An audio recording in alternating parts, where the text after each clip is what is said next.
One man is being victimized by our own government. One man whom they fear, yet who millions love. One man who is willing to take the poison arrows of lawfare. One man whose voice has been taken away by a corrupt judge operating in a corrupt system. One man who has been ridiculed and insulted. One man who refused to back down. One man who refused to back down. One man who refused to back down.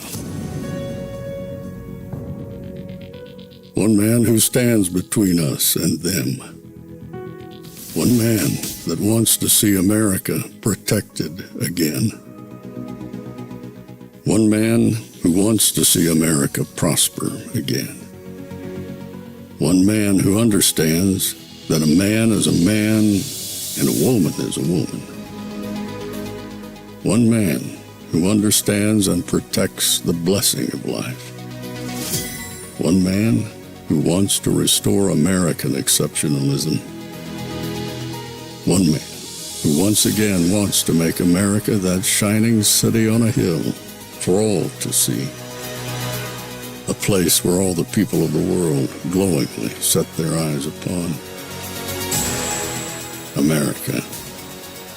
One man who unashamedly wants to make America great again. That one man is Donald Trump.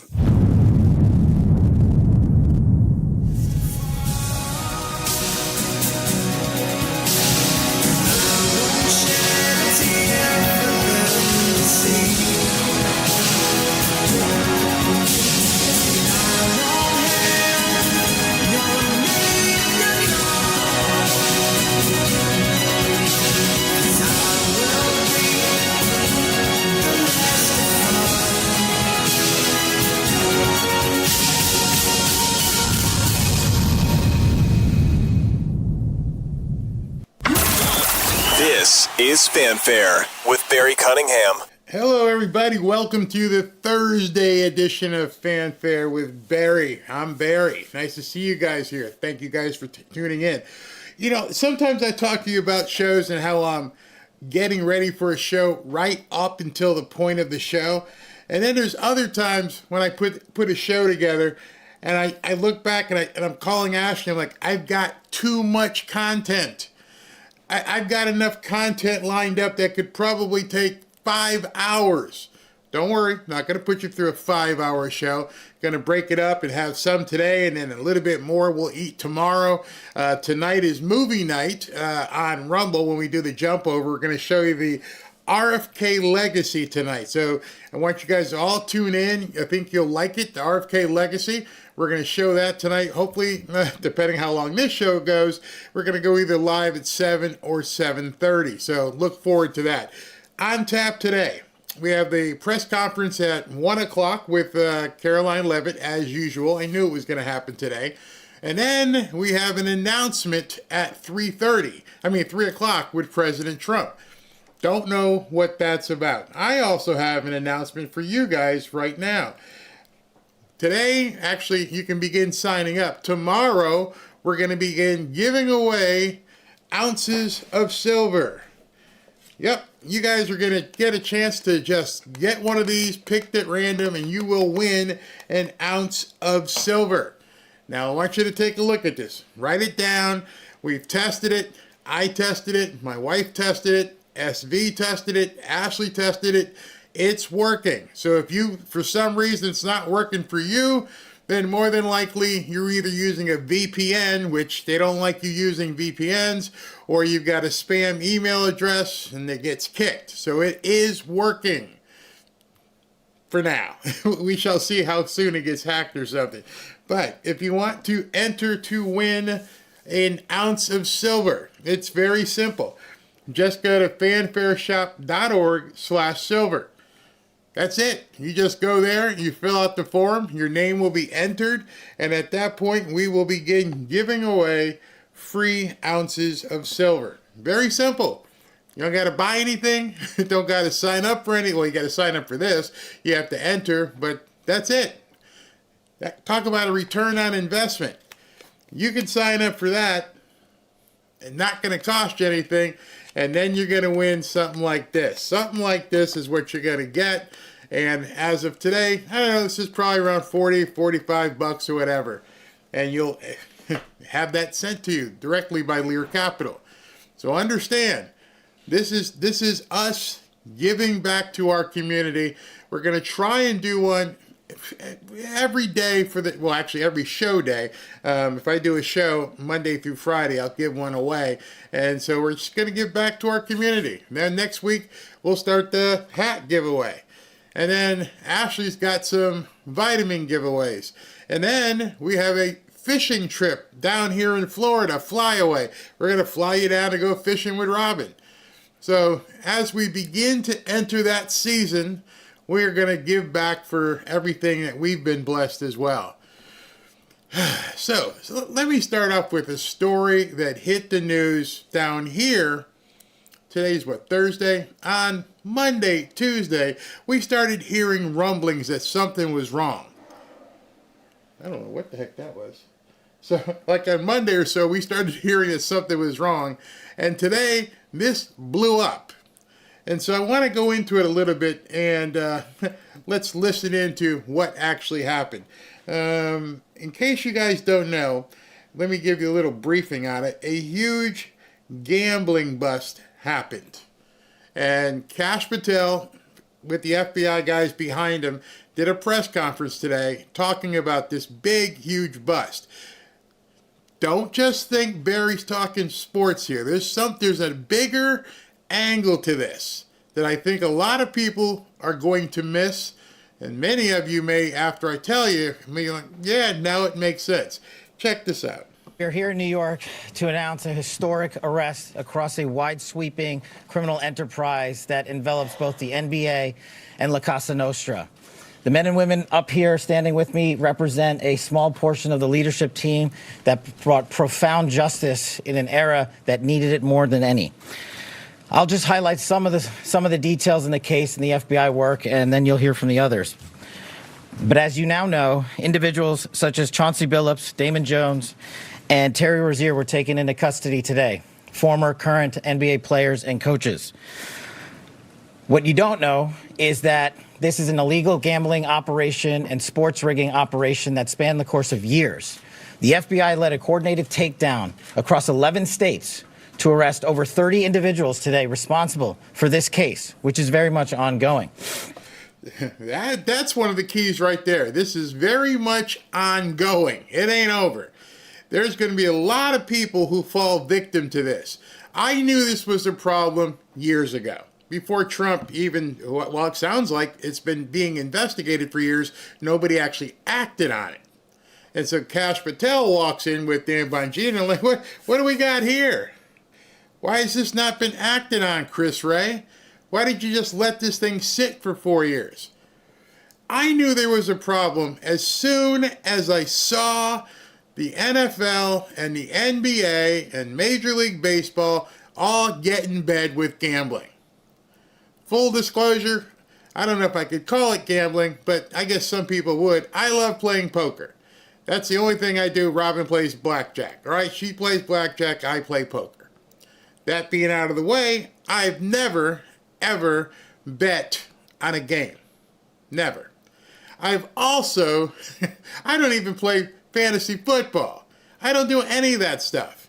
Hold on, let me be completely honest. Yes, I have partaken in, pools in offices and things of that nature a long time ago. And one of the reasons why I never gambled on football is it's too easy for me. If you know football and you know what's going on, you can actually do very, very well because you understand what's happening with the sport and who's doing what. Why do you think they post every Wednesday or Thursday the injury report? They actually post, hey, this person's hurt. This is almost like you're reading a scratch from a horse racing. They're like, oh yeah, he's scratched. They will tell you this player can't play. He's pulled his hamstring. He broke an ankle. He's doing this. He's doing that. You know that in advance. So the reason is so you can place your bets. And it's always been on the underbelly of society. It's always been about using a bookie. And then all of a sudden, the NFL and all these major sports leagues, they got in bed with gambling. They got in bed with DraftKings and FanDuel and all these different entities to help push betting. Now, back in the day when I was doing, pools and you could pick a team, there wasn't many options. Because some people might be thinking, well, how do you know what you're betting on? How does one or two people control a game? No. Betting nowadays is you can basically bet what color shoes the guy's going to wear tonight. Not that simple, but they will go out and say, do what's called a prop bet. How many shots will somebody take? How many points will somebody get tonight? How many block shots will somebody get tonight? There have been some crazy ways that you could bet on prop bets, and everybody is pushing it. And everybody is pushing it because they're getting paid by DraftKings and FanDuel and everybody else. When I was doing Miami Dolphins stuff, I can't tell you how much money I turned down. These people would be throwing, and when I say money, I didn't even have a big channel, and they were offering me $10,000 a month. I'm like, 10 grand a month to do what? Just to say sponsored by DraftKings or FanDuel and start promoting this bet and that bet. I'm like, 10,000. And talk to Rob, I'm like, can't do it. Can't do it. I can't push this stuff. It's wrong. If people want to bet, that's fine. If they want to gamble, that's fine. I'm not going to incentivize anybody going out and blowing their hard-earned money because I know there are certain people who can't afford to gamble, but yet they gamble anyway. I go down to the Miami Dolphins football game, and as I'm sitting in my seat, I'm watching people bet on the game and what's coming up. See, back in the day when I saw it, you pick a pool and you'd say, I think the Dolphins are going to win by 6. That was your bet. But they could say, okay, second quarter, how many points are the Dolphins going to score in the next third quarter? And people can bet on it. It has become an absolute free-for-all. And it has been an absolute money cow for these leagues. And now we're seeing some of the players who make millions are like, man, this is some easy cash. When you give in to all these vices, there's a problem. And the Democrats love it. And so let's continue. Not only did we crack into the fraud that these perpetrators committed on the grand stage of the NBA, but we also entered and executed a system of justice against La Cosa Nostra to include the Bonanno, Gambino, Genovese, and Lucchese crime families. And you'll hear. Uh-oh. You haven't heard those names in quite some time, have you? See, people forgot about them. They can't be still out there running around, are they? Those names that you just heard, people get disappeared. You think ICE is bad, you get disappeared for even talking about some of those names. Those people don't play around.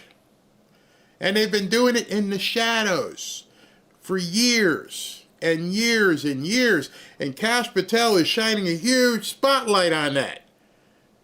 That's one of the groups I was wondering, how in the hell are they going to continue operating in New York City with crazy-ass Mondami as the mayor? How are they okay with the city turning communist? Or if they already cut their deals and say, hey, boy, come here. Not here. Whatever you do it over there. Don't mess with us, okay? We're going to control the trash. We're going to control the concrete. Yeah, but don't come over here with that big fake smile. You're leaving a box.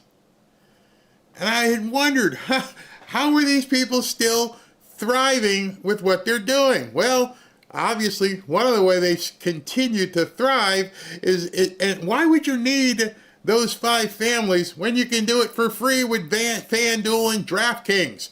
Why would people still go under? Well, because it seems as though they're the ones who approach the athletes. Hear more about those details today. The charges and the arrests that were taken down across this country range from wire fraud, money laundering, extortion, robbery, illegal gambling. This FBI will leave no room for any perpetrator of crime across this country. You hear a lot about our work of defending the homeland and crushing violent crime. Well, this work is also representative of a colossal portion of the FBI's mandate to keep America safe and to keep our entertainment industry fair and secure. The men and women that are standing up here today worked tireless hours, days, months, and years. And the fraud is mind-boggling. It's not hundreds of dollars. It's not thousands of dollars. It's not tens of thousands of dollars. It's not even millions of dollars. We're talking about tens of millions of dollars in fraud and theft and robbery across a multi-year investigation. See, that's the key too. Tens of hundreds of millions of dollars over years, and you have to wonder, how did this stuff continue to permeate?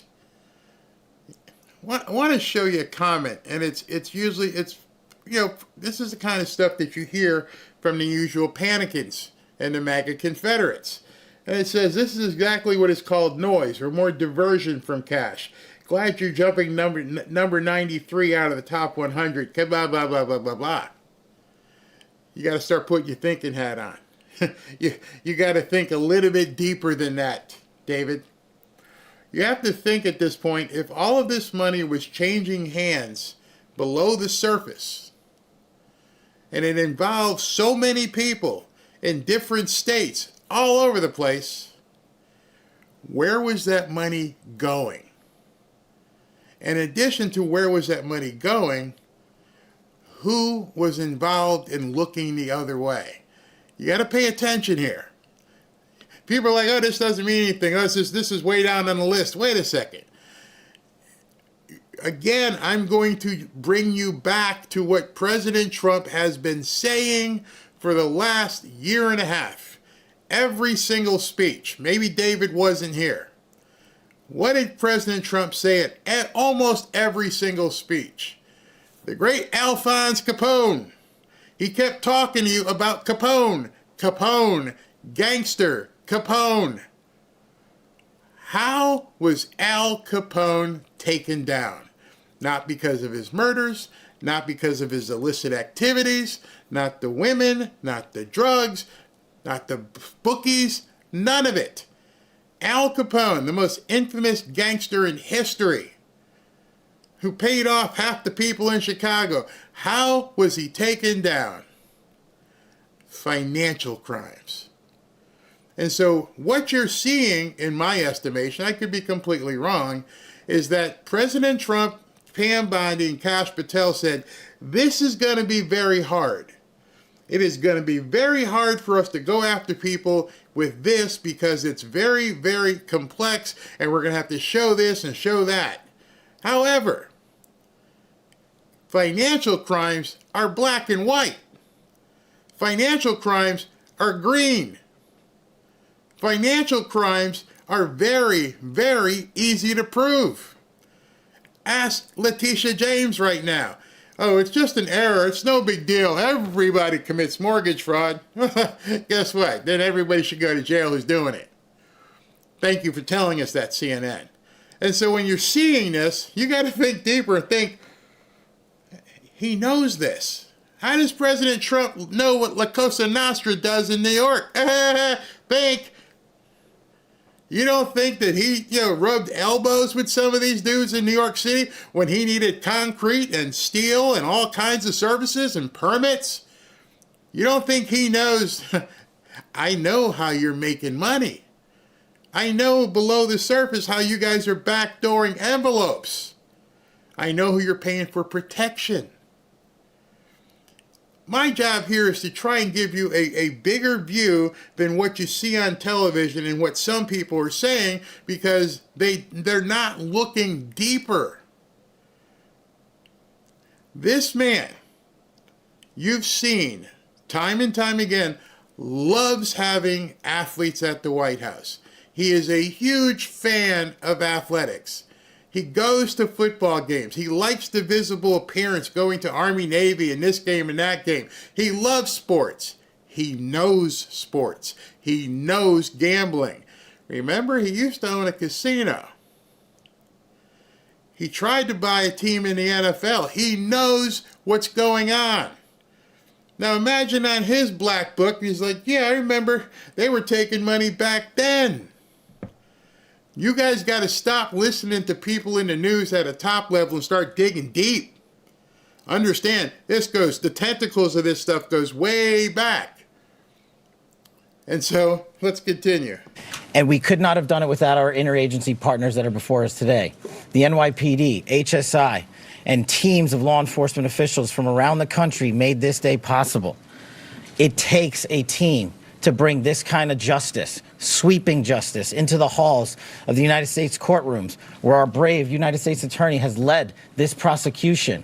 It takes courageous prosecutors to stand before you and say, we will not allow this kind of illicit activity to happen, not only at the national sporting level, but also where it hides in La Cosa Nostra.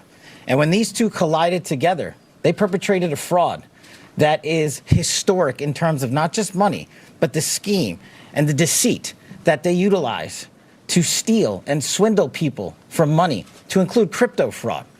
This is an operation that showcases to you that under President Trump's administration, there is no room for any type of criminal behavior, be it on the world's largest stage or in the back rooms of tiny parlors where card games are being played.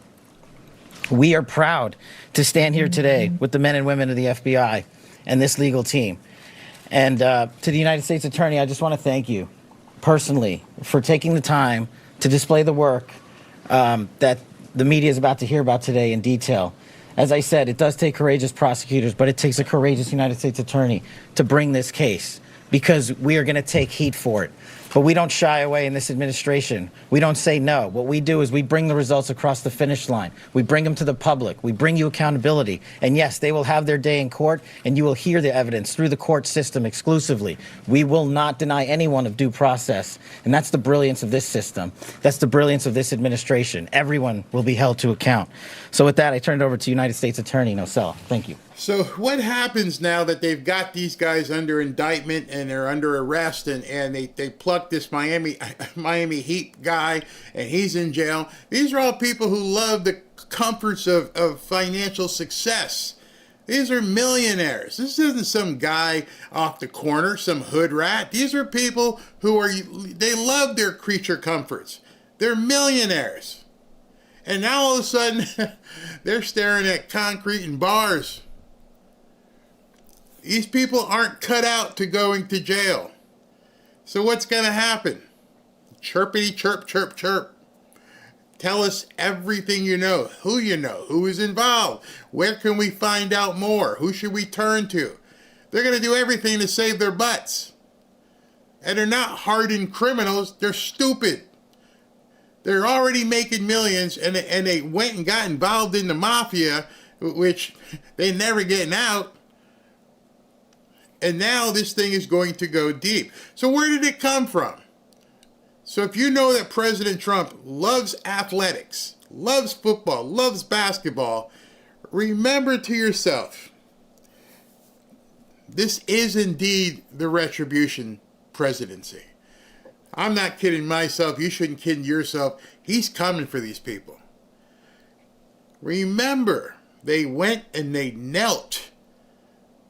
Colin Kaepernick and all these guys knelt down, opposed the flag, put all that DEI crap on their helmets and in the end zone, laughed at America. America sucks, while you're taking millions of dollars. They did it in the Olympics, even during the Jabademic, and they wore shirts like blah, blah, blah. LeBron James has come out and said that President Trump is a punk. And he sat there probably for the last couple of years and took some notes. Okay. Got you too. Oh, he's a punk. Yeah. Okay. Got all that, right? This is the retribution tour. Nobody thought it was coming this way. And so what recently happened in the NFL? Well, this whole Bad Bunny thing. You're going to bring this guy who says America sucks. You're going to put him on the biggest stage in the world during the halftime of the Super Bowl and let him come out there and push all this Transformer stuff and LGBTQ stuff and blah, blah, blah, and just make a mockery of America and Trump. That's what you're going to do? Oh, okay. All of these people in the WNBA, even Brittany Griner, who they had to go out and get out of Russia, come back and, hey, hate America. Hate it. Okay, you hate America. America that's made you millions. Made you rich beyond any measure simply because you can throw or catch a ball. You're an embarrassment to this country. But yet you want to be the ambassador of everybody. Look at me, I am fantastic, and Trump sucks. And he's been taking notes and writing down names. It's funny. A lot of us, including myself, had been kind of laughing. We call Stephen A. Smith a clown. Stephen A. Smith, he got it. He understands. He gave out the warning today. I want you to hear this.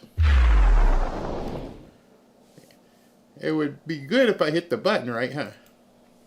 World that I live in terms of politics. How many times, for one incident after another, have I said, Trump is coming? He's coming. I'm going to say it on national television again. Bad Bunny is performing at the Super Bowl, and all of a sudden you hearing ICE is going to be there, looking to engage in mass deportations. The Super Bowl, disrupting things. Big night for the NBA. Wembanyama put on a show. That has now been smeared because we're talking about this story, okay? Remember, Trump has a long, long history connected to the world of sports because he had those casinos. Where do you think folks were coming half the time? I'm not talking about individuals. I'm talking about the culture.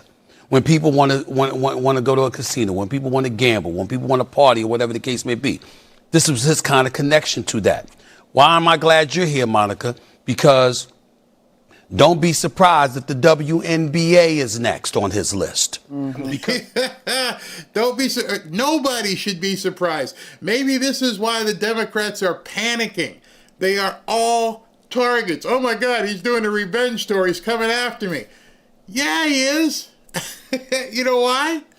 Do you know why President Trump is coming after all these people? Because he's got the goods on them. You see, you can't go after somebody if you can't show they've done things.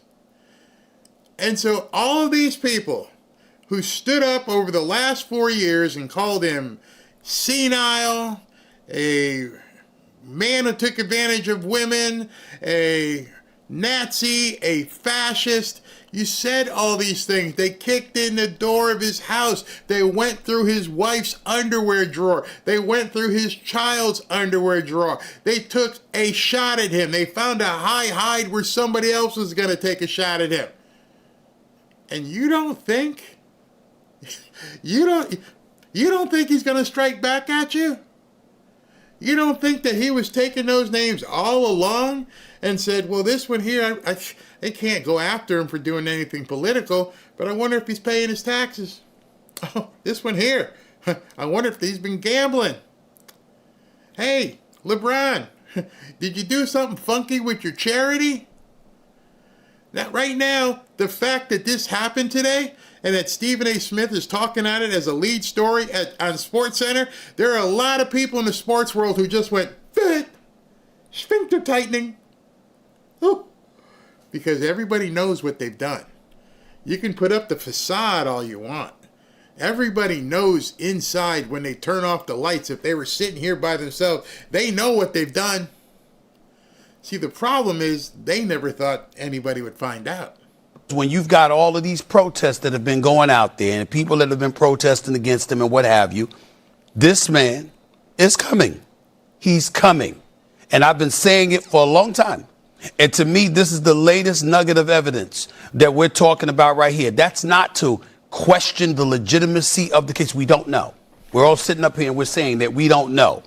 But anybody that has been around him, anybody that has talked to him, anybody that has seen his reactions from the sports leagues and the positions that people have taken, they are not surprised at what's going on today. I'm watching a press conference with the director of the FBI. Tell me when we've seen that. We've seen people, we've seen accusations before. We've seen athletes get in trouble with the law before. You don't see the director of the FBI having a press conference. It's not coincidental. It's a statement.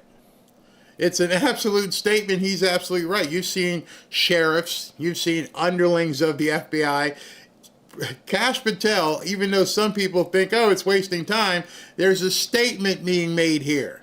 And for some reason, people are so into the craziness of nothing's happening. Nobody's getting busted. I want you to look in the mirror right now. And I want you to think of the secrets that you have. And I want you to think, are there any secrets that you have that could get you in trouble with the law if the law knew? You see, everybody's looking over here trying to figure out who's going to get arrested next and how is this person going to get arrested. But nobody's focusing on what can you get convicted of? What can I put you in jail for? I may not be able to get you on some conspiracy or treason. Those are very, very hard to prove. But if I can prove that you didn't pay your taxes or that you were doing some illicit activity, that's going to get you taken down. That's going to put you behind bars, and all the money you can spend on highfalutin attorneys and everything else aren't going to help you, because when I go into court and I show the people, here it is. What are you going to say? You're on the jury. Well, he didn't mean to not file or steal on his taxes. He didn't mean to bet illegally. No, you can't even say it. See, if I'm going to take you into court and I'm going to put you out on trial for treason, it might be hard because there's a little bit of ambiguity. I don't think they really were doing it. I think they were doing this. I go in and say, hey, here's $1 million that didn't show up on any ledger. Nowhere. Here's $1 million. It ended up on these guys, 5 guys in New York here. Yeah, these 5 guys, they took $1 million, and then when they put the $1 million, they made this much, and this much here never showed up on a balance sheet anywhere. Gotcha. So I'm not talking about you pulling the mattress tag off. I'm talking about something you've done that nobody knows, that if certain people knew, you'd be in trouble. That's what's happening right now. And so you've got, I bet you, many people in the Beltway are like, because some of this stuff, they can go back 4 or 5 years, 10 years. I don't even know what the statute of limitations are for wire fraud, mail fraud, not reporting gambling. I don't even know what the statute of limitations are on that. Some people about Google that real quick. Dental. It's not an accident. It's a statement. And it's a warning that more is coming. Mm-hmm. And that's what they're saying here. And everybody better, I'm just telling you, it's as serious as it gets. This ain't the platform for me to get into it the way I'm going to get into it. But I've been saying he's coming. He's coming because in his eyes, folks try to throw him in jail. In his eyes, he's innocent. They try to put me behind bars. I'm getting everybody. He's not playing. And so. You may not like Stephen A. He may talk street, but now the street knows. The street is talking about President Trump. The street is freaking out. From people on basketball courts, on football fields, in locker rooms, the bent noses, they're all talking, going, oh, crap. we had it easy with that corpse in the White House. Now we got to go dodging things again? They're looking at us? Imagine you were a criminal for the last 4 or 5 years. I'm doing anything I want. Nobody's checking. And now all that stuff that you thought nobody was checking on, now they've got records, but just, they sat on them, and now this guy's opening the books. I'm like, oh, he did that, she did that. Hey, LeBron, I'm telling you, LeBron right now has got to be freaking out. LeBron James, with as much crap as he said, that's maybe why Rosie O'Donnell moved out of the country. Maybe some of these actors and entertainers who talk about moving out of the country, maybe they've checked to see, are there extradition treaties between here and there in case I got to get out? Because I know what I've done. I know all the things I've done personally. I've seen myself naked in front of a mirror. And I don't want him showing everybody, oh, you did this, you did this, you did this, and you're going to go to jail, and you're going to have to pay restitution. Imagine if you've absconded with millions. What the restitution on that would be. Never mind the jail. Just the fact that you might have to all of a sudden cough up like $4, $5, $6 million with fees and penalties. And by the way, we'll take your house while we're waiting. This is much bigger than treason and some of this other stuff because these people don't want to go down. These people have gotten used to their cushy lives talking crap on courts and on fields. And now you got something to worry about. But then again, like most of us, there may be nothing in your closet that would make you have to deal with this. It's very hard for some of you because you're like, no, I've lived a good life. I haven't done anything. I've gone to work. I've paid my taxes. I've done everything. But for others, they just got a wake-up call. This, in a lot of people's eyes, talk to people in the NBA, talk to people in the NFL, talk to people in the world of sports. They think this is like the tip of the iceberg. Mm-hmm. These are the kind of words that are coming out of people's mouths. It's not a surprise. It's very disheartening. It's very concerning. We don't know where this is going to go. But this is just the tip of the iceberg. Everybody's better brace themselves because he's coming. There are probably, 32 NFL teams, each one with practice squads have 100+ people. That's 3,200+ people on NFL teams, plus coaches, injured players.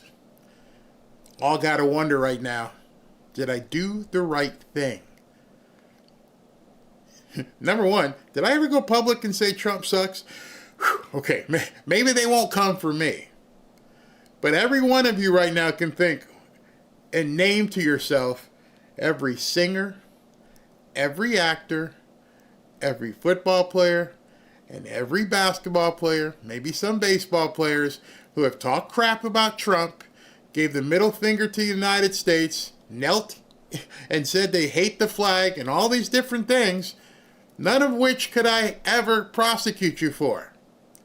You're entitled right now to burn the flag. You're entitled to kneel down. You're entitled to do all that.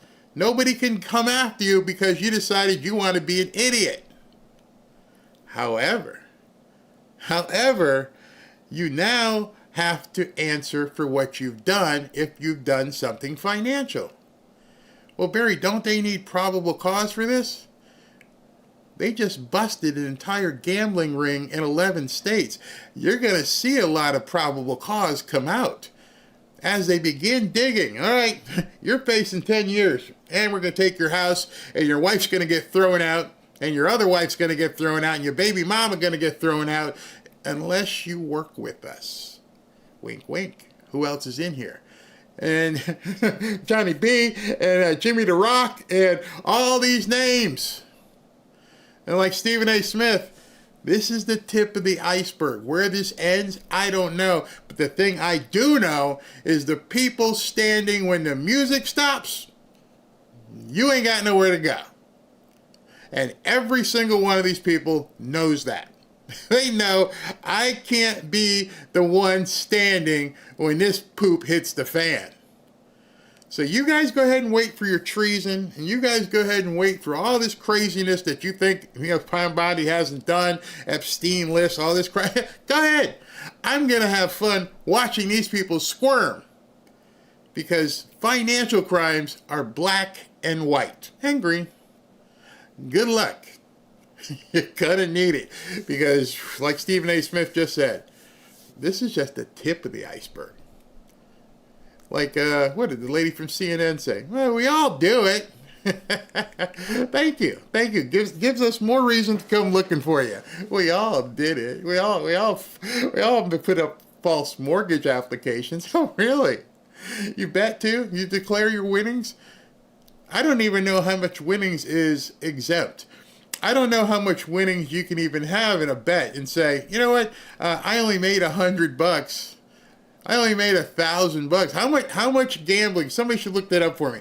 How much of your gambling winnings can you that you don't have to declare? That would be a good thing to know, because these people, I know personally, I can see it every Saturday and Sunday when I'm watching people on DraftKings and push. Oh yeah, I'm putting this bet out there. I'm doing this one. I'm doing that one. Okay. Oh, and now you even have to think about collegiate athletics. Every one of you guys, well, most of you who know about football, college football, know this thing is NIL. Name, image, likeness. They're paying college kids to play football.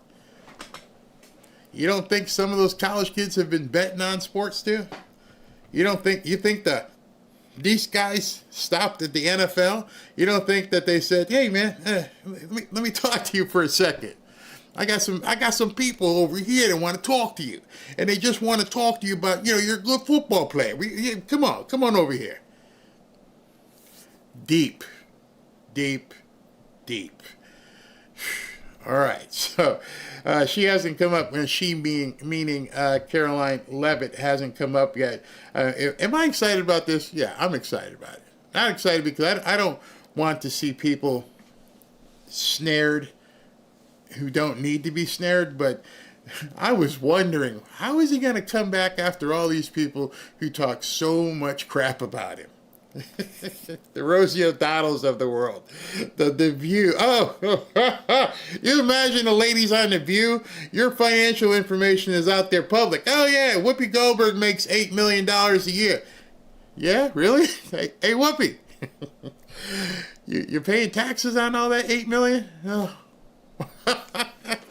Oh. All these movie stars. George Clooney. Oh, you guys all talk crap about me. Hope your books are in order.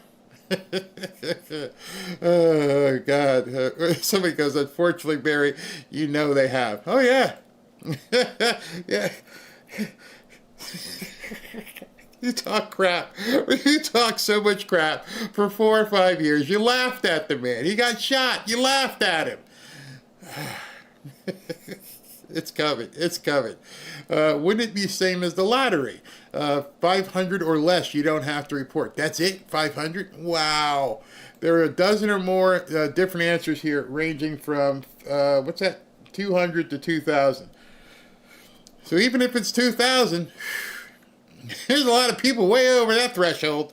Are they untouchable with these judges? Perfect question. The stuff, and this is what I was trying to say, the stuff where you leave ambiguity, where you're allowing people to interpret something, a law, an action. Like James Comey, he did this. Well, I don't really see it. I'm not really sure. It's your testimony. He's saying that. I don't really see it. Letitia James fraudulently wrote on this thing. She can't erase it. That's it. It's very hard for a corrupt judge to ignore something written right on paper. Because, like I said, you could probably prosecute it. Did you sign this? Yes. Okay. Is it true? No.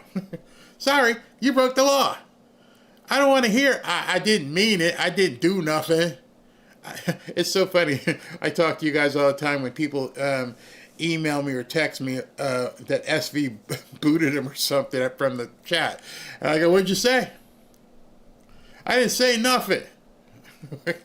And SV will look it up and I go, did you say this? Not going to be able to do that. Some of these judges will probably be sitting and squirming and hoping that they can do something about it. But you ain't going to be able to do much about it. It's right there.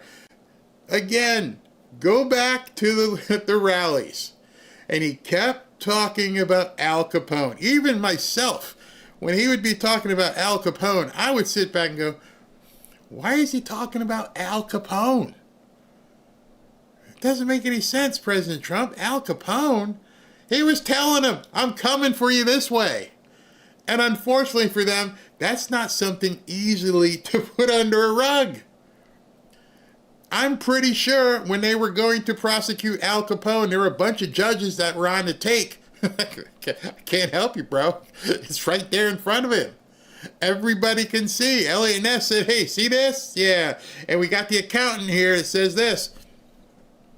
Sorry, I don't have anything I can do but convict you. Wow. Yes, we do have great moderators. I cherish them. The 2020 election isn't done. Yeah, again, but see, that kind of stuff is going to be the stuff that people want to sink their teeth into, and it's going to be very hard to prove. Years have passed by, don't know and it's complicated. It's going to be very simple when they can show a money trail. And so, and then once you can start tying some of these people to money and financial crimes and fraud and all kinds of things, that's when people start chirping. That's when they walk in the court and say, I swear the hotel host truth, yeah, he did it. And he did it. No, can I go? Yeah, you're free to go. Sorry. They gave me a phone and said, call 1-800-SAVE-AN-ASS. I had to dial the digits. Man. But don't money talk very... Again, money talks to the point where no one can talk anymore. It's very hard. If I come in and show you that Ethel made $2,000. Ethel's tax return says she made $500. It might be a little bit, Ethel, but it'll put you in jail. See, one thing that talks louder than money is ink. You can't undo the ink that you filed with the people who were going to prosecute you. You lied. It's that simple. Hey, I'm going to pay off the judge. Well, it's going to be very hard for a judge to look away. A judge's like, I can't help you. That'll get overturned on appeal real quick. Jay, that's judicial problem there. Malpractice, judicial malpractice. The judge can't look away. You give the judge ambiguity, and he can wiggle into it. I'm like, hey, man, that's your signature? Yeah. These your bank record? Yeah. You did it. Yeah. Oh, gosh. They couldn't get anything to stick on Capone, so the feds finally got him on mail fraud, wire fraud, whatever it was, money. All the other stuff, no witnesses, couldn't find this guy's family. Oh, he got killed too. The bookkeeper did him in. And there's something else President Trump said a lot on the stump that I never understood. It was a comm of some sort. Maybe that will come into view because now this Al Capone stuff's coming into view. One of the things that I always wondered, why did he keep bringing up Hannibal Lecter? It never made any sense. It didn't fit. Oh, you remember the guy, Hannibal Lecter? I'm like, dude, these people are calling you crazy because you keep talking about Hannibal Lecter. Why in the hell are you talking about Hannibal Lecter? I haven't figured that one out. I can't even draw any parallels to it. Why in the hell did he keep bringing up Hannibal Lecter? You remember, he talked about Hannibal Lecter quite a bit. I've had to go back and watch Silence of the Lambs a couple times go, am I missing something? Is there something in here that shows me I should know more about Hannibal Lecter? Don't know.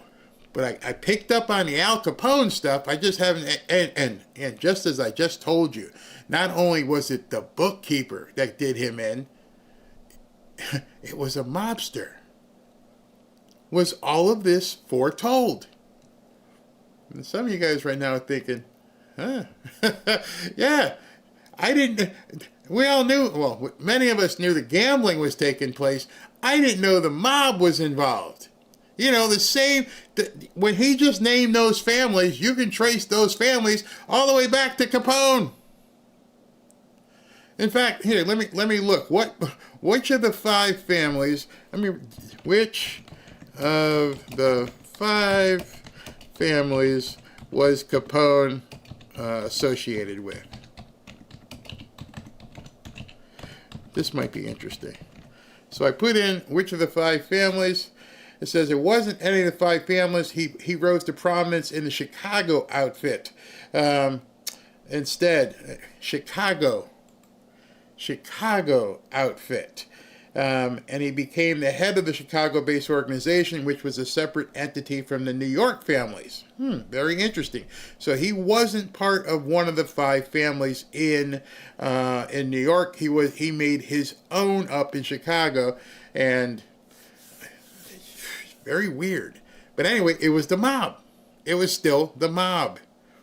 And so the mob just took down or was involved in this gambling thing. In the mob in New York, where he's from. Just remember, there's too many things here. It may have been foretold. Mobsters, organized crime, Chicago. Yeah. Just heard about the NBA gambling. Yep. Barry Hannibal equals. Oh, here's one. Hannibal Lecter, child sacrificing. They're all involved in it. All leads to. I know where you're going with that. He's going after the cabal. Trump is hinting at human sacrifice. That's the dinner initiation. I've got viruses on my. Well, no, that wouldn't happen. You can't go to. No, never mind. He was comparing Hannibal Lecter to some of the illegals. Interesting here. What will hurt the sports people is they can't never be involved in any that. See, that's another thing. Can you imagine? Remember what happened to Pete Rose? Pete Rose got in trouble for gambling way back. I don't even know. It might have been the 80s. And they wouldn't even let him go into the Hall of Fame, and he had to go away from all of the sports. Couldn't have anything to do with baseball. So you're talking about a Hall of Famer, and you're talking about these players who make millions of dollars. And right now, the commissioners for these sports are like, oh my God, what do we do? This guy, one of them, Terry Rozier, was actually an active player with the Miami Heat. That's how I heard about it. I was telling Ashley this morning, it's been talked about down here for a couple of days, and nobody's like, no way. No, not Terry. Terry's going to go down? Yeah, Terry went down. And now they got to turn their back on him. They can't have any association with him. So who knows where this is going. This is crazy. I had no problems with the silver sign-up. Type my lousy birthday right in. Pete Rose should have been inducted to the Hall of Fame. I don't even think, what's his name? I don't think they even put, Roger Clemens back in yet. I think Roger Clemens is still on the outs. And that was just for, steroids or something? Barry Bonds, Mark McGwire, all these people went down because of steroids. This is going to be far-ranging. Somebody looked up. Terry Rozier is making $26 million a year from the Miami Heat. $26 million. Can you imagine making $26 million for playing a kid's game and then somehow thinking, that's not quite enough, I got to go do some illegal stuff? What could they have offered you if you're making $26 million? What could someone offer you and say, listen, let me go ahead and show you what you can do. You might jeopardize that $26 million, but I'm going to give you a little bit of this. Yeah, that sounds good, man. That's what I got to do. You got to miss a few shots, throw a couple errant balls, and make sure you don't win by more than 8 points. Oh, okay, I can do that, bro. Now you're about to lose $26 million a year forever. Got to make you wonder if it wasn't more. Got to make you wonder if there wasn't other stuff this guy was doing. How do these people get their claws in you? Greed. That's stupid greed. That's absolutely stupid greed. The movie The Firm dealt with Tom Cruise character taking on a mafia figure for mail fraud. Yep. Blackmail. Yeah, they may have caught him with like an underage woman or something, underage girl. You never knew. Yes, somebody said J.B. Pritzker, well, actually, he said he declared that he won $1.5 million playing blackjack. Sure. Let's see here. The Hall of Fame is more than stats. Integrity helps. Exactly. LeBron used to go to Diddy parties. Yes, he did. Millionaires that are greedy will now be stooges. The five vices: drugs, greed, what do you call it? I remember the movie. Pride, all these things. You got $26 million a year. You're set. If you get hurt once, you're set for the rest of your life, and you blow it by going gambling, throwing games, whatever they're going to charge him with. They knew it. They already knew they had him. And so, I don't want to beat a dead horse, but this is huge. What's sickening, where is that? What is sickening to me is hardworking Americans will buy tickets and everything else to support these scumgag crooks. America's being destroyed over balls. Wake up, America. Wow, I couldn't have said that any better, Marcia. You got people down here who are absolutely screaming, who have paid for tickets. Like you just said, their hard-earned money going to football games, and the product on the field is absolute dog crap. And people are screaming, fire somebody, do something. Nothing happens. You know why? It doesn't matter. Let me tell you a little bit about this, because I tried to explain it to some of my Dolphin fans friends, and they just didn't get it. The guy who owns the Miami Dolphins, Stephen Ross, is a huge developer here. Well, not just here in Florida, but he's a huge developer. Condo towers, gazillionaire. He also owns F1. F1 meaning the car race, Indy car race. They fly around. He makes more money in the Indy car race than he makes, with the Dolphins. The Dolphins, the ticket money, the parking, the concessions, all that kind of stuff, the merchandise, it's small potatoes. Small potatoes. The NFL is just such a weird business that because they get so much money in their split with television advertising, because they make gazillion dollars, the product on the field doesn't really matter. If you're a bottom line type of guy, doesn't matter. I got a franchise. It's worth a gazillion dollars, and every single year, CBS and ESPN and ABC pay me even more. My share of that 32-piece pie is worth billions. Whether my team sucks or not. And so right now the Dolphins are 1-6, and the owner doesn't matter. He's making a ton of money. It becomes math. What's my payroll? What's my expenses? How much am I bringing in? Everything else, it doesn't matter. Yeah, I hope they win today. But then you got other owners that actually want to win. The other ones are like, we're making money, aren't we? What is owner's share of NFL revenue? Wait a second. Let me just show you that. Owner share of NFL television revenue. Okay.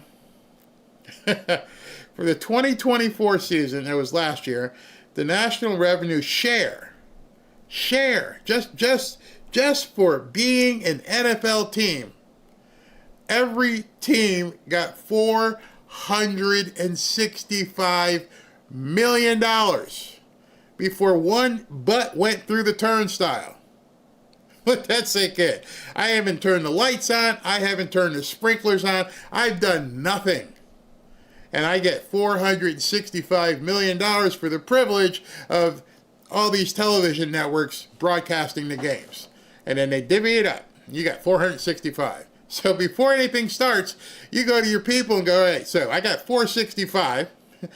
Just make sure all these idiots that are running around sweating don't add up to beyond that. So if I make $464 million before the season starts, and I say, what is Miami Dolphins payroll? I don't mean to go too far in the weeds with you.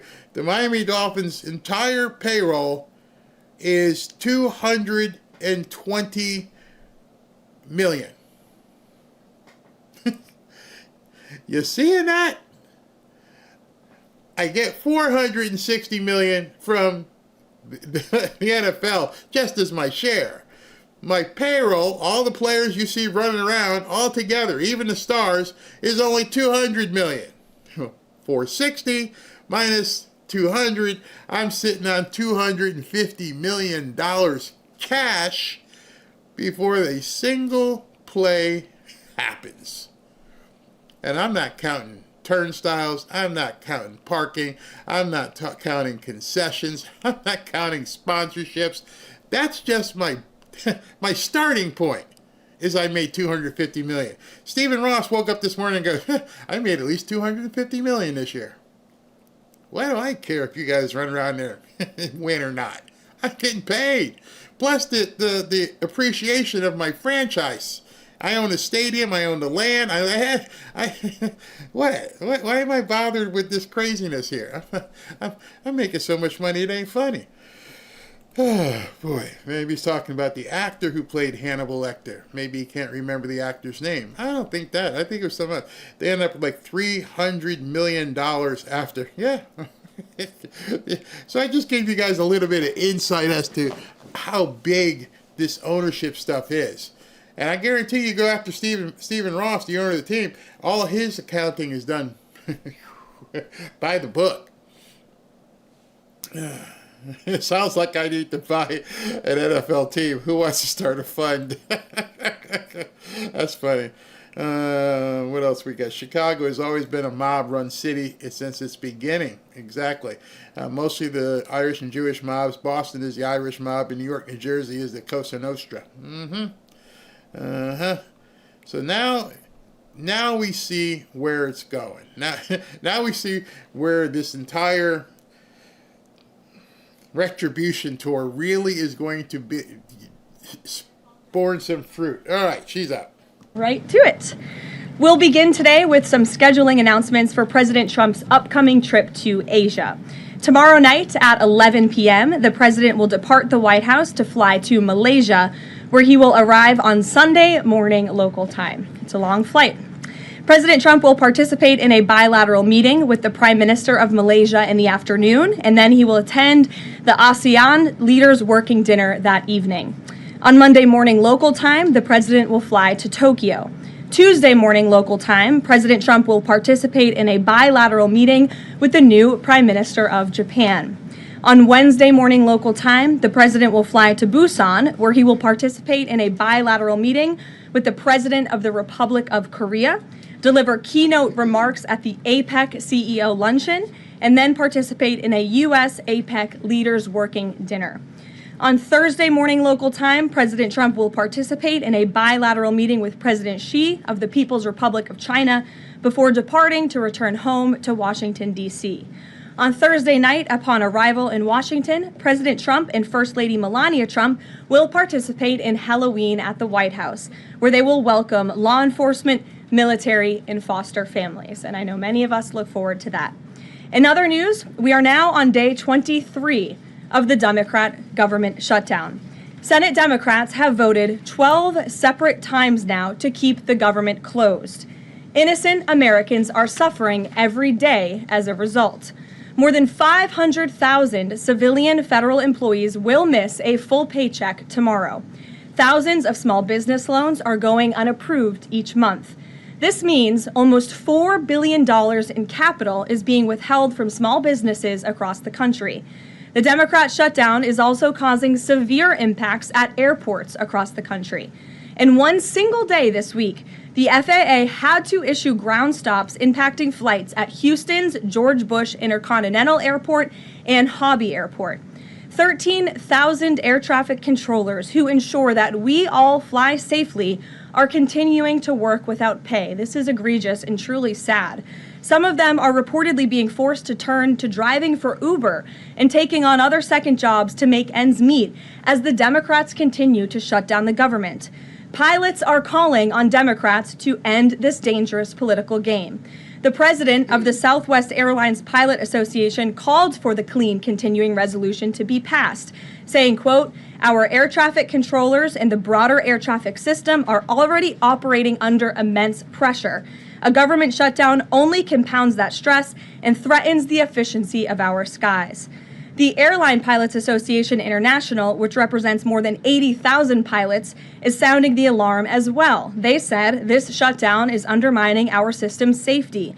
Resources are stretched thin, negotiations are delayed, and strain grows daily. With the Thanksgiving holiday approaching, we are nearing the busiest travel period of the entire year, when millions of Americans will go to airports to spend time with their loved ones. Let us be very clear from the White House today. If the Democrats continue to keep the government closed, we fear there will be significant flight delays, disruptions, and cancellations in major airports across the country this holiday season. If Democrats continue to shut down the government, they will also be shutting down American air travel. The White House is in constant communication with the air traffic controllers, with the airline associations, and with them, we urge Democrats to please pass the continuing resolution so we can just end this madness and this chaos and reopen the government. These are very avoidable consequences.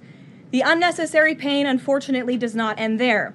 Funding for the Supplemental Nutrition Assistance Program known as SNAP, which provides food benefits to low-income families, is beginning to lapse this week in some states. If Democrats continue to hold Americans hostage, there will not be enough funds to provide SNAP benefits for more than 40 million Americans on November 1st. That is next week. Democrats are solely responsible for all of this unnecessary pain. Why are they doing it? To give taxpayer-funded health care benefits to illegal aliens, some of whom are violent criminals. During the 4 years of Joe Biden's administration, the Democrats forced Border Patrol to admit illegal aliens into our country with no legal status and minimal screening. A significant number of these individuals are the worst of the worst criminals: rapists, pedophiles, murderers, and even members of the terrorist watch list. Despite having no legal status, paroled aliens were able to file for work authorization, receive Social Security numbers, and access other benefits like Medicaid that are meant for Americans. Since I have found many in this room to repeatedly deny the reality that Democrats gave Medicaid benefits to illegals, and they continue to seek to do just that, I've brought a few verified examples for you today. These are examples of some of the illegals who received Medicaid benefits under President Biden's leadership, and this is what Democrats are wanting to do. This is why they are continuing to keep the government closed. An illegal alien from Laos was arrested for murder, robbery, and felony possession of a firearm. An illegal alien from Guatemala who was arrested for rape and burglary. An illegal alien from El Salvador who was arrested for strangulation, DUI, and burglary. An illegal alien from Mexico who was arrested for attempted murder. The Democrats' open border policies allowed these threats into our country, and then they provided them with free health care. The president and Republicans, through the One Big Beautiful Bill, implemented a common sense reform to end this fraudulent scheme. But that's why the Democrats are continuing to shut down the federal government. They are trying to reverse this and restore taxpayer-funded health care for illegal aliens like these. Throughout this shutdown, Democrats have said this quiet part out loud. Senator Chuck Schumer, the leader of the caucus that is refusing to open the government, said, quote, "Every day gets better as the shutdown continues." Ask the air traffic controllers if every day is getting better, Senator Schumer, and they will tell you absolutely not. House Democrat Catherine Clark said, "There are going to be families that are going to suffer. We take that responsibility seriously, but this is one of the few leverage points that we have." Here is a House Democrat who is admitting that they are using Americans who are suffering as political leverage. And Senator Bernie Sanders said, "If you reopen the government, we lose our leverage."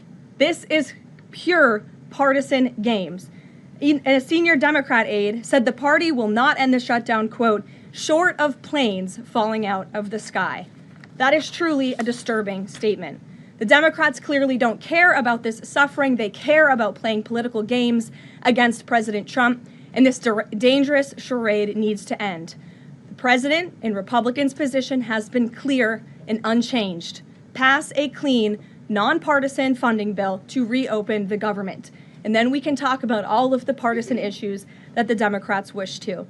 If you're watching at home, we urge you to call your Democrat senators and tell them to put our country over their party and reopen the government today. Here in our new media seat, we have Brittany Gibson of Axios. Brittany, why don't you start us off for our Q&A today? Thank you for being here. Two questions, if I may, Caroline.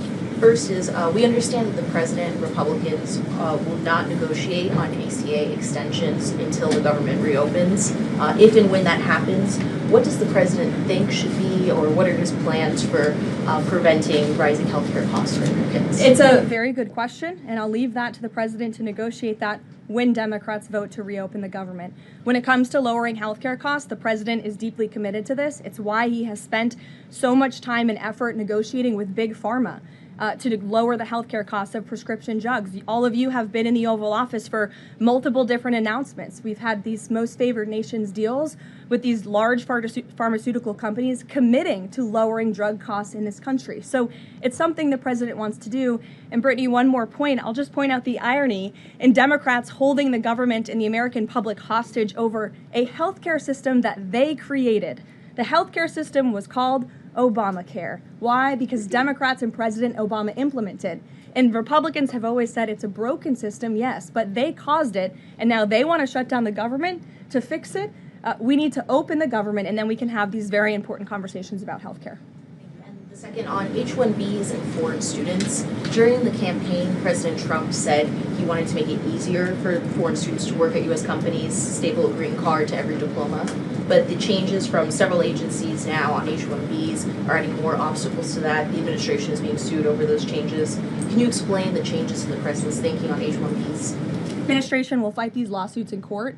The president's main priority has always been to put American workers first and also to strengthen our visa system. We know for far too long the H-1B visa system has been spammed with fraud, basically, and that's driven down American wages. So the president wants to refine this system, which is part of the reason he implemented these new policies. These actions are lawful, they are necessary, and we'll continue to fight this battle in court.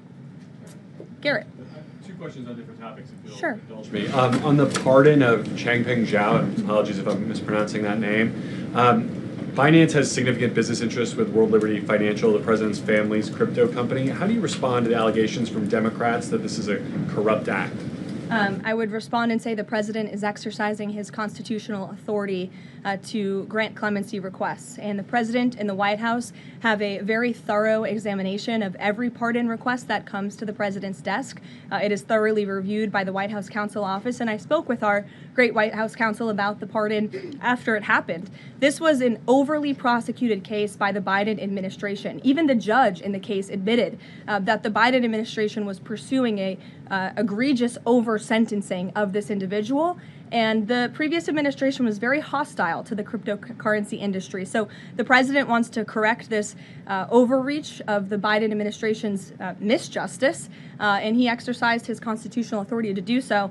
And to the Democrats, I would just say there's nothing more corrupt than what President Biden did on his way out the door, pardoning his extremely corrupt son and many of his associates. On the ballroom, first of which will probably be several questions about this today, I imagine. Is it a big story? It seems that way. The president's cost estimate has changed several times. I think it's up to $300 million now. Given the nature of all this, will the White House commit to releasing all of the donors and how much they're spending and how much of his own money the president is putting on the line to this? We have released the full list of donors thus far. Perhaps there will be more people who want to generously contribute to this project. And the president, yes, has committed his own resources. And when he releases that information, which I'm very confident he will, you will all see that. We'll see a dollar figure from the president? Yes, Okay. he will. And I would also just add the president has been incredibly transparent. I would reject any notion otherwise when it comes to this ballroom project. It's something he personally has obviously taken an interest into and has talked with all of you in this room many times about. You have seen the model in the Oval Office. Last night he showed that for you. But when this plan was presented and when these renderings, as soon as they were complete, the president directed me to come out here and to share them with all of you. I did an entire opening remarks about what this ballroom project was going to look like. With any construction project, there are changes over time as you assess what the project is going to look like, and we'll continue to keep you apprised of all of those changes, but just trust the process. This is going to be a magnificent addition to the White House for many years to come, and it's not costing the taxpayers anything. The president is privately funding this ballroom addition to the White House grounds. Jennifer. To follow up on that, one thing that's not in the president's model is the East Wing bunker, the president's emergency operations center. Can you say if his update, that $300 million, does that include the cost for upgrading that bunker? Look, like any security enhancements that are made on the White House grounds, those will be made and maintained by United States Secret Service.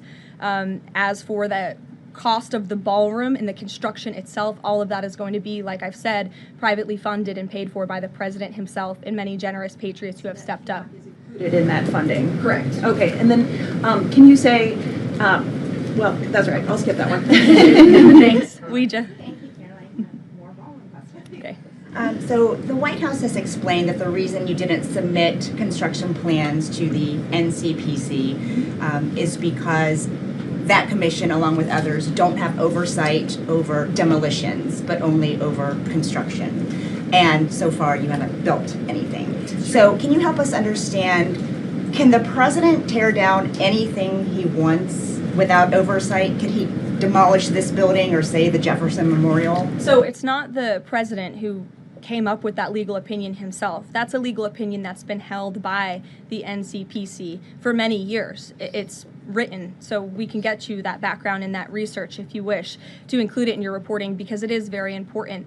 They have ruled consistently. Their general counsel has said when it comes to phase one of this project, the tearing down of the current East Wing structure, a submission is not required legally for that. Only for vertical construction will a submission be required, and that's a legal opinion from them, and we are following that legal opinion. And again, I would just add, can any president do such a thing to the White House grounds? There have been many presidents in the past who have made their mark on this beautiful White House complex. This briefing room, as you all know, was not once a briefing room. It was a swimming pool.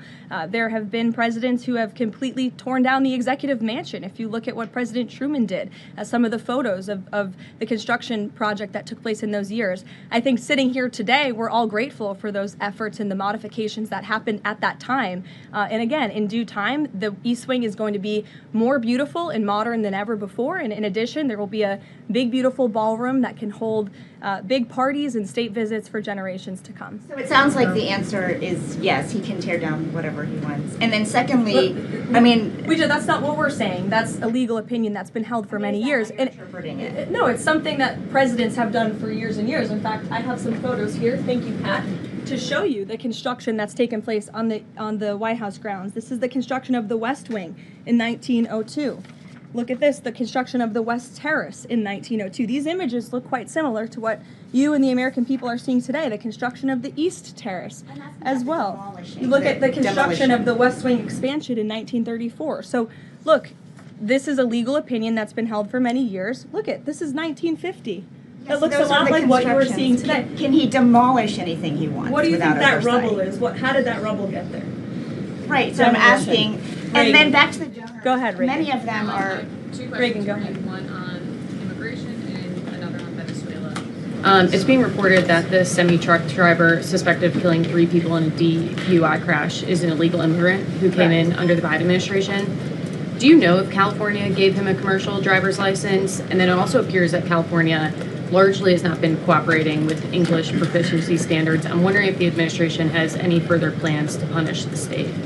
Yes, I can confirm that California gave this individual a license, and it is something that the Department of Transportation has already looked into. I know Secretary Duffy, who's doing a phenomenal job, has spoken on this many times in the crackdown that the Department of Transportation is taking on these licenses that are wrongfully being issued to people who clearly do not deserve to uphold these positions. As for this case in California, on October 22nd, ICE lodged an immigration detainer for this individual following his arrest by local authorities in California on charges, as you know, of manslaughter while intoxicated and driving under the influence. He killed 3 people, and he first entered the United States in 2022 through the southern border, and he was released into our country by the previous administration. So now ICE has lodged a separate detainer for this individual, and these tragedies are following a disturbing pattern of these criminal illegal aliens being issued commercial vehicle licenses. And so yes, the Department of Transportation is absolutely cracking down on that. I defer you to them for any specifics. Venezuela, President Trump has said Maduro doesn't want to mess with the United States, and this administration is continuing to position more military assets towards Venezuela. I'm wondering if the end goal of this narco-terrorist war is to implement a regime change in Venezuela. The president has spoken on that, Reagan, and I certainly won't get ahead of him. What we've made very clear is that this administration is not going to tolerate international narco-terrorist organizations from trafficking drugs into the United States. And these cartels over time have grown more armed, well-organized, and violent. They have financial means, sophistication, and capabilities needed to operate in the way this administration has. And they have illegally caused the deaths of tens of thousands of American citizens each year. So that's where we are right now with respect to Venezuela, but also any country that is sending purposefully illegal narco-terrorists to the United States of America to bring illegal drugs. Why don't we go in the back? The U.S. and Colombian relationship right now is at one of its lowest points in decades. We heard what President Gustavo Petro had to say about President Trump. We heard yesterday the response from President Trump. Is there any kind of compromises or gestures from the Colombian president that President Trump would like to see in order to de-escalate the tensions? Is it possible a de-escalation? I don't think we're seeing de-escalation from the unhinged leader of Colombia right now, and I don't think the president, frankly, is interested in that at this point. He spoke on this yesterday, and I don't have anything to add to his comments. Go ahead. Yes. Thank you, Caroline. Thank you. In addition to the ballroom and the Rose Garden I'm going patio, into the back. Sorry. Go ahead. in addition to the ballroom and the Rose Garden patio, is the president looking at any other renovations or significant kind of projects here at the White House? Not to my knowledge, no. But he's a builder at heart, clearly. And so his heart and his mind is always churning about how to improve things here on the White House grounds. But at this moment in time, of course, the ballroom is really the president's main priority. Kristen. Last week, President Trump announced that he had a productive call with Vladimir Putin. They scheduled a meeting in Hungary. Since then, he has canceled the meeting and he has imposed sanctions on Russian oil companies. Can you talk about what changed that led to this dramatic shift, or even just what occurred in the last week that got us from point A to point B? Sure. Look, the president has always maintained that he would implement sanctions on Russia when he felt it was appropriate and necessary. And yesterday was that day.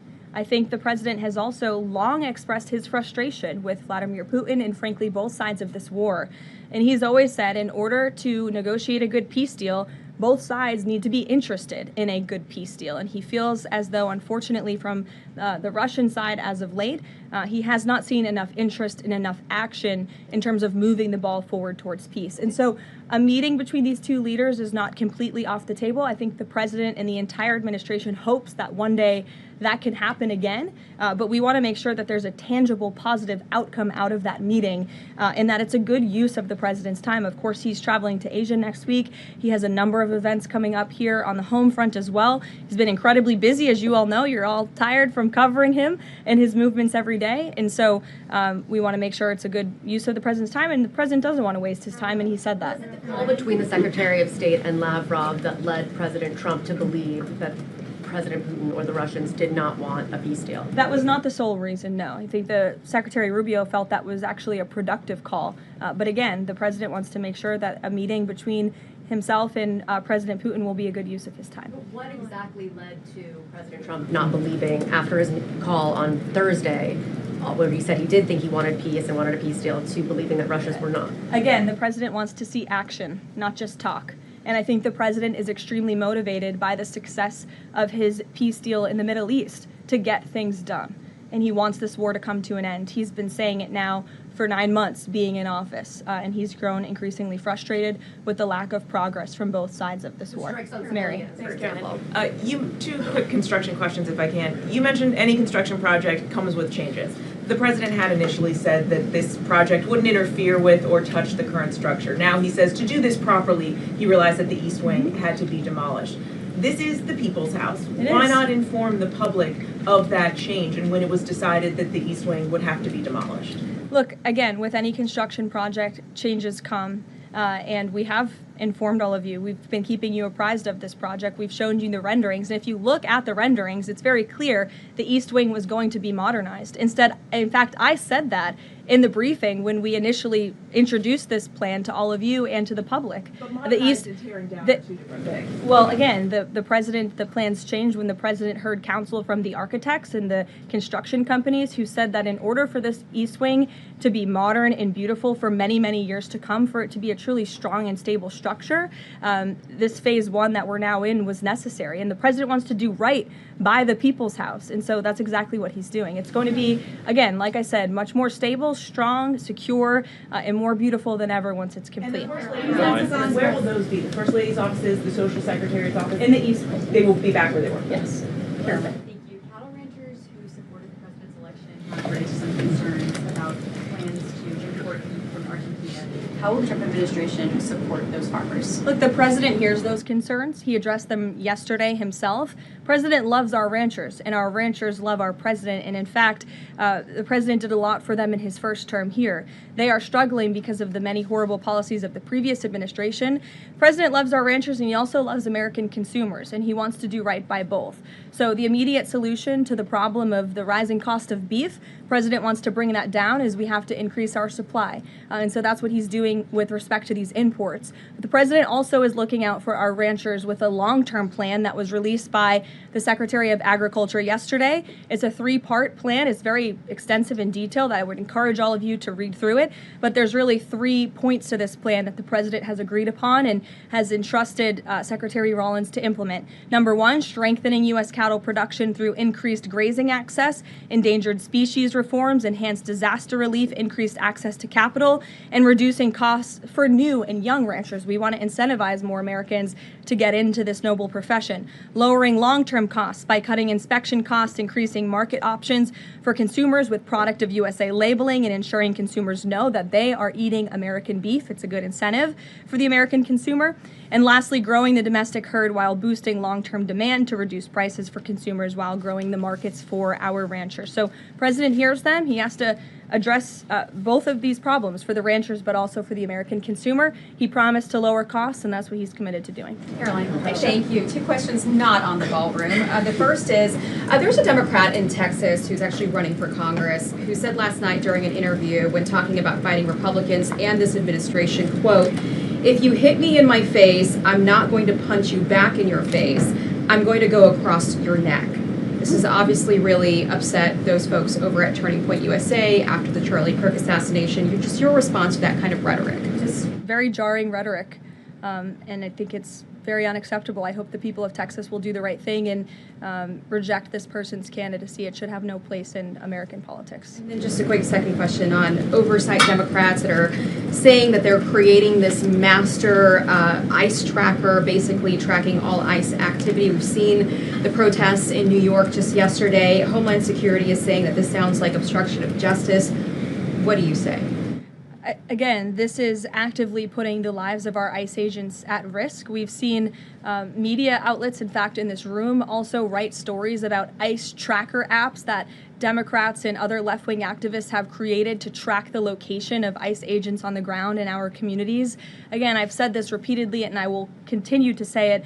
The men and women of ICE are outstanding people. I wish a Democrat on Capitol Hill would actually have the courage or the guts to stand up to their party and sit down with some of these men and women who are doing this incredibly difficult job of enforcing our federal immigration laws. They are, again, simply trying to enforce the law and do their jobs. And if Democrats spent a little bit more time understanding that and also focusing on the people who they are trying to get out of our country every single day. As I spoke about earlier, 3 innocent people in California are dead because an illegal alien who Democrats let into this country was wrongfully issued a trucker's driving license and clearly was not fit for the job because he was driving intoxicated and killed 3 innocent people. Democrats should focus a little bit more on that. Stop trying to fight this president and this administration on every turn and restore law and order. That's all that we and these brave men and women of ICE are trying to do. Mary. Thanks, Caroline. I have 2 questions, one on San Francisco and one on the No Kings protesters. On San Francisco, the president said that he had a call with the mayor and he was planning on surging there, but now because the mayor really wants to fix it up himself, they're going to do that. Is this what Trump hopes happens in pretty much every city? The president hopes, and I've said this so many times, and I think the president's conversation with the San Francisco mayor last night and his statement today prove the president is willing to work with anyone across the aisle, across the country, to do the right thing and clean up America's cities. He is genuinely interested in this effort to make our streets safer, to make our cities safe and clean again. And he heard from the mayor last night who told him that he is going to earnestly try to make his city better on his own. The president heard him out. He said, okay, I'll give you a chance. We'll be watching, and if you need us, we are here. And if I feel as though you continue to fail your citizens, the federal government may have to step in. But we'll continue to watch San Francisco, and that law enforcement operation has now been paused. Thank you. And then on the No Kings protesters, I saw videos of people explicitly calling for violence against Stephen Miller, against the president, shirts saying we don't have enough assassins, calling for more political violence. Does the president want to see arrests here, and are we going to see arrests of these types of explicit calls to violence? I would think myself, the president, and everyone here at the White House certainly hopes that anyone who is making violent and illegal threats in that way against public officials will be arrested and prosecuted. Sure. Thank you. 2 questions. Would the president support the Senate ending the legislative filibuster to end the shutdown? This is something I haven't heard the president talk about much, so I don't want to speak on him for it. I'll let him answer that question himself. And do you have an update on the NASA administrator nominee? Do you plan to nominate anyone soon? Or does the president nominate anyone soon? Sorry. I'll leave that to the president himself. He'll make a decision in due time, and when he does, you will hear directly from him, as you always do. Back, we'll give our friends in the back a chance. Yes. As you mentioned at the top of the briefing, USDA has warned that it will run out of funds to pay full SNAP benefits next month if the shutdown continues. Senator Hawley is floating a bill that would ensure SNAP benefits are continued to pay during the shutdown. Would the president support such a move? And you also announced that the administration was using tariff revenue to keep WIC going during the shutdown. How long will that last? And is anything similar being considered for SNAP? Yes, the administration would absolutely support that legislation. We hope that it would come over the finish line, but the bill that will get everyone paid and put everyone back to work is the clean continuing resolution. That's what the president and Republicans want to see. Ed, go ahead, Ed. Thanks, Caroline. On the Russian sanctions again, how much pressure do you think this sanctioning these 2 Russian companies actually puts on President Putin? Because the last administration sanctioned 2 other oil companies. So how much economic pressure is this really? A lot. If you read the sanctions and look at them, they're pretty hefty. And I saw some international news out of China this morning that they're scaling back oil purchases from Russia. We know India has done the same at the request of the president. The president has also pushed European countries, our allies, to please stop their purchases of Russian oil as well. So it's full court press for sure. And we expect that these sanctions are going to do harm, as the Secretary of Treasury said yesterday. Could there be more? Is this just the first step, or could there be more sanctions? I'll leave that to the president to decide. Sure. Or heard the NBA gambling, involved in the gambling issue there. Does the president gamble? What does he think about that? You know, I'm not sure. I don't think he does. I've been with him quite some time, and I have not seen him gamble before. I don't think he's a big gambler, but you can ask him yourself next time you have a chance to, Ed. Go ahead. Thank you, Caroline. I've got 2 Hi, quick Jake, questions. and then we'll go to you. Thank you. Okay. You're welcome. 2 quick questions. Back to the ballroom. It is a very spectacular ballroom, according to the renderings. And if it's half as nice as the one in Mar-a-Lago, then future presidents are really going to appreciate it. They will. Thank you, Jake. First of all, is there like an official name? Like, are we calling it the Trump ballroom, or does the president have a vision for what the name for the ballroom is going to be? There will be an official name. I will let the president announce that once he firmly decides on it. Question is, looking at these renderings, and it kind of got me thinking, he's likely going to go down as the greatest builder of this era, and you've been in on a lot of those meetings with him. Has, to your knowledge, has the subject of rebuilding the Holy Temple in Jerusalem come up? It has not. No, it has not. I don't. I'm sorry, Jake. Go ahead. Caroline, on the CC pardon, could this clear the way for finance to resume U.S. operations? I won't get ahead of that. That's something for Treasury or the Departments of Commerce to comment on, so you're welcome to ask them. And then one follow-up question. Any more details on the president's Walter Reed visit? The readout from his doctor mentioned advanced imaging. What procedure was he referring to? Advanced imaging is something that presidents receive and people receive when they go to the doctor. And so we provide a detailed readout of that physical, and I would encourage you back to that. Presidents and I don't know the exact imaging that took place, but as the physician's note said, the president is in incredibly good shape, and I think that's evidenced here every single day. Danny. Thanks, Caroline. Back to the ballroom, I'm afraid. I just wanted to ask, because in July, the White House said that it would cost $200 million.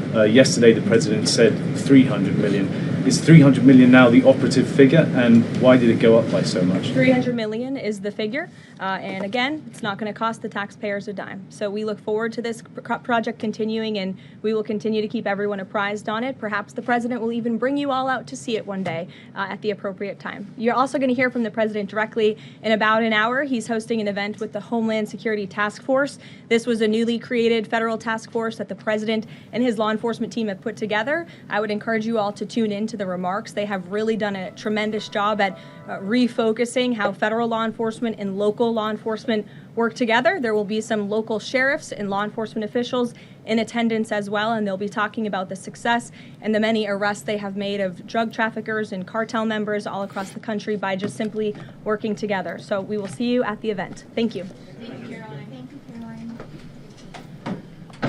All right, so you guys know that there's a ballroom, some sort of ballroom being built on the east side of the White House. You know, nothing's ever been built before. And did you know that in order to build or renovate something, you have to demolish something? That might be something that these people just gleaned for the first time. As they go home to their condos and houses, unless they built it, it pretty much was a result of somebody tearing down something else and putting something up. You want proof that these people have absolutely nothing? That the Democrats and the media, one and the same, literally have nothing to talk about. That they're talking about a ballroom being placed on the east side of the White House. Not the White House proper, not the actual building with the, the big pillars and everything. The one that had to be rebuilt after it was burnt down and all this kind of stuff. We're talking about way over there. Way over at the end there, where they're building the ballroom. Not at the West Wing, over here where the Oval Office is. Way over there. Not where the residence is. Way over there. It's sad. It's sad, but at the same time, as sad as the display that they're making, it should make you smile. It should make your day. You should actually be happy because, it tells me we're going to win so much, you may even get tired of winning. And you'll say, please, please, it's too much winning. We can't take it anymore. Mr. President, it's too much. And I'll say, no, it isn't. We have to keep winning. We have to win more. We're going to win more. It's one of those things that they know they've been beat. They know there's nothing positive to talk about on the Democrat side. So they go scandal surfing, hoping they can find something, anything. The Trump put on two left shoes, anything. to stop, to stop the focus of the Schumer shutdown. If you ever needed a barometer, if you ever wanted to check the way things are going, listen to what the press is saying. as you listen to them, none of them wanted to talk about, the shutdown. Hey, do you want to talk about what Schumer's asking for? No. You want to know what Schumer's asking for to turn the switch back on? Nope, don't want to talk about that. Huh. How about Hakeem Jeffries? What they really, really want and what they propose? No. So what does he want to talk about today? I got about another 30 minutes here before we, you want to talk about the ballroom? I would have to guess, excuse me, if you weren't on X or Facebook, how many people in this country give one piece of turd about the ballroom?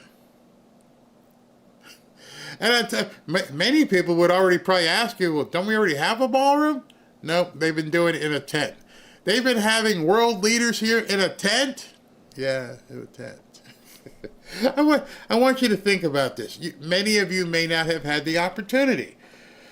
The press, they've been to Spain and Italy and France and Germany and all the European places that they absolutely love and wish would turn into America. Yeah. They've been there. They've been to Saudi Arabia. They've been all over the world as they fly in on his jet or the people's jet. When they walk into one of these palaces, you can even think of England. What do they see when they go to other countries? When you go to Saudi Arabia, I am pretty sure, no, I am 100% sure, you're not walking into a tent. You're not out there going through squishy grass trying to find a folding table someplace so you can have your dinner with fake air conditioning and everything else. I know you've seen England. We watched it ourselves when he had that giant dinner where the table went for like half a mile. Grandiose ballroom. Ornate. I think the table itself held like 100 people. Nobody complained about that. I'm sure when you go to France, again, castles, all kinds of things. Huge. They're not eating in tents. You go to China, you go to Russia. None of these places are world leaders eating in a tent. But when they come here to America, we have to go through the embarrassment of saying, sorry, we're going to go outside in this tent and have dinner, okay? Oh, yeah, and they're going to have to slop your food from the kitchen all the way over here, and it might get a little cold because now they got to push the car. See, people aren't thinking about this. This guy has traveled the world before he became president. I'm pretty sure as many world leaders have come here. Yesterday we had the Secretary General of NATO. I'm sure many of these people have been to Vatican. Oh, huge ballroom in the Vatican. I've been there. But yet our media is pissed off because President Trump is building a ballroom. Have you thought to yourself why they're pissed off that he's building a ballroom? It's not the money. It's everything that they show disdain for. President Trump wants to show power and wealth to the rest of the world. You don't want people to come here thinking they're going into the ghetto. There's a whole reason behind cleaning up Washington, cleaning up the train station, getting rid of the crime. He wants people to know when they land at the airport in Washington and they take their motorcade and they're, wow, this is a beautiful place. Wow, this is awesome. And then they go to this ornate ballroom that exudes power and wealth. Prosperity. All of this goes together. And you can take your cue from the press as to why they don't want that to happen. You can't flex and show this place to be fantastic and 100,000 square feet of just gold and all kinds of great place in a kitchen, a state-of-the-art kitchen right there with serving stations. You should be spending that money on the poor peoples in Washington. It's not tax dollars. Doesn't matter. If you got money to put into a big old nice ballroom, then you should be spending it over here. That's what I told you were going to hear it, and soon enough you heard it. They were pissed off. They don't even care that it's somebody's private money. You don't deserve private money. We do. President Trump, with this ballroom and the cleanup of Washington, is making a statement.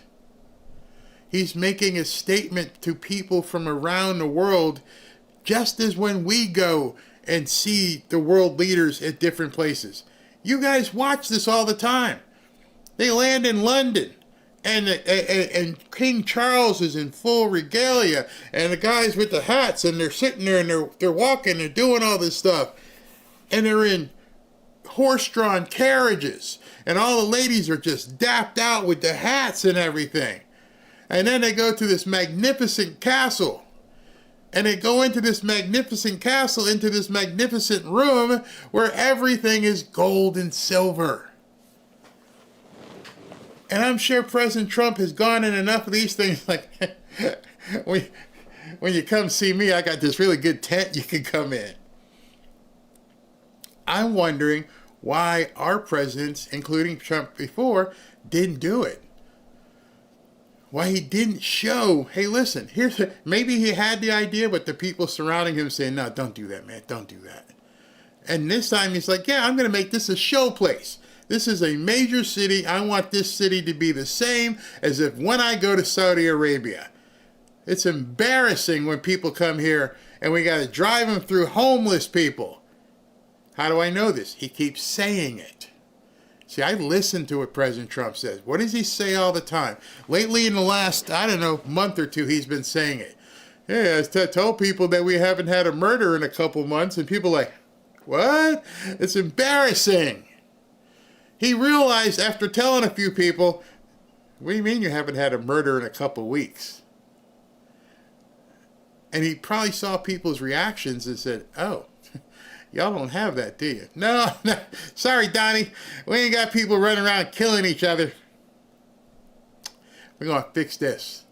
And he probably went on one of these last trips. Maybe it was the trip to London. Wait, look at this place. This is the place we ran away from and started our own country because we wanted to do it better. And we're eating in tents. And the Democrats are fine with it. You know, we don't need to show wealth and power. And what President Trump keeps saying over and over, and I keep saying to you, is he's letting people know prosperity not only shouldn't be hidden, it should be exhibited. It is a sign of success. People don't have a problem driving piece of crap beaters around. Why should you have a problem driving a Humvee or a Cybertruck?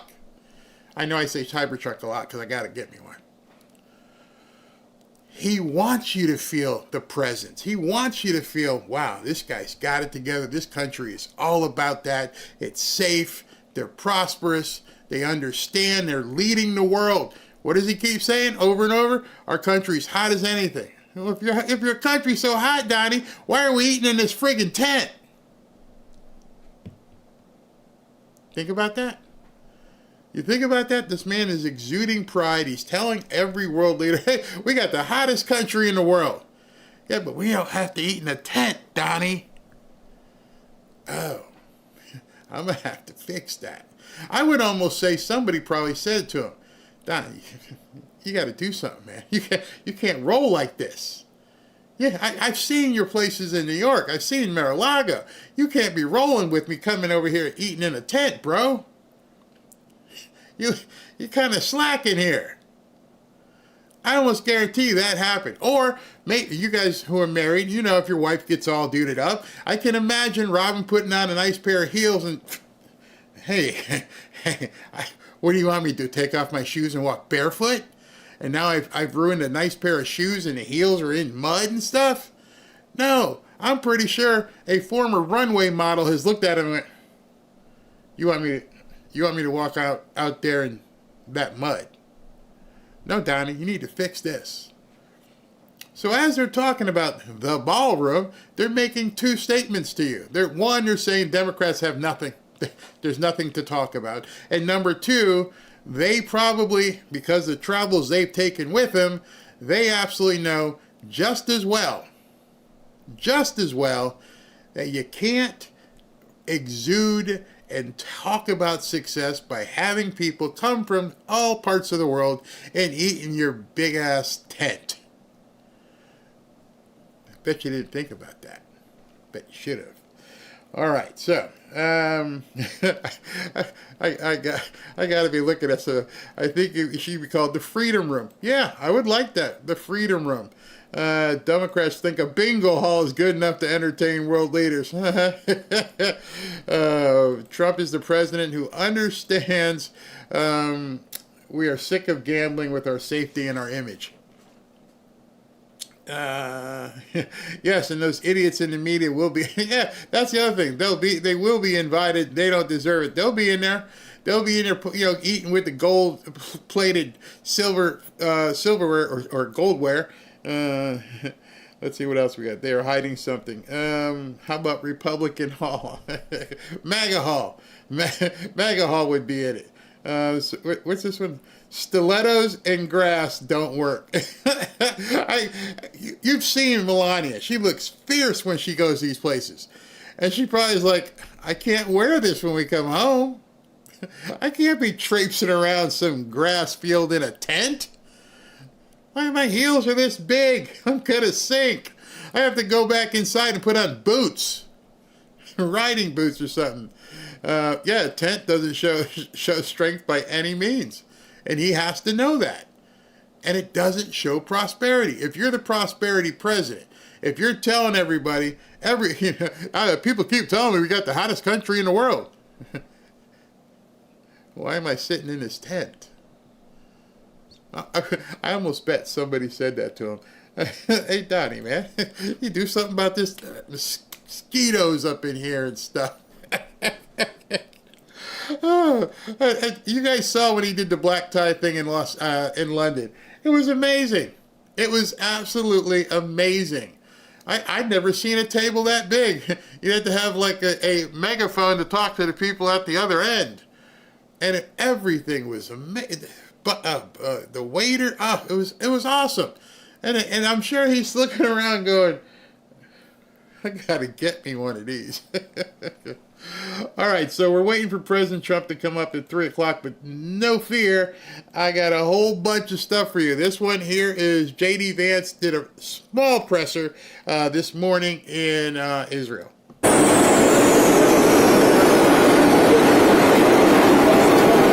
Hey guys, how are you? Well, look, had a final productive day in Israel. Today I was mostly focused on meeting with the Ministry of Defense in Israel, understanding the security situation on the ground in Gaza, and obviously meeting with some of our military personnel as well. I mean, the whole purpose of this trip was really to try to understand how to make the peace stick, how to move on to phase 2 successfully, and a big part of that is just understanding what would be necessary to police and secure Gaza so that on the one hand, we can provide stability and hopefully some humanitarian assistance to the Gazans, but on the other hand, ensure that Hamas is unable to threaten Israel. So it was a productive trip. I appreciate the Israeli government for hosting me. Really appreciate all the folks from Central Command in particular who are trying to make this peace stick. It's very important for our country, and I think that we're on a very good pathway. It's very early, but it's a good start. Do you feel like you were able to make any progress towards phase 2 of the president's peace agreement during this trip? Well, I do, and in fact, not just me, but the entire team. I know Marco's going to arrive in just a couple of hours. Jared Kushner and Steve Witkoff are in Saudi Arabia, and then I believe right now they're actually in the UAE trying to marshal support for the international security force. It's very early, but I do think that we've made a lot of progress in understanding what the composition of the ISF would look like and understanding what would be necessary for it to actually be effective, and then just to understand how Central Command is going to work with the troops who are going to actually be on the ground. Again, no American troops on the ground, but American troops supervising and mediating the peace, understanding what that relationship would look like. That's really what I was here to do. I think we did make some progress. I'm going to go back home and continue to work on it. So, Mr. Vice President, did you get any clarity on how this Israeli government and other partners plan to disarm Hamas? Obviously, that's a key sticking point moving forward in this process. Well, look, our hope of the administration is that the international security force is going to now take the lead in disarming Hamas. That's going to take some time, and it's going to depend a lot on the composition of that force. There are certain countries who I expect will be quite good at it. There are other countries that can play a role, but I don't think are going to be quite as useful. But a lot of that depends on which forces actually come to bear and how we're actually able to implement this phase 2 of the peace plan. I do think that we're in a good place. I mean, for all of the difficulties and all the problems, right now, I think we can say with confidence that Israel's respecting the ceasefire, Hamas is respecting the ceasefire. There are exceptions. There are little exceptions that break out here and there. That would be expected when these two parties have been at war for 2 years. But so far, the ceasefire is actually holding, the peace is actually holding, and now we're trying to figure out how to make it stick over the long term. And can you talk about the reconstruction plan? Jared Kushner in the press conference with you said there was some consideration of giving funds to areas not controlled by Hamas. Is there a dividing line? Do you have any details about what that reconstruction plan would look like at this point? Yeah, I mean, right now, look, there are two basic areas of Gaza. One area is, I don't know, maybe you've got 100,000, 200,000 Gazans living in that area. It is largely Hamas-free. Not perfectly Hamas-free, but it's largely secure. And then you have what we're calling the red zone, which is where you still have significant Hamas presence. It's still quite dangerous. We think that we can start reconstruction of the areas that are free of Hamas very quickly.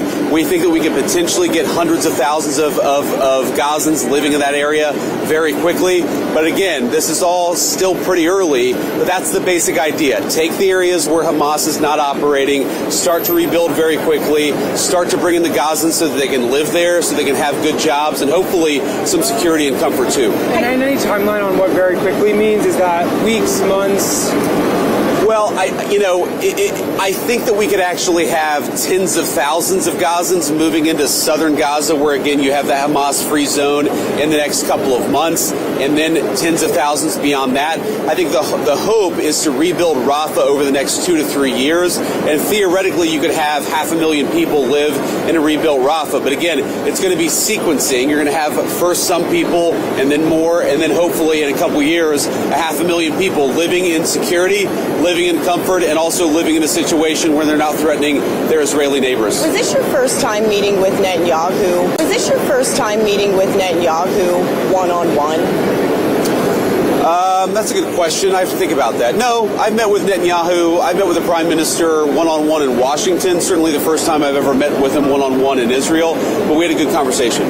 And when was the last time that the U.S. spoke with Hamas? I know that Steve Witkoff and Jared Kushner had spoken with them directly when they were trying to get phase 1 over across the finish. Yeah, I mean, look, I actually don't know the answer to that question. We can always pick up the phone and call Hamas, at least through an intermediary, if we want to.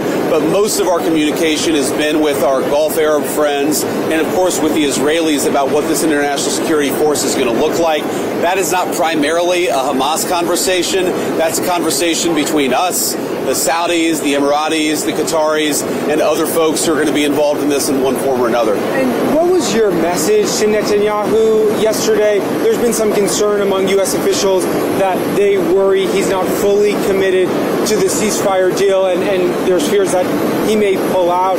Was there any stern warnings from you about that to the Israeli leader? Well, we're fully committed to the peace deal, and that's what the United States policy is, and that's going to continue to be United States policy. I mean, my message was just do whatever you can to work with us to actually make this peace stick. Look, it's not going to be easy. These two sides, there's a lot of hatred. They've been fighting a very brutal war over the last couple of years.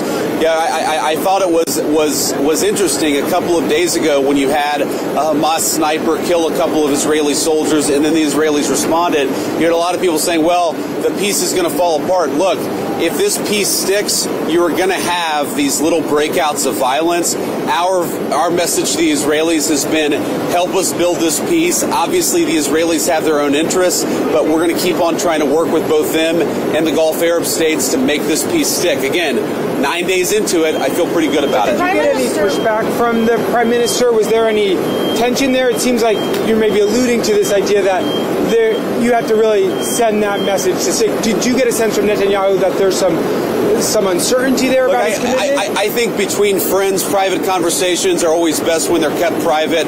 I'll continue to talk about what I think is in America's interest and what America's policy should be. But right now, I feel like the Israeli government is committed to the ceasefire, is committed to the peace plan, and we're going to keep on working with them and everybody else in the region to make sure it sticks. Did he rule out any countries providing troops explicitly? There was some talk about Turkey, and you just said some countries were going to, play a different role. Again, I wouldn't say that he ruled it out. He obviously has strong views on some countries negative, strong views on other countries positive. Of course, the United States has its own perspective. We're going to work with everybody in the region to make sure that peace sticks. There's going to be some give and take there. There's going to be some disagreement between various countries, but we think that we have the beginnings, still early, but we have the beginnings of an international security force that can make the peace stick. I'll take one more question. While we were here in Israel, former White House Press Secretary Jen Psaki made some comments. All right, so you got to hear this. If you guys haven't seen what happened, Jen Psaki really stepped over the line. Jen Psaki said something about his wife. It makes no sense how these people are just lashing out any way they can. And so this reporter is about to ask him, what do you think about what Jen Psaki did? Low-class wench. Suggesting that your wife, the second lady, needed to be saved from you? I think the little Manchurian candidate, J.D. Vance, wants to be president more than anything else. Yeah. I always wonder what's going on in the mind of his wife. Like, are you okay? Please blink 4 times. Yes. We'll come over here. We'll save you. And that he's willing to do anything to get there. And that your whole iteration you just outlined, I mean, he's scarier in certain ways. He's smarter. In some ways. And he's young. Yeah. And ambitious. And agile in the sense that he is a chameleon who makes himself into whatever he thinks the audience wants to hear from him. Now, what's also true, though, is J.D. Vance is not, he's in some ways goodish on paper if you like what he believes in. I don't know. But I don't know that he can take the whole movement with him. No way. I don't think so either. There's no riz. It's got no riz, right? None. And he's got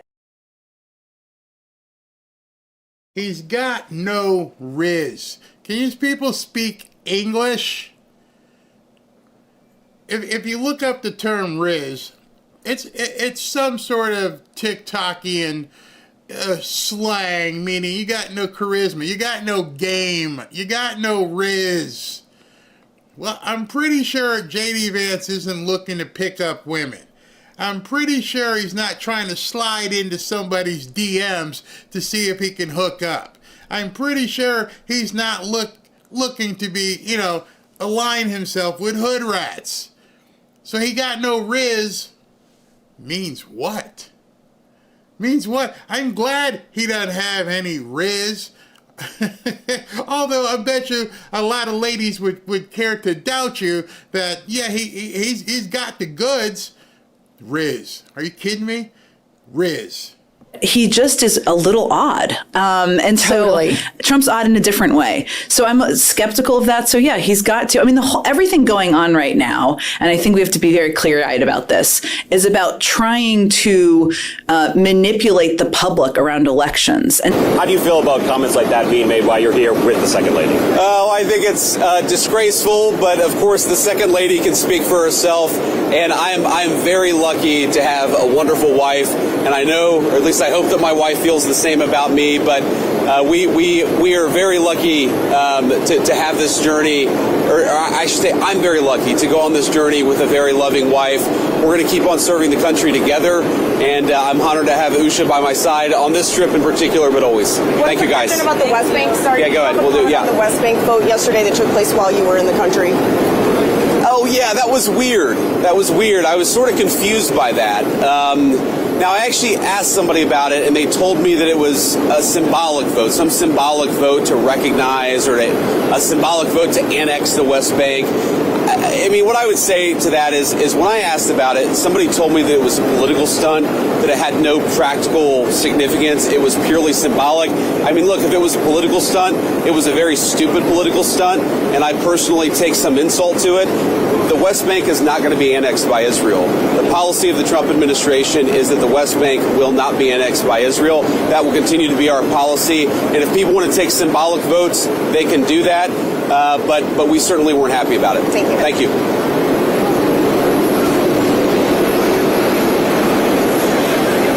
I love it that his wife is right there. That he's walking from that interview to head right back to his wife. He ain't got no riz. Somebody put in a comment, what is wrong with these people? I don't know. I don't know what's wrong with these people. They're not normal. They're anything but normal. Riz, what's his name? Did Kamala's husband have Riz? Riz. We're reducing to find out what someone's, I don't know, attractive sexuality meter is. What in the hell does that have to do with anything? Even though he from what the ladies I talked to, yeah, he's got it, but what does it matter what his Riz level is? These people are sick, demented, and in certain instances evil, because the fact of the matter is, what did those three hags have any need in going after J.D. Vance's wife? She's not an elected official. She got the bonus plan. She's his wife, as he was named and elected the vice president. As they say in the mob world, she's a civilian. Melania is a civilian. Why are you going after people's wives? I'll tell you why. I'll tell you why, because they got nothing. Nada. Nothing they can do. And so they're looking for all the different points of vulnerability that they can go after people. It's insane. It's disgusting.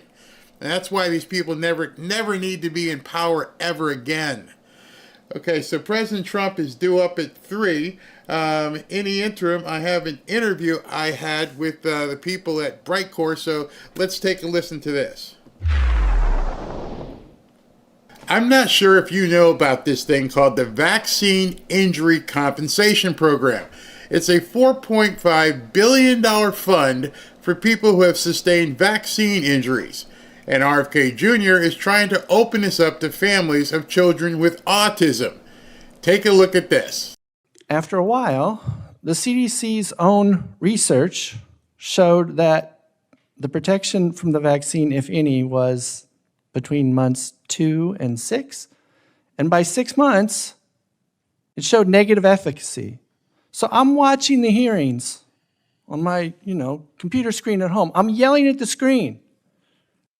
The COVID shots have negative efficacy after 6 months. Tell me how a shot with negative efficacy is saving lives and it has the worst side effect profile of any vaccine in human history. So how exactly is a vaccine with the worst side effects and negative efficacy saving lives? That's a preposterous claim. What ended the COVID pandemic was the Omicron variant that was more transmissible but less lethal. And now take a look at this story about Larry Lowe. My name is Virginia Lowe, and I have travelled here from Oma along with my husband to share his vaccine story. Larry's condition makes it very, very painful to speak for long periods of time, so I'm his voice today. I don't actually know how long he's able to stay here. He's sitting in the front row taking multiple attacks as I speak. He's shaking, stimming with the pain to try and keep it under control. Prior to December 2021, my husband Larry was a healthy, active man with no health concerns or underlying conditions.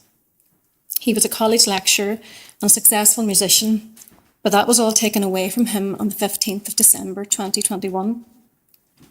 That was the day he received a COVID Pfizer booster injection in Oma Leisure Centre. Within 2 days of this, he complained about unusual painful facial numbness with further pain in his teeth and his gums. This was only the start of his onset neurological journey. I've got a guest on today who I've had on before who's going to talk about everything that you've just seen.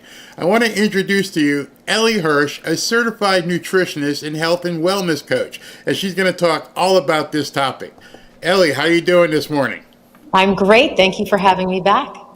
So what are we talking about here? What is actually going on? So much. So you have the Vaccine Injury Compensation Program, which is VICP, and RFK Jr. is opening it up to families of children with autism, which is really nice. And let me give you a bit of background on the program. It was created in the 80s, and there was a 75-cent excise tax on doses of specific vaccines like the flu, and all of that money put together now has a $4.5 billion fund. And these are for people who have sustained vaccine injuries. Now, I don't know if you're aware of this, but COVID's not part of the VICP. And that's a little alarming, right? Because 4.5 billion is a large number, but not really if you include COVID. So that's under the CICP. That's the Countermeasures Injury Compensation Program. That was established in 2005 for vaccines during public health emergencies. So flu, COVID, two different things, two different programs, basically. I'm thrilled that RFK Jr. is working on a policy change because I do think that families of children with autism, they should seek awards, absolutely. Now, there's a loophole that Kennedy's team is considering because you can't call it autism, right? It's not part of the program. So they're trying to figure out other ways to include it in the program as well. So, I mean, Barry, what do you think about how this even exists? I mean, does that tell you something is wrong? Yeah, especially wrong if 4.5 billion has to go to fix it. So that tells you they're applying a fix to something that they most assuredly know is wrong. Exactly. And that's what is the scary part. You're telling, everybody, put this in your body, right? Put this vaccine in your body, because vaccines in the past have been dangerous for young and old. But the new one, the COVID back then, it's even more dangerous, but we're not going to include it in the 4.6. So good luck with trying to get money. So that is seriously alarming. And we have, people who are really, really sick, really sick. You talked about Larry Lowe. This is a guy that is so sick. I mean, he can't even deliver his own testimony. His wife has to speak for him. And he is in so much pain. He hasn't slept in 3 years. We all say, I haven't slept in a month. This guy literally has not slept. And it's not just happening to people like Larry Lowe, right? It's not just happening to older folks. It's happening to young people too. And that's about this young woman named Trista. I saw another video that it is indeed happening to young people. And so I want, before you get into what you know about Trista, I'd like everyone to take a listen to this video to hear the story about an 18-year-old girl. She was just a really funny girl, and she worked really hard. She was a little spitfire. She was not really afraid of anyone or anything. Trista was a beautiful, beautiful girl, more full of life and joy than anybody I've ever known. That's how Taylor and Alan Martin describe their daughter Trista. She graduated from Broken Arrow High School in 2022. That summer, she was promoted to a management position at a local Brahms. She walked her dogs and worked out with her older sister. She had plans to go to college and had a heart for helping others. After she passed, we found a bucket list that she had made when she was 16. Yeah, adopt a teenager. Number 28. Number 29, be a foster parent. Number 27, be a mother. That one gets me a gut punch. Dreams that will never come true. Trista died November 9th, 2022, 12 days after her parents believed she got her second COVID vaccine. They found her vaccination card from her first appointment in her purse. It shows she received the first Pfizer shot July 20th of that year. Her parents had no idea. So in this case, I believe 12 days after she had her vaccination, that's when she died. So the correlation and the connection between the COVID shot and her death, it's easy to see, right? But there are so many cases where months, years, today people are still realizing, oh my God, like, this is all because of the shot, right? Whether you got the shot or not. Now I understand what you're saying. So in order to really grasp that it's happening to so many people, and you're trying to obfuscate it and make it like it never happened, I want you to take a look at this ridiculous news story. And I'm not sure what CNN was trying to pull here. Actually, we probably do now. So take a look at this news story from CNN. A German man has puzzled scientists after he deliberately got more than 200 COVID-19 vaccinations. 217 to be exact, over 2.5 years. That's a shot every 4 days, roughly. CNN health reporter Meg Terrell is here to explain more. Meg, this guy sort of became a voluntary science experiment. Yeah, Boris, they call this guy a hyper-vaccinated individual, and researchers sort of found out about him through media reports as he was already more than 200 shots into this self-experiment he was doing. So, I mean, there is no validity of the story. We don't know who this person is. There's no name. I mean, it's really just propaganda from CNN, right? This guy did, 27 vaccines over 2.5 years, supposedly, and never got sick. So now it's like, oh, well, he did all these shots. He never got sick. But you had one shot and you're sick, so you're probably wrong. So it's just ridiculous. It really is. So are you saying CNN does propaganda? I don't know how you discern news from reality when you watch stuff at CNN. It's absolutely absurd. So people should be taking that kind of stuff with a grain of salt and do their own research, which is something I know that you can provide and show people. And to that end, here's something showing just how bad the damage from the vaccinations have been. Let's put up the next chart, number 3. This is probably my most censored chart. Dr. Scott, were you aware that worldwide on VAERS we've reported 38,742 deaths worldwide associated with the COVID vaccine? Were you aware of that carnage? I'm not aware of that figure in particular, no. In America, I believe the number 19,000, correct? Again, but VAERS does not prove causality. Oh, I've heard that time and time again. So let's take a look at the bottom figure down here. Of those 38,000 deaths, 9,252, 23.9%, let's call it 24%, occurred on the day of vaccination or within 1 or 2 days. Now, I know that doesn't prove causation, but man, that's a correlation that we ought to look at. So what's interesting here is that this is not even showing the majority of instances because only 1%, Barry, of cases are reported to VAERS. Okay, plus, it takes an average of 45 minutes for doctors to actually. Can I stop you right there for a second, Ellie? You mentioned VAERS. Can you explain to people what VAERS is? Because you just said that less than 1% of the problems get reported to VAERS. What exactly is VAERS, and can people still report? Anyone can really report to VAERS, okay? And it's not, it's a reporting system for events, and events being when somebody gets sick from a vaccination or a medication, it's reported there. But it doesn't mean that the medication or vaccination caused it, but it's a report on record. But because only 1% of cases are reported, these numbers, I mean, they're not correct, right? And doctors have to fill out the paperwork. So if it's going to take a doctor 45 minutes per patient, A, they don't have the time, and B, they don't want to take the time. So, I mean, it's not, the numbers aren't right. I mean, the numbers are so much larger, and it's a lot. I mean, they're reporting 38,000 deaths from COVID vaccine. In America, that's 19,000. So out of the 38,000 deaths, like the video says, 24% occurred on day 1 or day 2 of the vaccination. Wow. So imagine how many more people, right, if it's not reported. 1% is nothing. Wow. So again, false numbers that are just ridiculous. Wow. Yes. So, and whether or not you took the shot, right, you are in danger because there's something called shedding, right? So the mRNA particles, if you get the shot, you are shedding particles.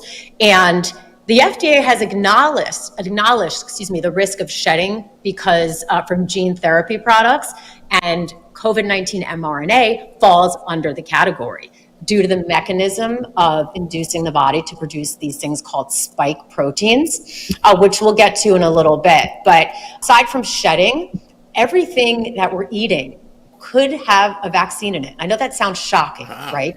But if we look at organic livestock requirements, animals are getting these shots, which is insane, right? So basically, since organic farmers can't routinely use drugs to prevent diseases and parasites, they mostly use animal selection and management practices.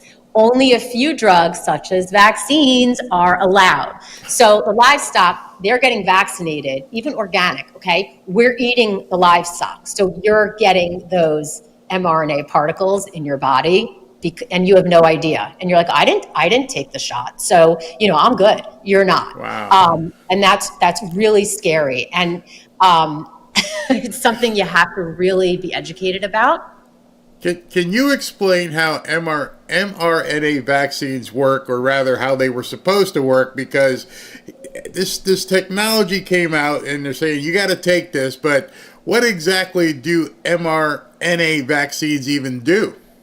Sure. Well, they teach your cells to make harmless spike proteins so that your immune system learns to recognize and fight it. mRNA COVID vaccine works by teaching your cells to make harmless spike proteins. Are they really harmless?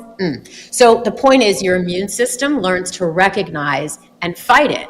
And all a spike protein is, it's part of the virus that helps it enter your cells, basically. Now, some researchers are worried that in rare cases, these spike proteins may travel where they shouldn't. So if you're injected here, maybe they're going down here, they linger too long, and that causes inflammation. The most common issue with mRNA vaccines is myocarditis, which is inflammation of the heart muscle.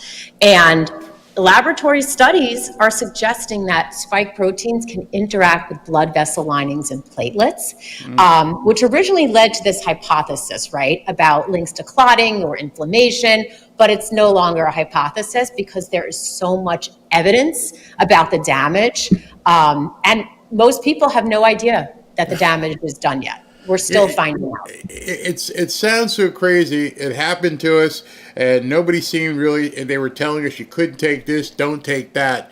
Nobody knew what to do other than to just simply lay down and voluntarily just take, or sometimes mandatorily take this thing that they were giving people. Now that it's over and people are having these issues, what can we do now to protect ourselves? Because it seems like it's hard to do things after they happen. You're reacting instead of being proactive. What can we do now to protect ourselves? Yeah, I mean, you took the words right out of my mouth. I mean, it's always good to be proactive when you can, right? And the younger you are, the more proactive you can be. But now that we know and we're educated on this, the study suggests that the number one thing you can do to increase your microbial diversity in the gut is with kimchi, which is unbelievable. So, and we'll talk about what kimchi is exactly, but I want to just talk about why microbial diversity is so important for your gut. Now, right? what's that term again? Microbial diversity, basically. And what it means is that you have many kinds of living things in your body, right? Bacteria, viruses, and they live in your gut.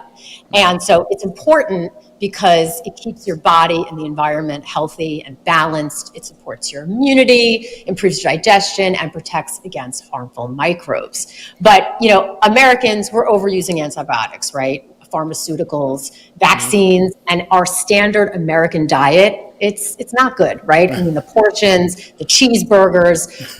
So all of that causes a lack of diversity in your gut microbiome. So the health of this microbiome, which really is just your mini ecosystem, it keeps your body balanced. And the number one factor in determining our health and fixing the problems that things like the vaccinations have caused, this is all the gut microbiome. So can you explain kimchi for us one more time? You've been on here before. People in the Fanfare family have understood, but I still get questions all the time when we talk about Brightcore and kimchi. Can you explain what kimchi does and why it's so good for us? Yeah, so kimchi is the number one thing that you can do for your gut flora. Okay, kimchi is a food. It's a staple in the Korean diet, right? It has over 900 unique strains of beneficial bacteria. That's why they call it the king of fermented food, right? It is a fermented food, and there is a war in our gut between the good and bad bacteria. So when you eat fermented foods, especially kimchi, picture it like sending special forces into your gut, right? The best of the best is in there. And kimchi feeds the good gut bacteria, but crowds out the bad. And it keeps your gut healthy, balanced, and health depends on balance. And we mentioned immune system just a little bit before, but did you know that 70 to 80% of our immune system lives in our gut? So the gut is really, it's like the brain, right, of everything. And I don't know if you've seen this, but somebody we all know, a very big figure in the health world, is also a huge super fan of this superfood. Meat and then fermented vegetable, anything fermented. So a lot of kimchi and all kinds of fermented vegetables. And it's really, I would say it's dramatically changed my, everything.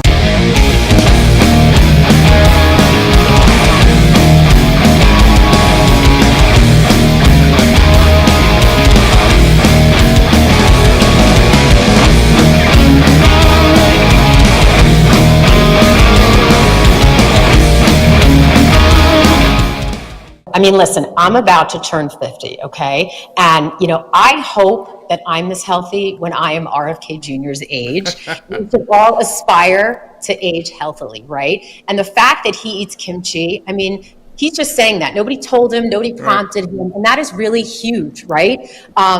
Kimchi is unbelievable. There's so many benefits. And when it's introduced to human cells, like there was a study where cells of all ages, right, were in test tubes and via in vitro, kimchi was introduced, and it actually slowed the aging of the cells. That's why he looks so good. He's so muscular. I mean, it's pretty unbelievable. I hope I look that good at 71, right?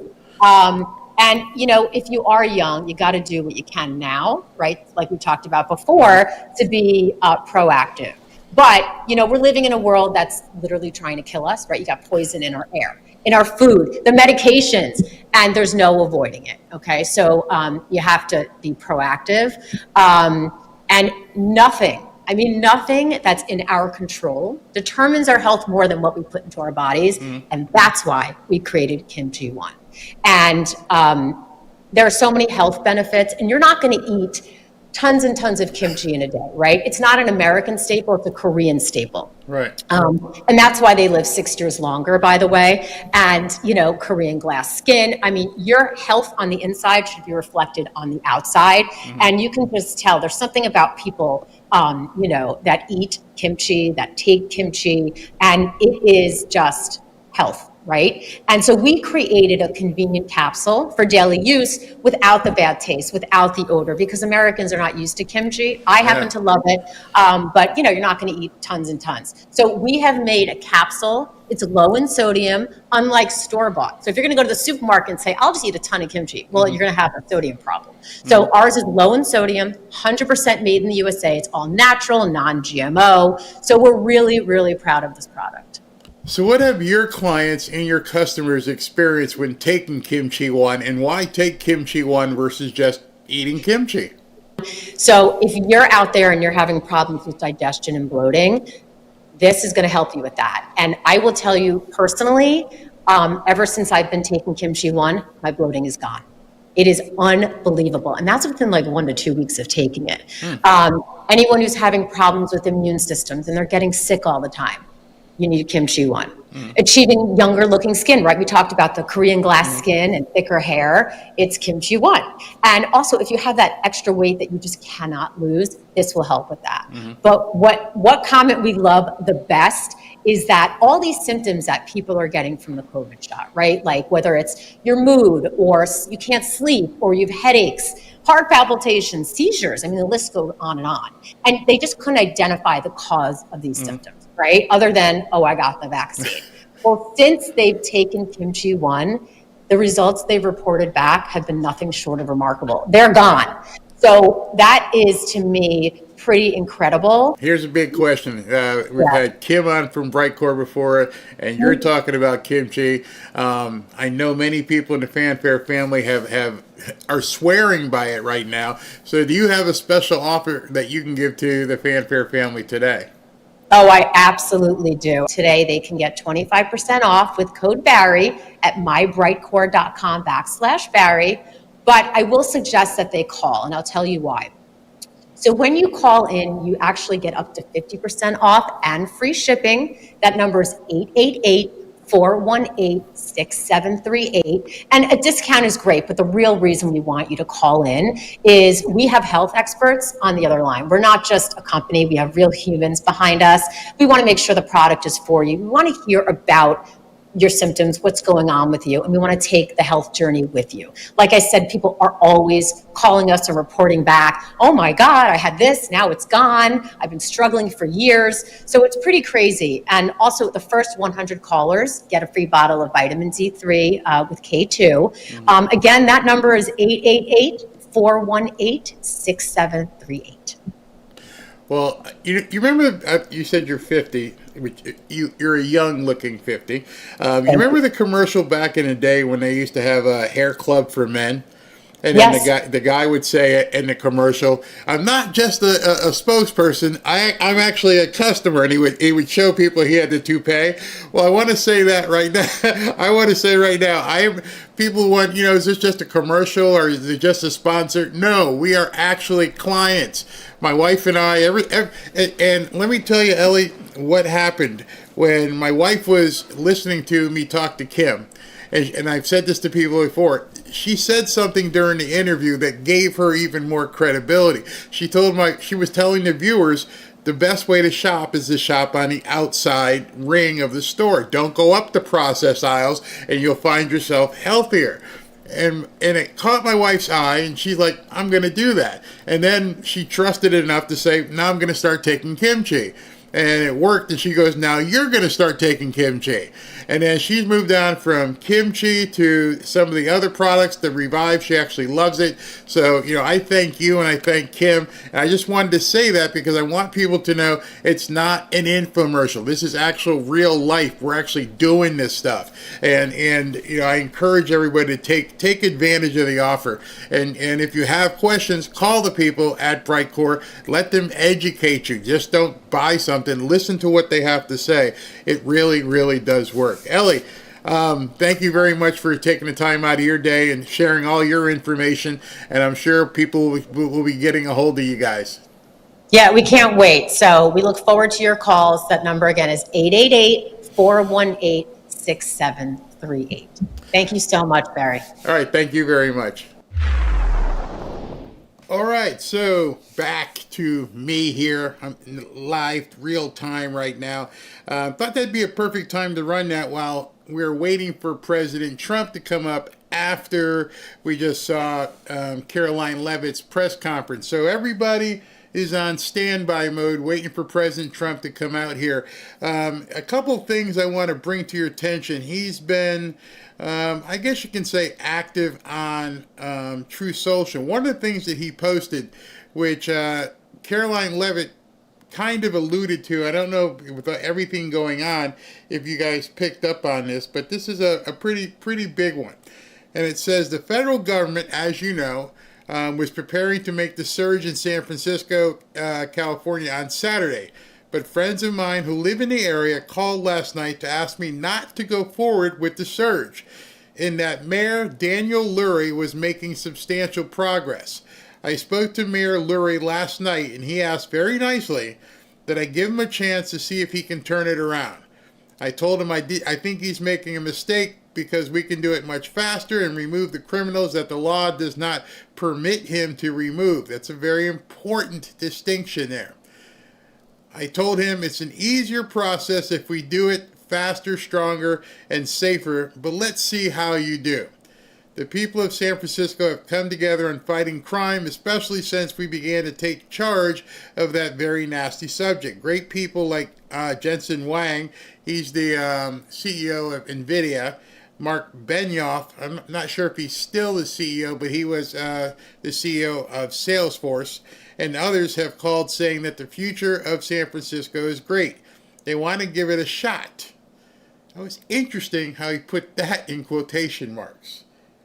You guys find that interesting? They want to give it a shot. Okay. Therefore, we will not surge San Francisco on Saturday. Stay tuned. Interesting. Interesting. So, despite Gavin Newsom crying crocodile tears, it doesn't really matter. The court gave President Trump the authority to go in and do what he's got to do. So now they're starting to bargain. Hey, listen, can you give us a couple days or a week, whatever? Let's see if we can't put this whole thing to bed and do it ourselves. And President Trump is gonna give them an opportunity to do so.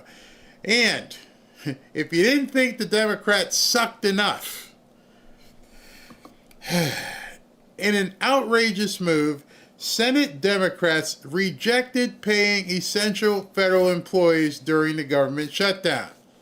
They had to have 60 votes. The vote comes after Democrats admitted suffering is their leverage.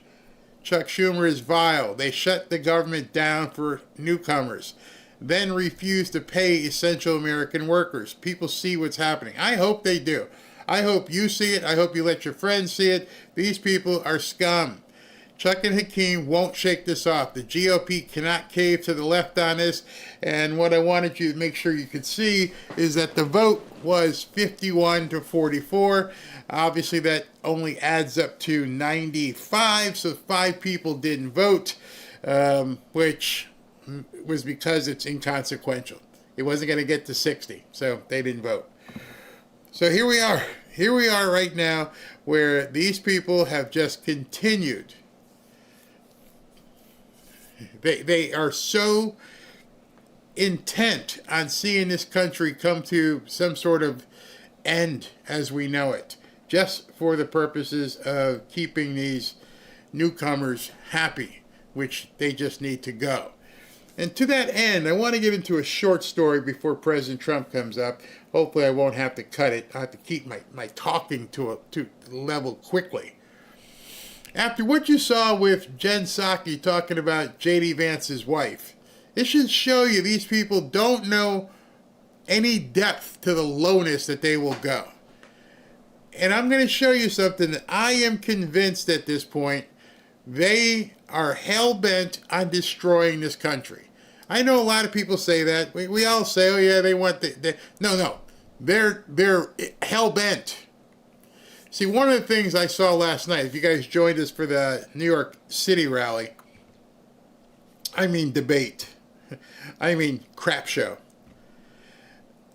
Having been a frequent flyer in New York, having lived in Connecticut, one of the things that jumped off the screen at me as I was watching this was there's a city of 9 million people.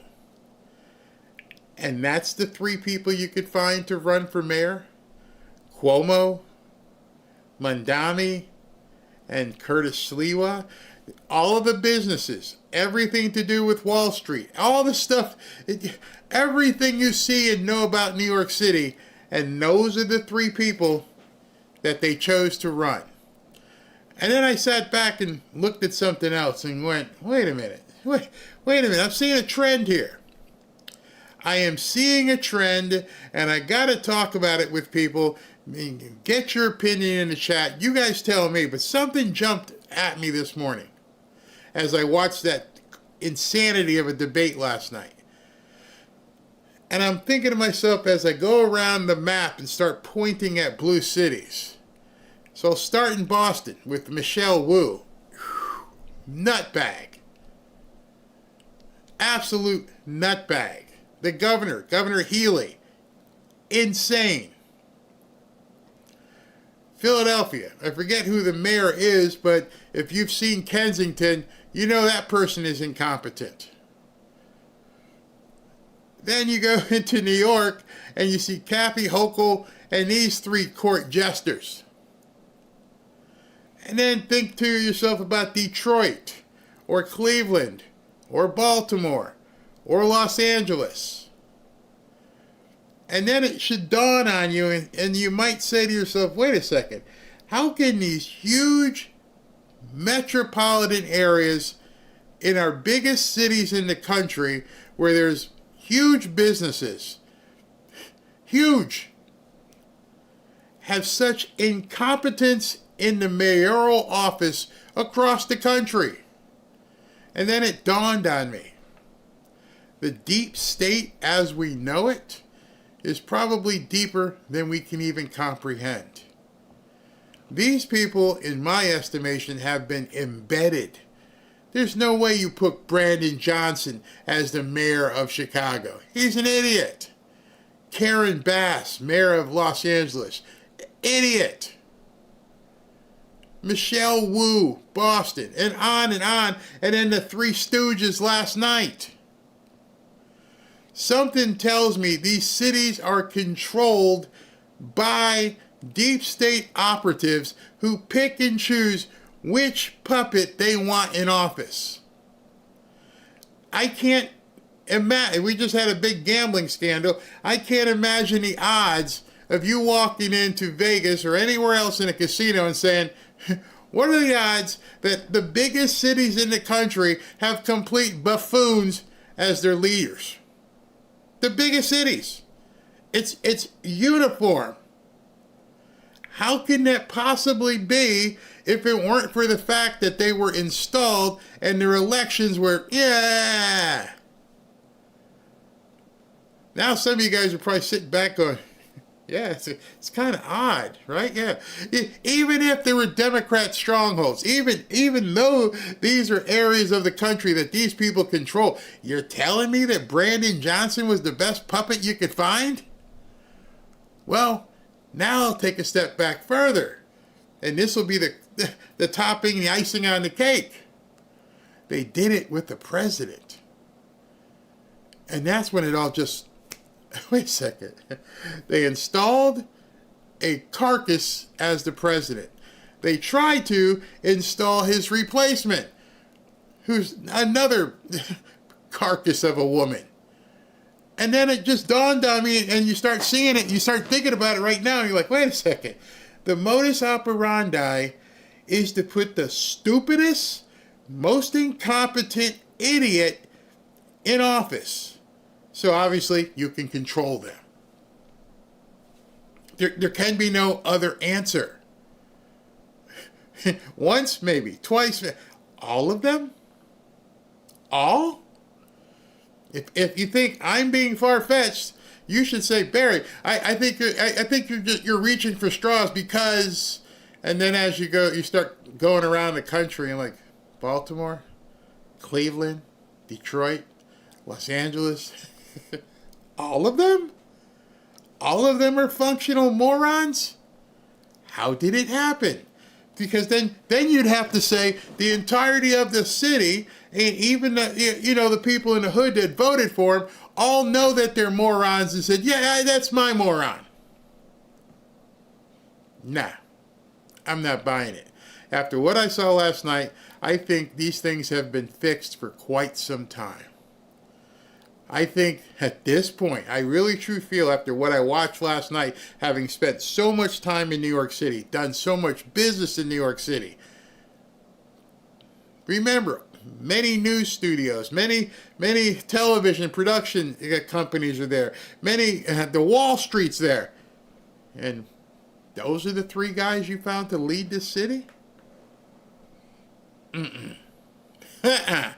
Somebody go have to tell me how nobody presented themselves who've got a serious resume and say, yeah, I've built $1 billion company, I've done this, I've done that, and I'll do this for New York.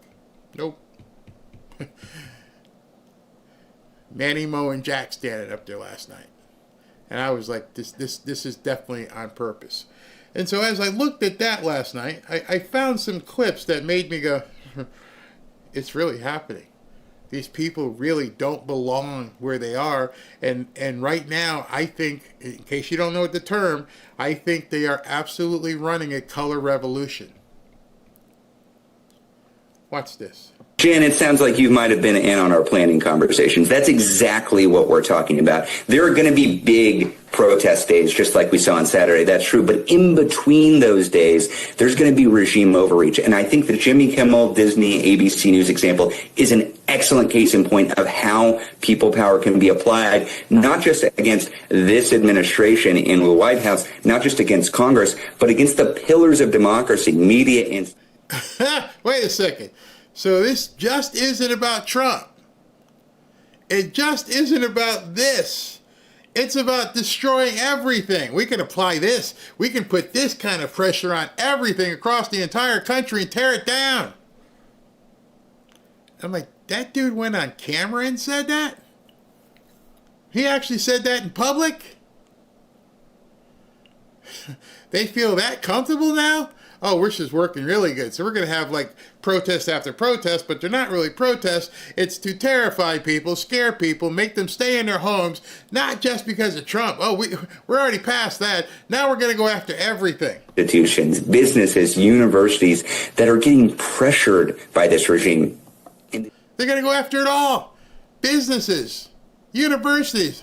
I don't know how much more they can pressure universities. They took over universities. Disney case, what we saw was the regime applied pressure, the institution buckled, the people responded in force, and then that institution saw that, changed course, and democracy sat up a little bit stiffer. We were a little bit stronger in that moment. There are going to be more instances exactly like that. So I think using our combined economic power in a rapid response, they do this, we do that, is necessary for creating the conditions of defiance all across. The conditions of defiance. I don't know if you saw something that Rosie O'Donnell put up. I don't know how they're going to orchestrate this, but the next thing they're doing is they want to basically shut down the country. They don't want anybody to go to work, drive, buy anything for like a week. Good luck with that. You'll find out how little you guys put into the economy. So I don't know if that was her talking out of her butt, but that's something that they want to do. But this is all a part of a color revolution. Across the country. So we've launched something tonight called the No Kings Alliance, which is an alliance of all of these groups working together all around the country in an effort to produce that kind of rapid response we need to change the conditions on the ground, because we don't want this to be the Trump era. The Trump era is over. This is the no. The Trump era is over. I'm pretty sure he's got a couple more years. I'm pretty sure it's not over. But never mind, that's where they want to take it. They want to, as of right now, end the Trump presidency. This isn't about them coming, a continuing resolution. Do you realize at this point, this continuing resolution that they're talking about means absolutely nothing, because they'd have to redo it in the middle of November. So I believe these people are hell-bent on making sure people suffer and this country falls to its knees.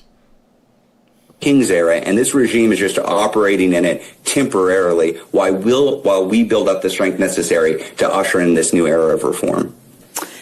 I think I've been thinking a lot about how much coverage the Tea Party got, and even Ted Cruz, of all people. Just like we. So what they're saying right now is he's done. He's inconsequential. We don't care about President Trump right now. He's small potatoes. We're going to destroy everything. We're going to tear it all down. Listen to this nut. Other addictive vices that are bad for our health, like nicotine and tobacco. It is far past time we treat social media companies the same way. Under his proposal, social media companies would pay 50 cents for every active user each month. Hold on a second. He wants to tax social media companies, Facebook, Twitter, probably YouTube, 50 cents per every active user every month. Every active user. I guess he's talking about hopefully just Chicago. But you know, once he floats this, there's going to be other nuts in other cities going, yeah, why don't we tax them for the users here? They want to destroy the country. They don't want to coexist. They want you to be shut up. They want you to be poor. They want you in a closet somewhere. I don't even know how they would enjoy life. That goes to prove what I said earlier about they're putting these people out there. Hey, go out there and say this. Okay. You sound like a moron, right? Yeah. The first 100,000 users are exempt. The Johnson administration says it would raise $31 million, money they would use to fund expanded crisis response and city-run mental health clinics. It's a tax no other U.S. city has implemented. You've admitted that we would be the first in the nation to do this. How confident are we of the city's legal standing to levy that tax? Who exactly feels confident that we're able to implement this? Let me know. This actually made it to committee. Instead of somebody saying, Brandon, you're nuts. We're never going to even consider this. Now they're taking it to all different kind of committees. Hey, can we do this? Can we really charge these people 50 cents per active user? We'll give you the first 100,000 users, but everybody after that, you got to pay us. The Department of Law. The city's budget director facing questions about the legality of the tax during a city council hearing Tuesday. In our discussions with the Department of Law, they feel that we have a strong case that through our amusement tax, this is a tax that the city can levy on social media companies. But other legal experts see it differently. And on its face, frankly, it's unconstitutional. Amy Boss is vice president of government affairs at the trade association NetChoice, whose members include social media companies like Meta and Snap. She says a 1983 Supreme Court decision backs her up. The court ruled that you cannot single out media for special tax treatment, and this is what Chicago is doing here, right? The city can tax businesses broadly, but the moment they pick out specific media companies, it becomes constitutionally suspect. They're going to have to find this money from somewhere else because it simply won't survive the inevitable legal challenge. Why? But it's not about money. This isn't about how much they can raise, it's about how much they can cripple. Let's go ahead and serve Elon and Zuckerberg and the people here at YouTube and make sure that we're going to make their lives hell so that they shut you up. These companies we do something here. We're getting sued by these people who want to charge us a tax. These aren't Americans. Not at all. You think, now that you are independent, you have left the Democratic Party, why do you think Democrats are failing to meet this moment? See, the question you should have asked her, Aaron, the question that's on inquiring minds is, you probably don't recognize her because she's got a new wig, but that's Raggedy Andy, the former press secretary. The question you need to ask her is, if you left the Democrat Party, what are you now? See, she let that go. She's not an independent. She's a communist. Make no doubt about it. This woman has reappeared, reemerged, trying to sell something, but I'm no longer a Democrat. That ain't far enough.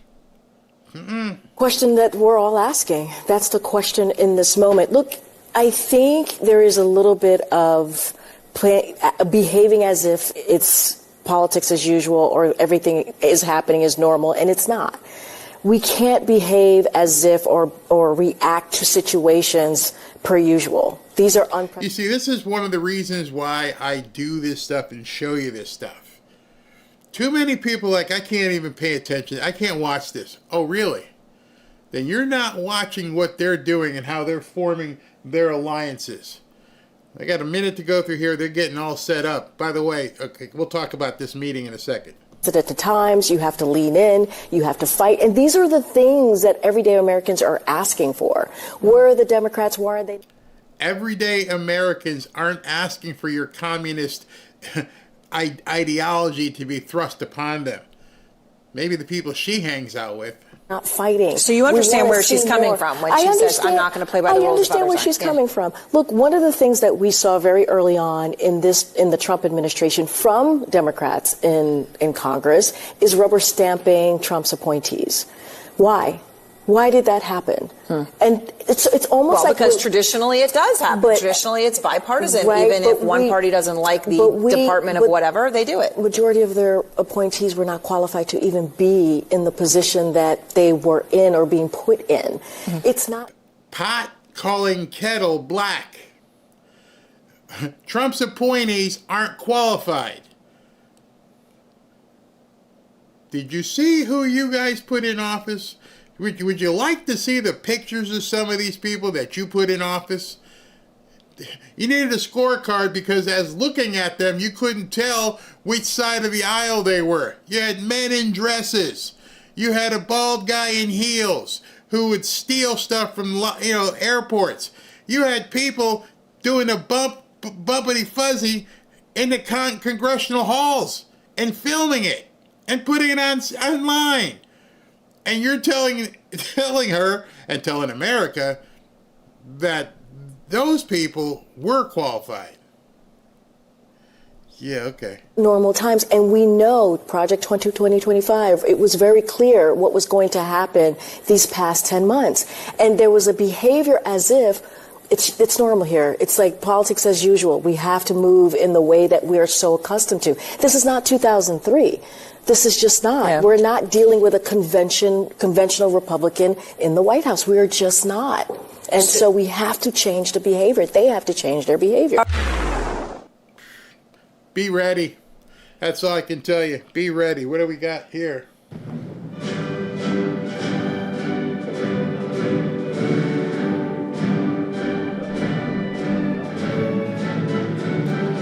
The boss has entered the room.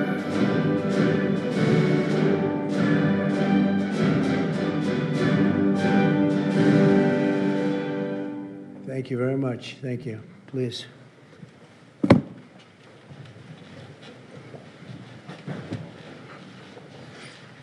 Oh, it's a great honor to have all my friends here. It's like Old Home Week. What a job you're doing. And thank you very much for that. We want to begin by thanking the people that have done such a great job at the White House. They have been doing really incredible work during a shutdown. I don't even know if they're supposed to be working, but they wouldn't miss a day. So I just want to thank everybody for that very much. And we're here today to discuss a sweeping, unprecedented, and historically successful operation that my administration has carried out in recent weeks to arrest, prosecute, and permanently remove members of foreign drug cartels from American soil. And the people gathered around this table are the ones that are doing it, and in this room. Some of them sitting a little behind. In fact, some of them, I'm surprised they're not actually at the table. You people should be very insulted by that. But you've done a great job back there. On my first day in office earlier this year, I signed an executive order to officially designate the drug cartels and savage transnational gangs as foreign terrorist organizations. It was my honor to do so. And on that same day, I also signed an order directing the creation of the Homeland Security Task Force to bring together all federal, state, and local partners to achieve the national policy goal of eliminating the cartel presence in America once and for all. And the results are, and it's early, and the results are spectacular. Led by ICE and the FBI, this task force includes the Department of Justice, the Department of War, DHS, the intelligence community, ATF, the DEA, the U.S. Marshals, and the state and local agencies in every part of our country. Other than that, we don't include too many people. That's a hell of a group, isn't it, huh? When you think of it, that's not a group you want against you, certainly not at one time. In addition to the task force members, we're pleased to be joined by representatives of law enforcement at every level, the highest level, actually, but every level, including National President of the Fraternal Order of Police, Patrick Yos. Where's Patrick? Patrick, thank you, Patrick. Thank you for the endorsement, too. That really hit it off. I would have gotten 98% anyway, but it was still good to have your endorsement. Thank you, Patrick. I don't forget those things. President of the National Sheriff's Association, Chris West. Chris? Thank you, Chris, very much. Great, good job. Major Cities Chief Association Executive Director, Laura Cooper. Laura? Thank you, Laura, very much. Major County Sheriffs of America Executive Director, Megan Noland. Megan, thank you. Thank you very much. And President of the National Border Patrol Council, my friend, and a very good speaker, by the way. Whenever he gets up and speaks, I say, that guy can really speak. I don't know. I don't want him to run for office. I want him to stay where he is. Paul Perez. Paul? Thank you, Paul. Where is Paul? Hi, Paul. What are you doing over there, Paul?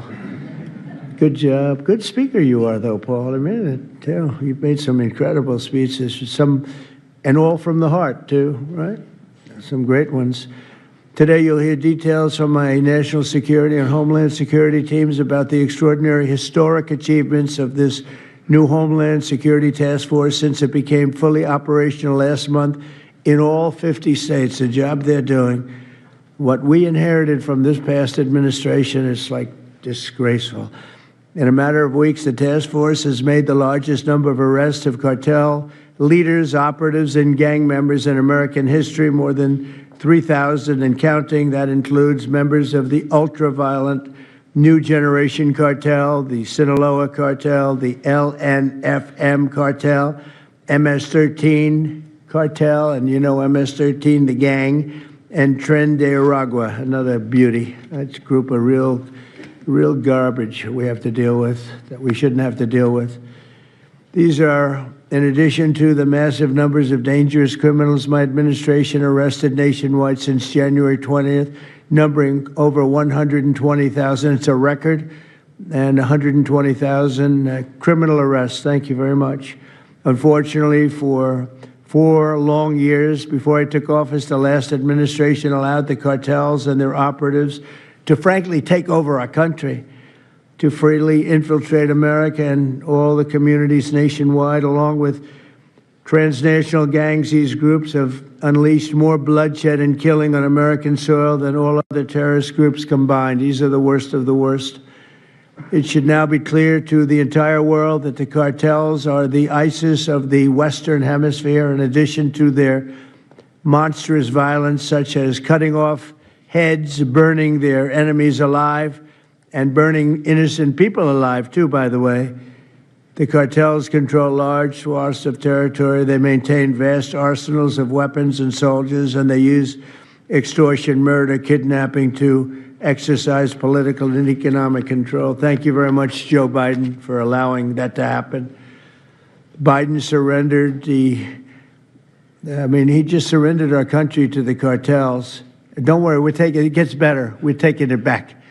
It's really fast at levels that nobody's ever seen before. But what we had to put up with, what we inherited, was just a disgrace.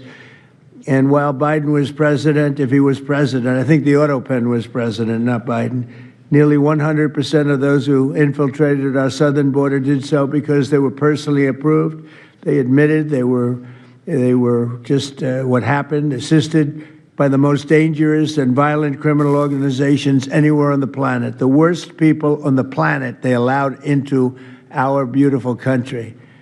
Under the Trump administration, we're finally treating the cartels as the core national security threat that they really are. The cartels are waging war on America, and just as I promised in the campaign, we're waging war on them like they've never seen before. All you have to do is turn on your television and you'll see what's happening to them. Past administrations have tried to mitigate this threat, and our objective is to eliminate it. We're not mitigating, we're eliminating. We're getting them out. The bad ones we're putting in prison. We hate to do that because that means we're stuck with them for 50 years or more. In recent weeks, our Homeland Security Task Force has seized more than 70 tons of deadly narcotics, along with more than 1,000 illegal guns. And that's just recently. This is already the most successful anti-cartel and anti-gang operation in American history, and it's just getting started. We have incredible people. A lot of them are in this room with us today, and it's an honor to have them. But we're going to not stop until the threat has been fully and completely eradicated. I want to thank task force members with us today, including a person who's doing a fantastic job, Attorney General Pam Bondi. Thank you, Pam. Thank you. Secretary of War Pete Hegseth. Sounds so much better than Secretary of Defense. I don't know. Do you guys agree with that? I don't know. It sounds, we won the First World War, the Second World War. I would say everything before and everything in between. And then we got woke and we said, well, let's call it defense. I think we like it this way better. It's funny, that's something I thought it would be maybe controversial, and it's only controversial that we changed the name in the first place. It's not controversial at all. It's been unbelievably well accepted, Pete. Hasn't it, right? It's been pretty amazing. I thought it would be controversial. People want to have our country back. People want to do exactly what we're doing right now. We're getting a lot of credit for it, and we should. I want to thank, though, Pete. You're doing a great job. Pete Hegseth.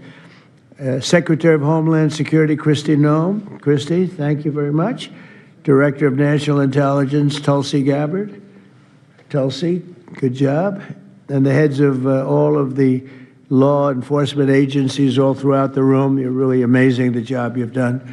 To provide additional details on our mission, I would like also to ask General Bondi to say a few words, followed by Secretary Noem, Secretary Hegseth, Director Gabbard, Homeland Security Advisor Stephen Miller. Stephen, you're such a superstar, Stephen. They called Stephen the other day a very bad name, and I said, you should sue them, Stephen. I think he will. I hope he does. FBI Director Kash Patel and Deputy Attorney General Todd Blanche. And I just want to say it's an honor, the job we're doing, and these people are doing absolutely incredible. I'll just add a couple of things. In Memphis, as you know, where the numbers are down in half already, and it's only been about 2 weeks. You're doing a fantastic job there. Thank you.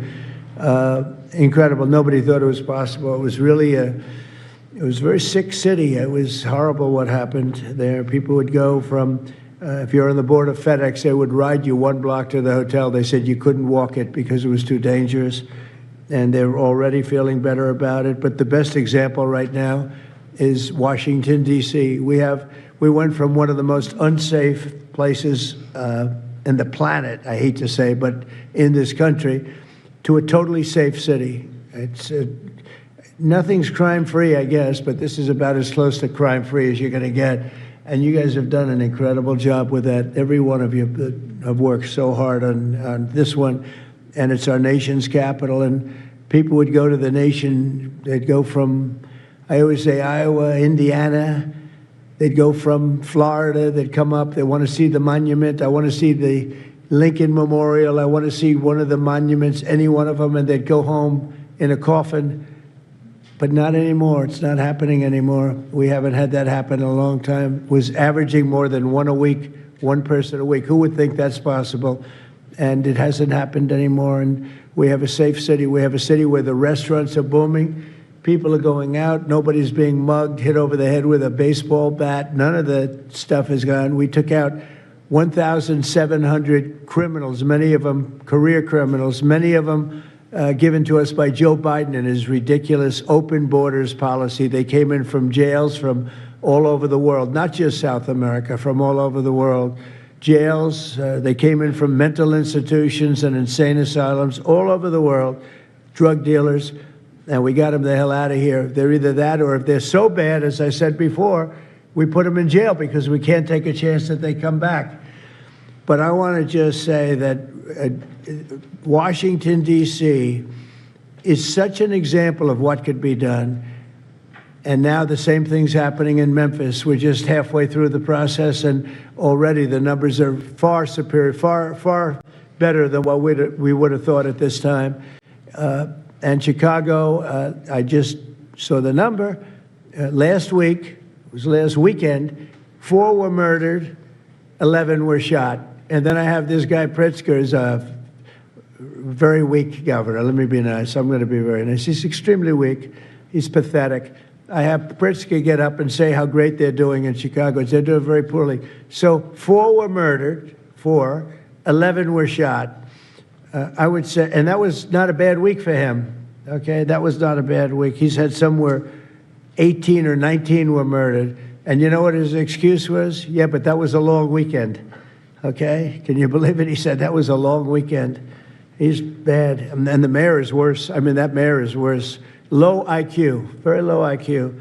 And we don't need low IQ people. We need people that are going to take care. And I love Chicago, and I love those beautiful women, black women, beautiful women wearing MAGA hats. And they're all over the place in Chicago. They want protection. They don't care if it's the National Guard, if it's the Army, Navy, Coast Guard, Marines. They'll take Space Force, okay? Space Force, send them in. They just don't want to be mugged, killed, raped, shot in the head, and we stop it. So we're going to be given a very special, we're going to give Chicago very special care.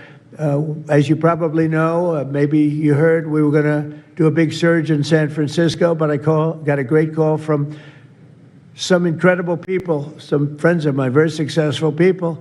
Mark, everybody knows him, and Jensen, everybody knows Jensen, NVIDIA, and others called me from San Francisco, and they said, we're working really, really hard with the mayor, and we're making progress. Would it be possible for you to hold off the surge? And I had 4 or 5 calls, and I think they're making progress of their own. That would be the greatest. I mean, if they could do that, that'd be great. And they have great competence in those people. I mean, incredible competence, some of the smartest business leaders. And they're working very well with the police department. They're doing a good job. So we are holding off that surge, everybody, and we're going to let them see if they can do it. I said, I think we can do it much faster. I know we can do it faster. I think we can do it better than anybody. We can take criminals out that they're not going to know about, and probably they don't have the legal authority maybe to do what we can. But I'm okay with it, and we're going to let San Francisco, has the potential to be, it was a great, great city, has the potential very quickly to be a great city again. And these are the companies that are there that are all working, and those are the people that asked me, could you do away with the surge, and let's see how it works. And we'll do that. If we need to, we'll do it, but it's possible that we won't need to, and we will be focusing on other places like Chicago. And we'll have Chicago taken care of very quickly. But just remember, 11 people shot, 4 people murdered, okay? And that was this weekend. And that was Chicago. And then you'll see Pritzker get up and talk about, well, we have it under control. They don't have it under control. Just the opposite, it's getting worse. So we'll take care of, as soon as we give the go-ahead, which is all I have to do is give the go-ahead. We won the big court case the other day on the National Guard. That was a good case. Same thing with Portland, speaking of that, because that's where we won it. But, I mean, I looked the other night, Saturday night, Portland is like burning to the ground, and these people are saying it's just friendly stuff. The whole place is burning to the ground. So we'll take care of that one. That's like an insurrection more than it is anything else. That's crazy. Portland's crazy. And then you listen to these radical left people talking about it's really okay. You're seeing things. You're really seeing things. So we're going to take care of Chicago. We're going to take care of Portland. We're going to take care of Memphis.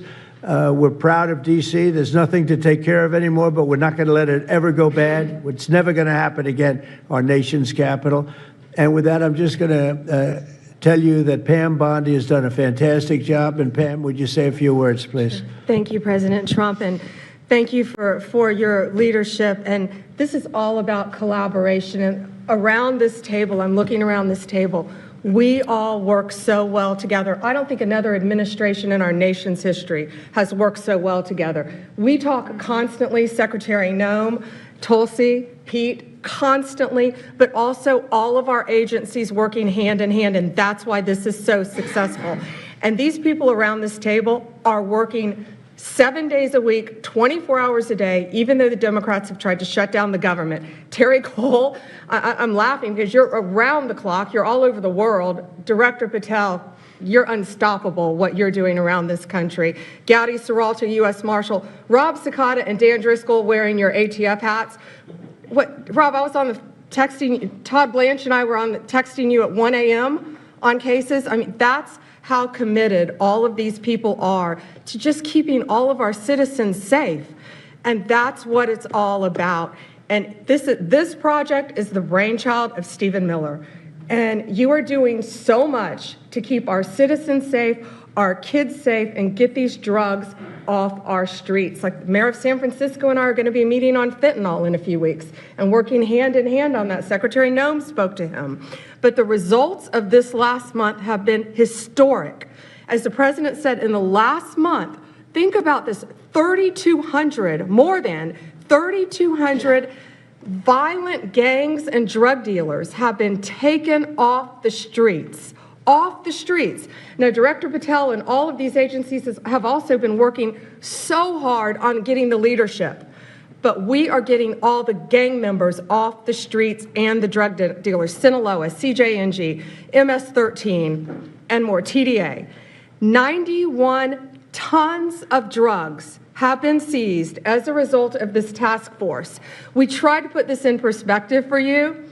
This would be filling 4 18-wheelers, all the drugs just in the last month that have been taken off the streets.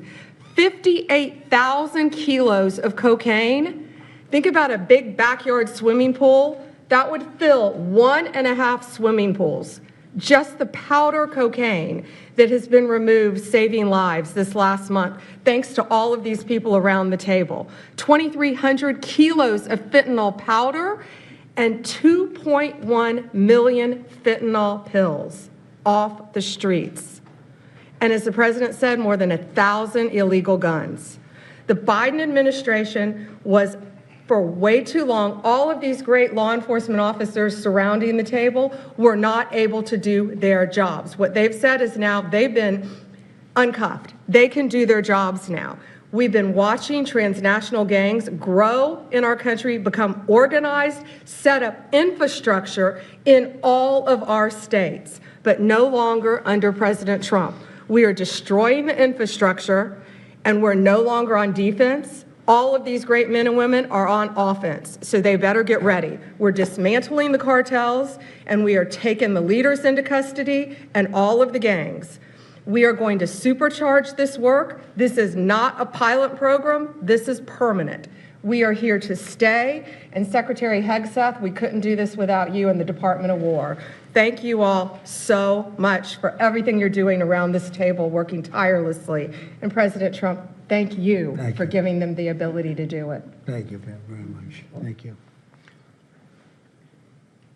Mr. President, since the year 2000, we have lost over 1 million Americans to drugs, to overdoses, to these cartels that have proliferated that kind of a disease on our people and have gone to war with our next generation of Americans.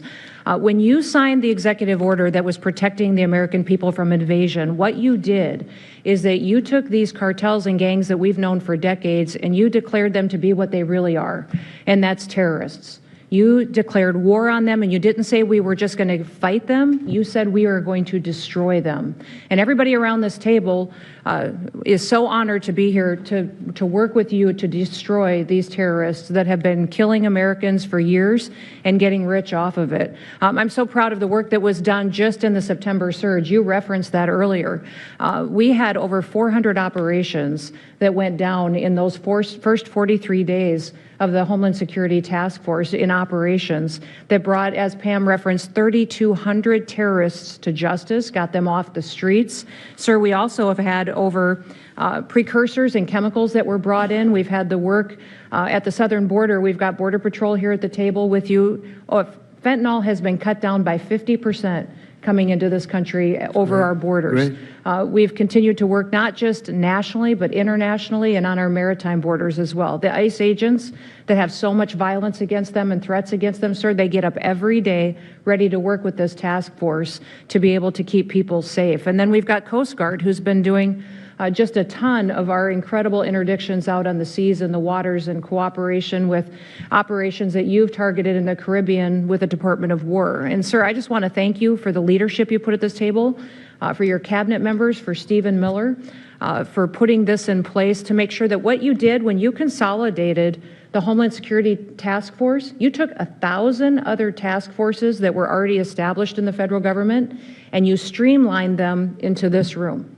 into this group right here so that we can look at each other in the face every day and say, what's our problem? How do we address it? How do we fix it?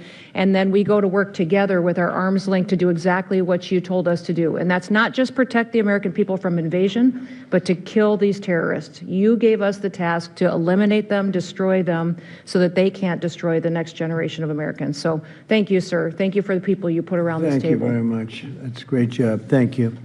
Pete? Yes, sir. Well, thank you, Mr. President, for your leadership.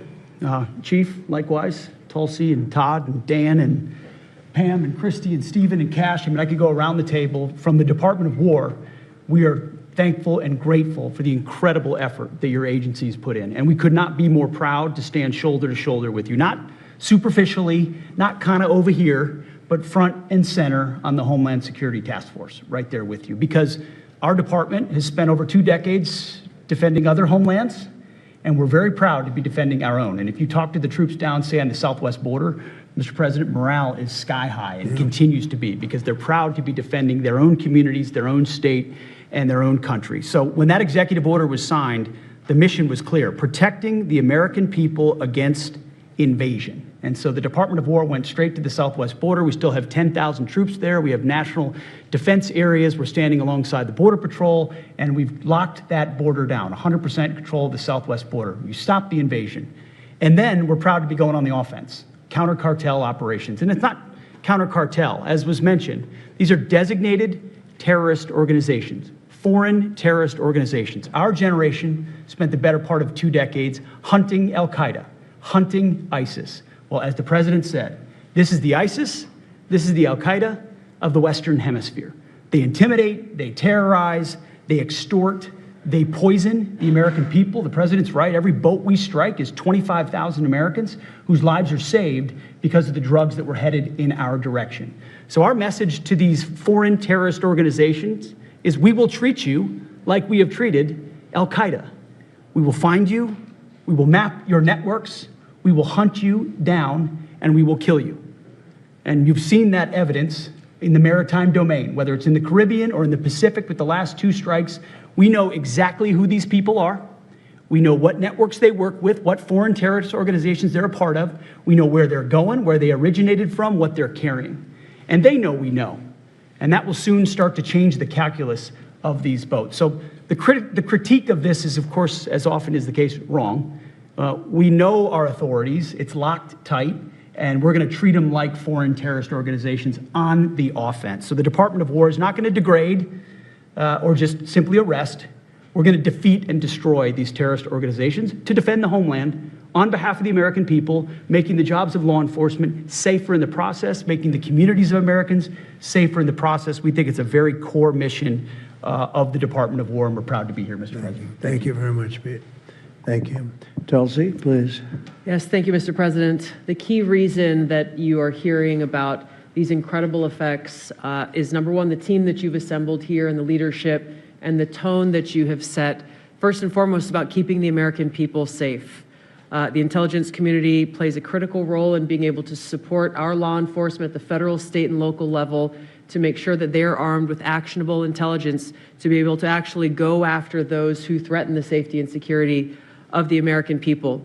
Mr. President, under your leadership, for the first time, there is a newly created National Intelligence Fusion Cell at the Office of the Director of National Intelligence, National Counterterrorism, that has a very simple purpose: to make sure that we have two-way intelligence sharing of actionable information between the intelligence community and law enforcement. I want to talk briefly about 3 successes that we've had just here in the last few weeks, Mr. President, through the success of this interagency fusion cell. Just this last week, our National Counterterrorism Center supported, through actionable intelligence to both U.S. law enforcement as well as Mexican law enforcement, the arrest of a Sinaloa cartel boss, El Plato, in Juarez, Mexico, as well as his top 3 money launderers.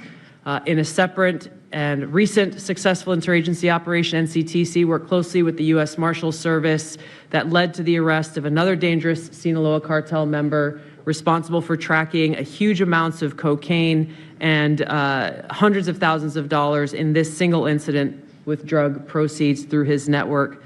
And I'll say the last example I'll share is probably the most insidious.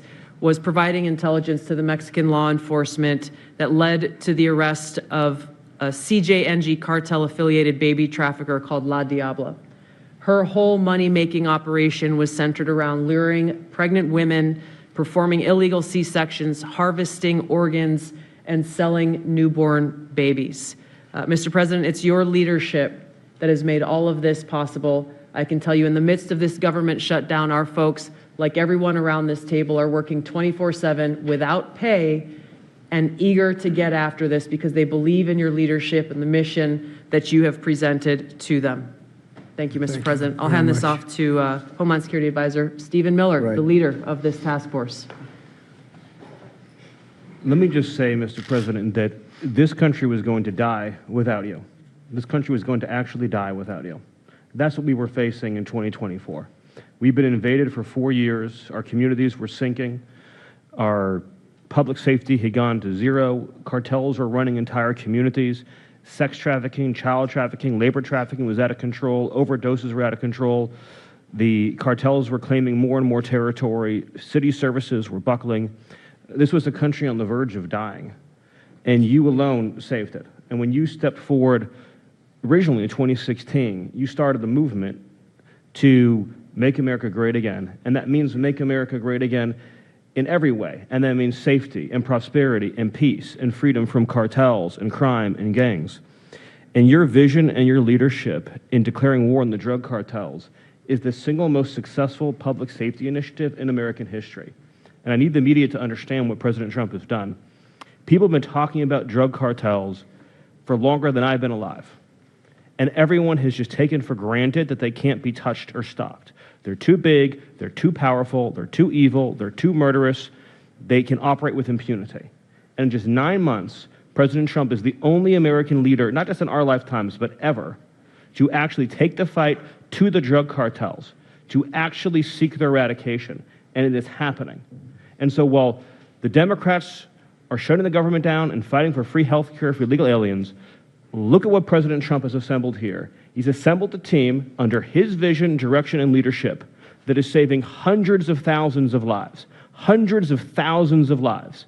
And only President Trump could have done this. And I will say one last thing, which is that his courage has been an inspiration to everyone else in this room. There are people in this room, looking at, for example, at Todd Lyons, who have been relentlessly doxxed and harassed and threatened. But when they see President Trump's courage, what he's been through for 10 years to save America, when they came after his family, his businesses, his safety, his freedom, everyone at this table knows we can give whatever it takes to get the mission done. So President Trump, thank you for your leadership, your boldness, your courage, and your vision. We're honored to serve underneath you. Well, I want to thank you, Stephen. And I have to say that, I've been making the rounds. I'm leaving tomorrow for some very big meetings, including with the president of China, where I think we're going to come out very well, and everyone's going to be very happy. But everybody said the same thing. A year ago, we had a dead country. We were a dead country. We really were, in a lot of ways, not just this. We were dead as doornails on this, but we were a country that was in serious trouble and beyond that. And we have the hottest country anywhere in the world right now. The whole world is talking about it. We have the hottest country anywhere in the world. We're going to clear up this crime in our cities. We can do it quickly, too. They showed how quickly we could do it in D.C. It was a real bad place. It was a real mess. Dirty, filthy, disgusting, graffiti all over the place, tents on every ounce of parks that we had.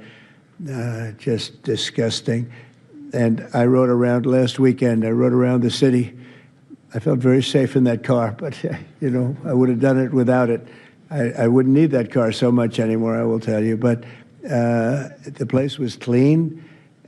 We've started that also, not only law and order, but the cleanliness is important. I think cleanliness is almost a part of law and order. If you see dirty, disgusting streets and potholes all over the place and railings falling down and graffiti all over the beautiful statuary marble columns, those gorgeous columns where they had graffiti, it's all gone.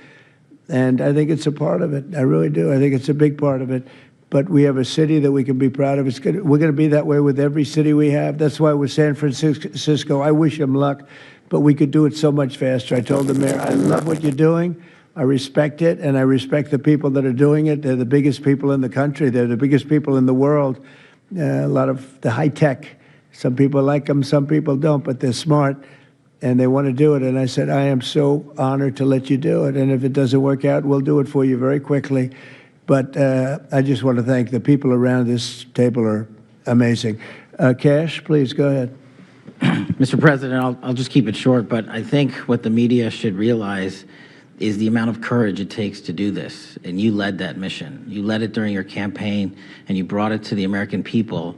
I think the media should focus on some of these numbers the Attorney General just riled off. Those aren't numbers, those are lives. Lives saved by the millions. Enough, enough fentanyl to kill over 200 million Americans, gone, evaporated off our streets permanently. Your vision to safeguard American freedoms and our children and our future is the most courageous thing I've ever seen a president of the United States ever do. And your ability to marshal it out in 8 months, these statistics would have taken other administrations decades. And the partnership that you see around the table, I just want to, sum it up with the following. When I call these folks around the table, when I call our state and local law enforcement partners who have been absolutely critical to this mission, when Stephen Miller called me and said, we're going to create the Homeland Security Task Force, and the FBI and DHS are going to co-lead it, I said, absolutely. The country's been yearning for this and needing it. And the one thing I see different than any other administration is when I call these people, they pick up. I don't get a voicemail. When I make an ask, they answer, and the same is true. And so the FBI is playing a pivotal role in your administration in helping lead out this mission, and Stephen's vision has finally come to life.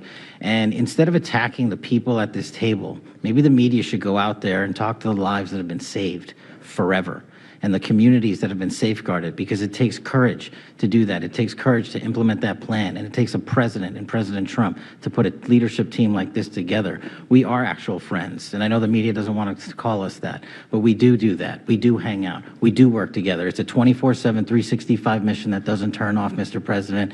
And as Stephen said, we're inspired by your leadership, and this country's thankful for these 8 months, and I can't wait to see what the next 4 years looks like. Thank you very much. Thanks, Cash. Great job. Todd, please. Thank you, Mr. President. The number that I think matters, over 3,266 terrorists have been taken off the streets in 2 months. And for each of those arrests, there's anywhere from between 4 to 20 law enforcement agents, federal, state, and local, executing those arrests. And that means every one of them are putting their lives on the line to make these arrests, to make our communities safer. And so what I will say to them is thank you, but also what I will say to them is that to the extent that there are politicians, as recently as today, suggesting they are doing something wrong. We have governors, district attorneys, mayors, and even congresswomen suggesting that our federal law enforcement and the state and local law enforcement that are helping them are doing something wrong. That is disgusting and something that we will not tolerate. That every day Attorney General Bondi and I talk with all of our partners, making sure that they know that if any one of our federal agents, our state or local agents working under the HSTF banner are even touched by any of these terrorists or rioters, they will be prosecuted to the fullest extent of the law. When politicians aid these terrorists by trying to give them comfort or protection or suggesting that somehow our men and women are doing the wrong thing, same problem. We will not tolerate it, Mr. President. So thank you to all of our state and local men and women that are helping us, and our federal law enforcement officers that are literally putting their lives on the line every single day. We will always protect you. Thank you, Mr. President. Thank you very much, Todd. A really good job you're doing, too. Thank you. Any questions maybe pertaining? Mr. President. How about pertaining to this for a little while? And whoa. Would you have any questions of these incredible people? Mr. President. Mr. President. Yeah, go ahead, please. Go ahead. Thank you. Mr. President, thank you. Good to see you. If I could just ask both of you, including Secretary Hegseth, there's reporting the U.S. just sent B-1 bombers near Venezuela to ramp up some military pressure there. Is that accurate, and can you tell us more about that mission? No, it's not accurate. No, it's false. But we're not happy with Venezuela for a lot of reasons, drugs being one of them, but also they've been sending their prisoners into our country for years under the Biden administration. Not anymore. We have a closed border. We had actually nobody for for the last 4 months, I guess 5 months, they say they report nothing. They report zero. I don't know if that can be possible, but we'll accept it, right, fellas? But we have closed borders. We have people coming into our country, but they only come in legally. We have the strongest borders we've ever had. We might have the strongest borders of almost any nation right now, and that's a big difference from what it was 2 years ago when everybody was pouring in. But we're very unhappy with Venezuela because of what they've done. They've emptied their prisons into our country. Nobody can do that. Only a stupid person would have accepted it, and that's what we had running our country, very stupid people. So we're not happy with Venezuela, I will tell you. Yeah. Mr. President, thank you, President Trump. You okay? Yes. On fentanyl. We're going to lose Sorry it. about that. On fentanyl, we have President some Trump. good medical help right over there. That's all right. On fentanyl, according to CDC data, nearly 330,000 Americans died over the past 5 years from fentanyl. That's 1 in every 1,000 Americans who died. It's more than that, but that's all right. Yes, It's I know more. you think it's even more. I'll be discussing that with President Yes, Xi. so that's actually my question. I figured it I was. was wondering, since it mostly comes from China and has caused such carnage in the U.S., Yeah. what are you going to say to convey the seriousness? And also a second question for you or Secretary Hegseth. Is there any evidence that China is now smuggling fentanyl through Venezuela to bypass U.S. and Mexican port controls? They are doing that, yes. But they are paying right now a 20% tariff because of fentanyl.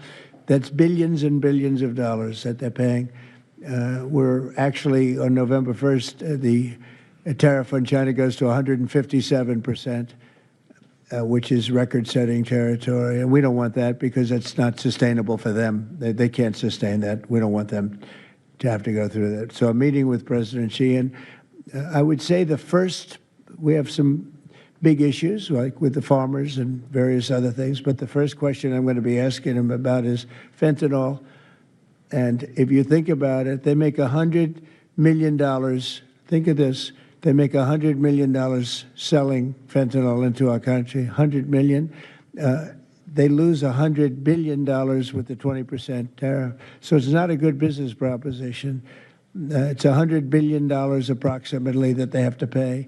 It's a big penalty to make $100 million. So I think they want to do something. They want to put it on the list. It's on the list. It's one of the things we're talking about, and I'm putting it right at the front of the list. So they pay a very big penalty for doing that, and I don't think they want to be doing it. And we'll see what happens at the end of next week, because I'll be meeting next week, as you know, along with we're stopping in Malaysia, we're stopping in South Korea, we're stopping in Japan. I'm meeting with President Xi actually in South Korea, so it'll be the first thing on the list. Yeah, please. Yes, Mr. President.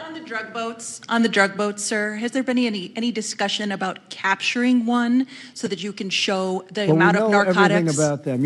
Yeah, Jennifer. We know everything about them. We know where they're coming from, who they're coming with, generally who's in the boat. I'll let Pete discuss it a little bit, but they have incredible intelligence. And usually when you see 5 engines, I've never even seen that before, but when you see 5 engines on a boat going about 65 miles an hour, loaded up with white powder in silver cases, generally speaking, that's not a good sign. They're not going fishing, right? And you don't see any fishing rods, right? So, Pete, I'll let you discuss that a little bit, please. Well, yes, sir. Likewise, generally you don't see fishing in submarines either, sir. So the U.S. military, as I mentioned, nobody better in the world at mapping networks, identifying who's connected to who inside terrorist organizations. It's just the media is used to hearing that when it pertains to Afghanistan and Iraq and ISIS and Al-Qaeda. But if you reframe how you understand the world in our own hemisphere, that's exactly what these foreign terrorist organizations are. And so we will track them, we will map them, we will network them, and we will hunt them and kill them because they're trying to and they are killing and poisoning the American people. And inside that, we have all the license necessary, all the authorities necessary to take these kinetic strikes, and we'll continue to take them. And we've been, just to add, because I think it's important, we've been capturing them for years. It's not like, gee, let's capture one. We've been doing that for years. For 25 years, we've been doing it. Not at a level like we're doing it now. I mean, just with the hits we're hitting, but we have much more intensity than any administration's ever had. But we've been capturing these boats for years, and they get back into the system, and they do it again and again and again, and they don't fear that. They have no fear. The thing I can tell you right now, it's very hard to find any floating vessel right now on the Pacific or in the Gulf, and I would like to call it by its official name, the Gulf of America. Another little triumph of the Trump administration. I said for years, I said, why do we call it the Gulf of Mexico? It's 93%. The shoreline is 93%. All right, so I never understood that. So I made that change. I never realized how easy that was going to be, other than, I guess, AP fought us in court, and the judge said, but that's the name. And actually, they were sort of semi-prohibited from even covering us after that. It was pretty amazing. But we have the Gulf of America, and there are very few boats, very, very few boats, not even fishing boats, to be honest. I don't want to do that to the fishing industry, but it's been so effective. And our sea drugs, as they call them, they use the term sea drugs, the drugs coming in by sea, are like 5% of what they were a year ago, less than 5%. So now they're coming in by land, and even the land is concerned because I told them that's going to be next. You know, the land is going to be next, and we may go to the Senate, we may go to the Congress and tell them about it, but I can't imagine they'd have any problem with it. I think, in fact, while we're here, I think it's a good idea, Pete. You go to Congress, you tell them about it. What are they going to do? Say, gee, we don't want to stop drugs pouring in. They're killing 300,000 people a year. I think that's the real number, 300,000 people a year. So between that and my discussion with President Xi, I think we have never made progress like we've made. The sea drugs are almost dead, and they can't come in that fast from the land. And the land drugs are much more dangerous for them. It's going to be much more dangerous. You'll be seeing that soon. So that's the way it is. Yeah. Go ahead, please. Yeah, go ahead, please. With the glasses, go ahead. Thank you, Mr. President. Good. I wanted to ask, what's your reaction to Representative Dan Goldman calling on NYPD to arrest ICE agents who he says are acting illegally? He says they are illegally assaulting people and illegally detaining people at immigration courts in New York. Well, you know, I know Dan, and Dan's a loser. You understand. He's a guy that doesn't have what it takes. He's been trying so hard, and they're exhausted. I mean, it's so ridiculous, right? A suggestion like that. So, they're just trying so hard, and it's not working. They've even now started imitating me, of all people. They want to imitate me, and they start using foul language, but they use too much of it. You know, you can't use the F word 7 times in one sentence. It doesn't work. It might work once every 7 news conferences, but you can't do it. You can't do it 7 times in one sentence. So I don't know. They're really they're in big trouble, that party. Go ahead. Mr. President. Some alleged smugglers have survived some of these recent strikes and been sent back to their home country. If they're terrorists, why not just arrest and detain them? Go ahead. 2 points on that. First, when I served in Iraq in 2005 and 2006, we used to, in sort of a gallows humor way, talk about the Iraqi catch and release program, the reality that we would catch a lot of people, hand them over, and then they would be recycled back through, and we'd have to recapture them or attack them again. And that's why changing the dynamic and actually taking kinetic strikes on these boats ought change the psychology of these foreign terrorist organizations. To those 2 that survived the shot on the semi-submersible, think again, compared to Iraq and Afghanistan, the vast majority of people that we captured on the battlefield, we handed over to the home country. Did we always like how it shaped out? Sometimes we did, sometimes we did not. But 99% would go to the Afghan authorities or the Iraqi authorities. So in this case, those 2, they were treated by American medics and handed immediately over to their countries where they came from, hopefully to face prosecution, which is a very standard way of handling something like this. And you'll do that with future survivors, anyone else who survived? We've got protocol of how we'll handle it. Not that guy. He's so hopeless. Go ahead. Go ahead. Yesterday, there was a vote at the Knesset on annexing the West Bank. Do you see it as a challenge to your peace efforts? Could you say that louder, please? Yes. Yesterday, there was a vote at the Knesset in Israel on annexing the West Bank. Do you see it as a challenge to your peace efforts? Will you answer that, please? Because I cannot understand the words you're saying. Where are you from? Where are you from? You're from France. Beautiful accent, but We can't understand what you're saying. Huh? She said a vote at the Knesset on the West Bank. The West Bank is, don't worry about the West Bank. Israel's not going to do anything with the West Bank, okay? Don't worry about it. Is that your question? They're not going to do anything with the West Bank. Don't worry about it. Israel's doing very well. They're not going to do anything with it. Yeah, please, go ahead. Thank you, President Trump.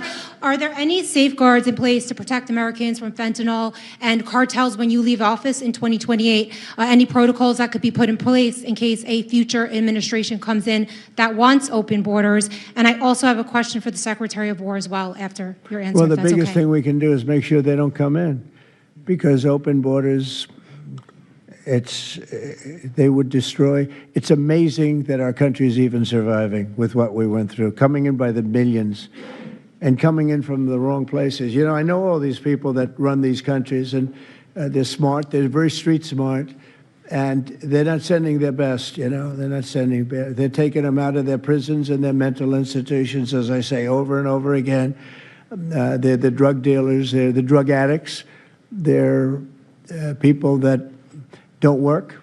I mean, the best of them are people that don't work. They don't work. They're on welfare, their form of welfare, which is tiny. You know what their form of welfare? They give you a piece of paper. But they want people that work. They don't let those people come out because they want those people. You know, they cherish those people. Those are the people that make their country run. They give us all of the people that don't work and are murderers. 11,843 murderers came in. 11,800, many of them committed, more than 50% committed more than one murder. Now, why do we want them? Why would Biden and that group of thugs that he had working for him, why would they accept these people? Why would he accept? Nobody understands it. You know, they say maybe they wanted the vote, but I did great with the Hispanic vote, but these are people from all over the world. Why would they do it? So one question, no matter what I do, I can't, you always like to know the opponent. You have an opponent, what are they getting at? And usually you can. Why would they allow 20 million, maybe 25 million people into this country, almost all of which, but most of which should not have been allowed into our country? It's one of the great enigmas. What they've done to this country should never be forgotten. In history, should never, ever be forgotten. And now it looks like we're going to have a communist mayor in New York. That'll be a lot of fun. But remember this. They have to go through the White House. Yeah, please, go ahead. Today you pardoned the founder of Binance. Can you explain why you chose to pardon him? And did it have anything to do with his involvement in your Which one? Who is that? The founder of Binance. He has an involvement in your own family's crypto one, yes, business. I believe we're talking about the same person, because I do pardon a lot of people. I don't know. He was recommended by a lot of people. A lot of people say that, are you talking about the crypto person? A lot of people say that he wasn't guilty of anything. He served 4 months in jail, and they say that he was not guilty of anything, that what he did, well, you don't know much about crypto. You know nothing about nothing. You're fake news. But let me just tell you that he was somebody that, as I was told, I don't know him. I don't believe I've ever met him. But I've been told by a lot of support. He had a lot of support. And they said that what he did is not even a crime. It wasn't a crime, that he was persecuted by the Biden administration. And so I gave him a pardon at the request of a lot of very good people. Mr. President. Yeah, please. Yes, Daniel. President, thank you so much. This is the kind of question I like. Yeah, right here. the numbers from this task force are jaw-dropping. I wanted to know, this is a question for you and both Stephen, since it was said this is your brainchild. What are the lessons to be learned from the success of the task force, and what are your continued goals with this task force now that you have about 3 years left? Well, the best thing we have going is we have such talent around this table. I could go over every one of these men and women, and we have unbelievable talent. They've got the naturals, you know, like somebody that hits a baseball or a golf ball or a, you know, that you see more, it's more evident. It's beautiful because it's sports. You can tell somebody right away, are they good or are they not? These people are the most talented people at what they do. And when we started talking about this, Stephen and all of us, it seems so easy. What is surprising to me is how quickly we can straighten out a large city, a big city, a mean city, a city that's sick, that got very sick with guns all over the place, with bullets shooting all over. where you take your life in your hands if you go out and buy a loaf of bread. That's not America. That's not our country. And those people don't care how you do it. They just want it done. They really do. You know, when you go to the people in the street, they don't know. Is it National Guard? They just want it done. They want to be safe. And we've gained a great following of Americans, real Americans, people that want to be safe. But I think the biggest thing we say is we have tremendous talent. We were able to recognize, like a football team, like a baseball team, we were able to recognize the talent. And the talent is largely in this room for the whole country.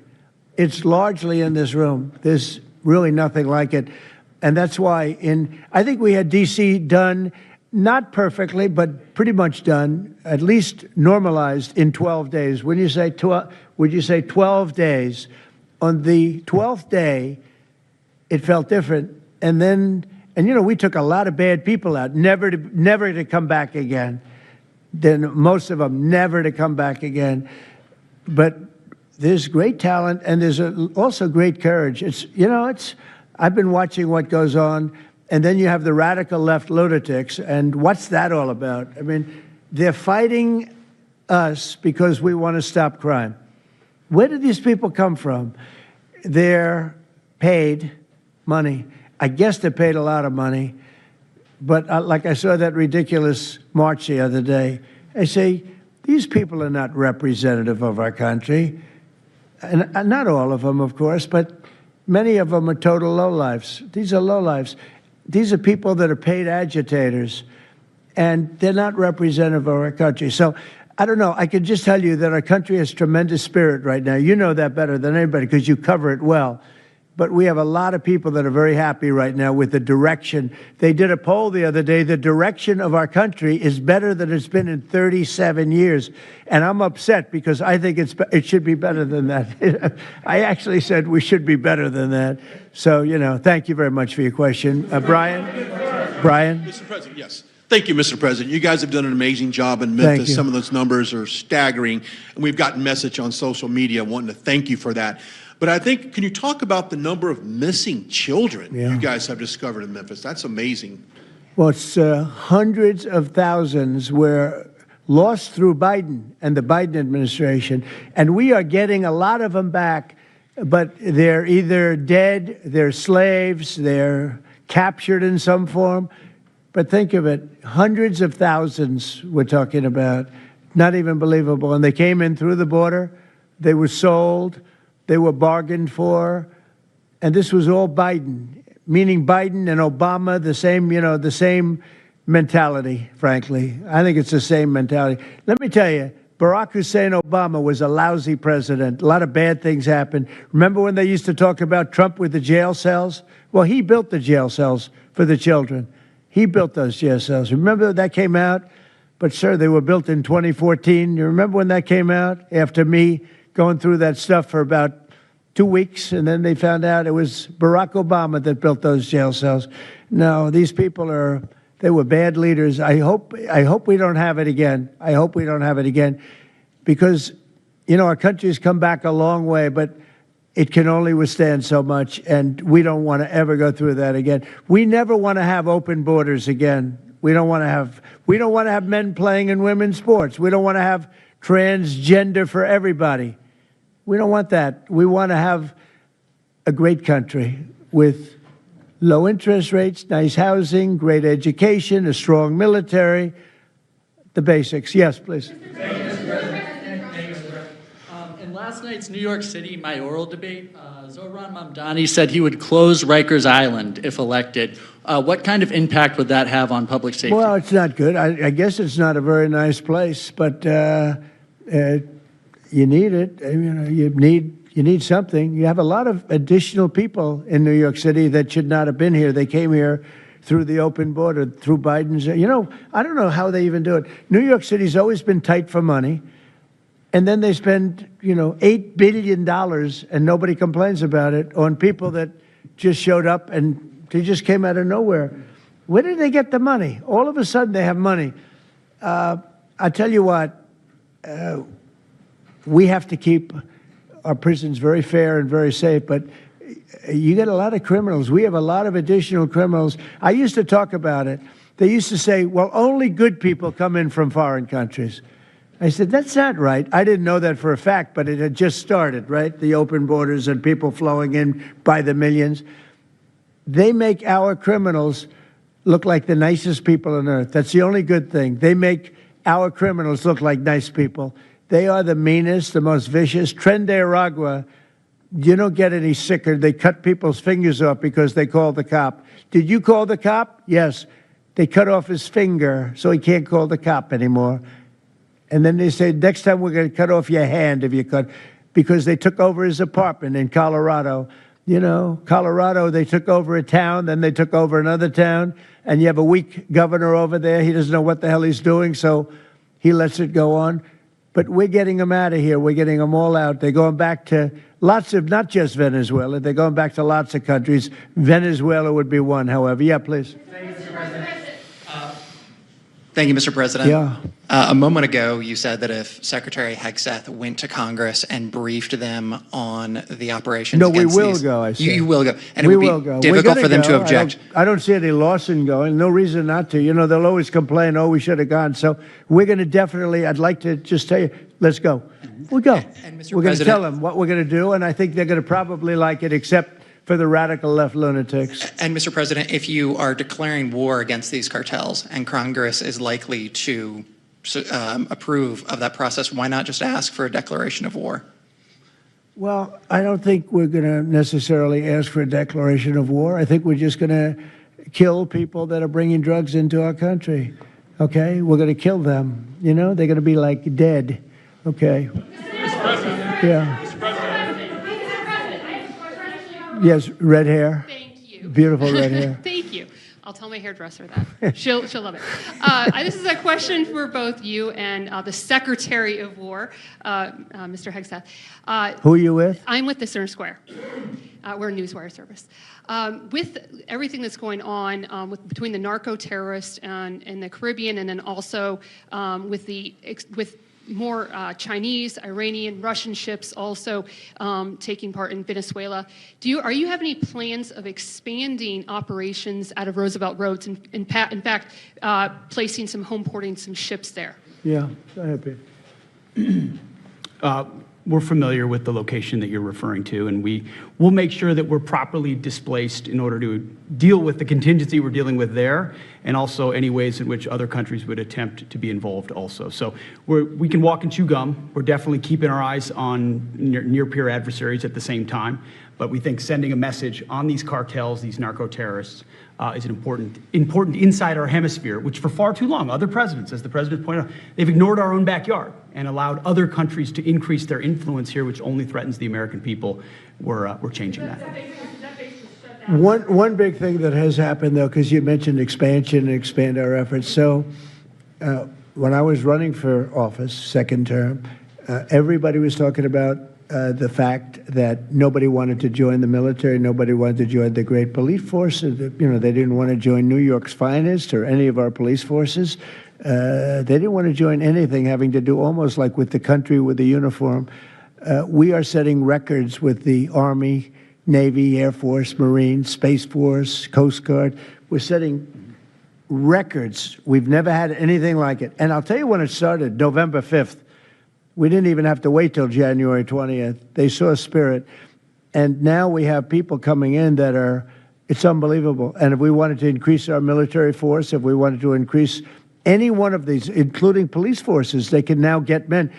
People didn't want to be policemen and women. They didn't want to be firemen and women. They didn't want to go into the military. We were having tremendous recruiting problems, and now we're setting records. We literally, last year at this time, you were doing stories that the recruitment was a disaster. We couldn't get men and women to go into the military. Now we have such an overabundance. We've never had, I mean, it's, as I understand it, it's like record-setting recruitment. This is in less than a year. It's been amazing. So this is a good time to expand if we want to do it. And I think we should. I think we should. And we probably will. Yeah, please. Yeah. Blue.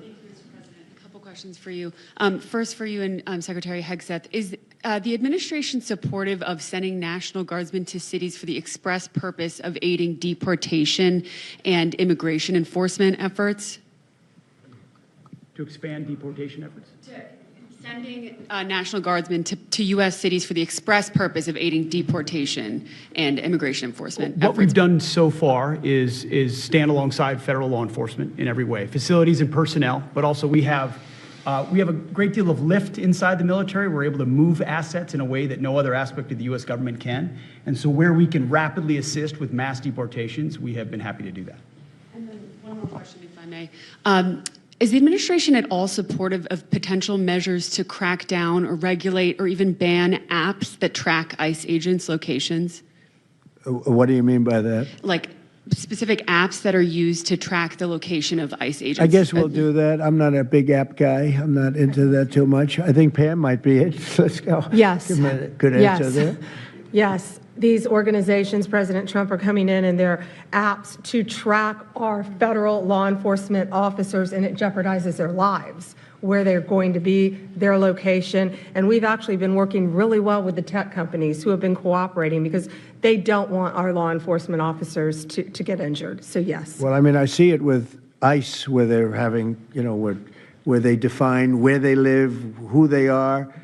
And, I didn't have a big view on the mask, but I now understand why they should wear masks. I think it's very dangerous for them not to wear masks. They can do whatever they want. I notice some do it and some don't, but it's pretty dangerous. But when you look at, you talk about that question, I think it's very dangerous, and I think you're coming down on that very hard, right? Yeah, please. Sir, Mr. President. Go ahead. Thank you, sir. When you were running for re-election in 2024, you released a video statement where you made this exact promise to show no mercy on the cartels and employ every military asset necessary to combat them. In that same video, you also said that you plan to expose all the bribes and corruptions with politicians and the cartels. We're doing that. Has your We're task trying to force do been that. looking into that in American politicians? Yeah, where the money's coming from. Because you see it. Like even that garbage deal they had this weekend, which was embarrassing to them, and the crowds were the crowds were not big. Those crowds were not big at all. But when you look at signs, and they're all made beautifully, the yellow signs, I saw the yellows, the blues, but they're all made professionally in a printing shop, looks like on Madison Avenue someplace.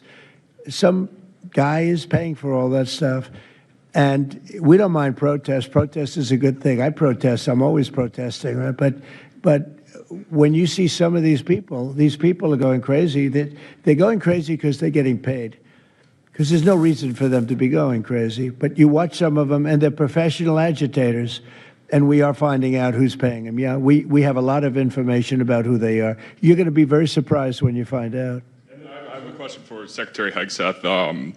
Sir, a memo circulating on social media details the establishment of a National Guard response force that's going to be trained in crowd control and civil unrest and deployed in all 50 states by April of 2026. Can you verify the authenticity of that memo, and do you have any more information on the operations?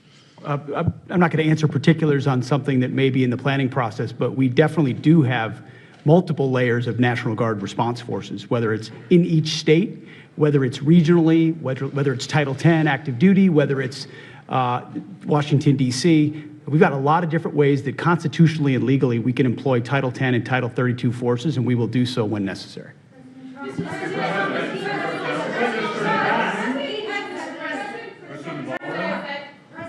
you. President Putin basically said today that Russia is immune from U.S. sanctions. He said that it would not impact the Russian economy in any serious way. Is he Good. wrong? I'm glad he feels that way. That's good. I'll let you know about it in 6 months from now. Okay. Let's see how it all works out. Yeah. Go ahead, please. Blue. One question about the task force. one about the shutdown. I'm Taylor Poplars with Spectrum News. The same day you established this task force back on January 20th was the same day you pardoned the January 6th defendants. Yeah, very proud of that. Yeah. Just last weekend, one of them was charged with allegedly threatening to kill House Minority Leader Hakeem Jeffries. And a big theme of this task force has been allowing law enforcement to do their job and holding accountable people who go after law enforcement. Do you worry that your actions back on day one undermine what this task force is trying to accomplish? No, you have thousands of people that we're dealing with, and if one goes haywire, look at what this guy in Virginia said, where he wanted to kill his opponent. He's going to kill his opponent. He's going to kill his opponent's children and I think wife, and he continues to run. And the Democrats continue. He's running for Attorney General in Virginia. Look what he said. So now, do you think all Democrats should be prohibited from living anymore? I mean, think of what he said. He's going to kill his opponent, and he's going to kill the children of his opponent, and I think the wife. I said, this guy's sick. That is a sick guy. And how do you vote for somebody like that? But I don't view that every Democrat would say that, because not every Democrat would say that. So you can't, you could have one person, but I don't know of the incident. I can say we're very proud of what we did. We had the courage to do something that should have been done. The problem sometimes the Republicans are too nice. They're a very nice party. The Democrats play a much dirtier fight. It's amazing. You go after dirty cops like Comey, and you go after, these are dirty cops. Letitia James is a dirty cop. You go after these people and they say how horrible you are, and yet I got indicted 5 times and impeached twice. Nobody says anything about that. They say, they actually said the other day, he's trying to indict somebody. I got indicted 4 or 5 times, Todd, maybe more than that. Yeah, I think you could say 87 times if you really think about it, right? With the charges, a bunch of phony guys, but nobody says anything about that.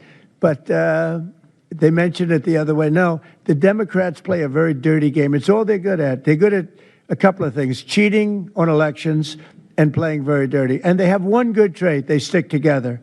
They stick together. They stick together through the worst policies that anybody's ever seen. It's unbelievable how they stick together. And I respect them for sticking together, but it's a dead party because their policies are no good. Okay.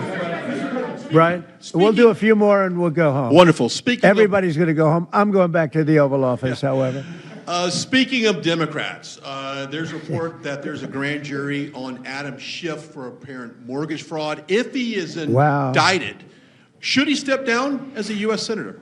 Well, I'm not going to comment on that. I would just say Adam Schiff is one of the lowest forms of scum I've ever dealt with in politics. He's a horrible human being, very dishonest person. I have no idea what's going on. You tell me that he's going to be indicted. I don't know. You could ask Pam. I don't know if she could say it. Probably you are allowed to say it, but I wouldn't know about that. I can only tell you he's a very bad. I think he's actually a sick person. Do you want to talk about that? We're not going to comment on any grand jury that's open. We can't legally. I don't know. By the way, I hope it's true, but I don't know anything about it. Yeah, please. Oh, millions of dollars, yeah. Well, I also give a lot of money to the White House. The White House is, as you know, I give my salary, and I usually like to steer it to the White House because this house was a little bit abandoned.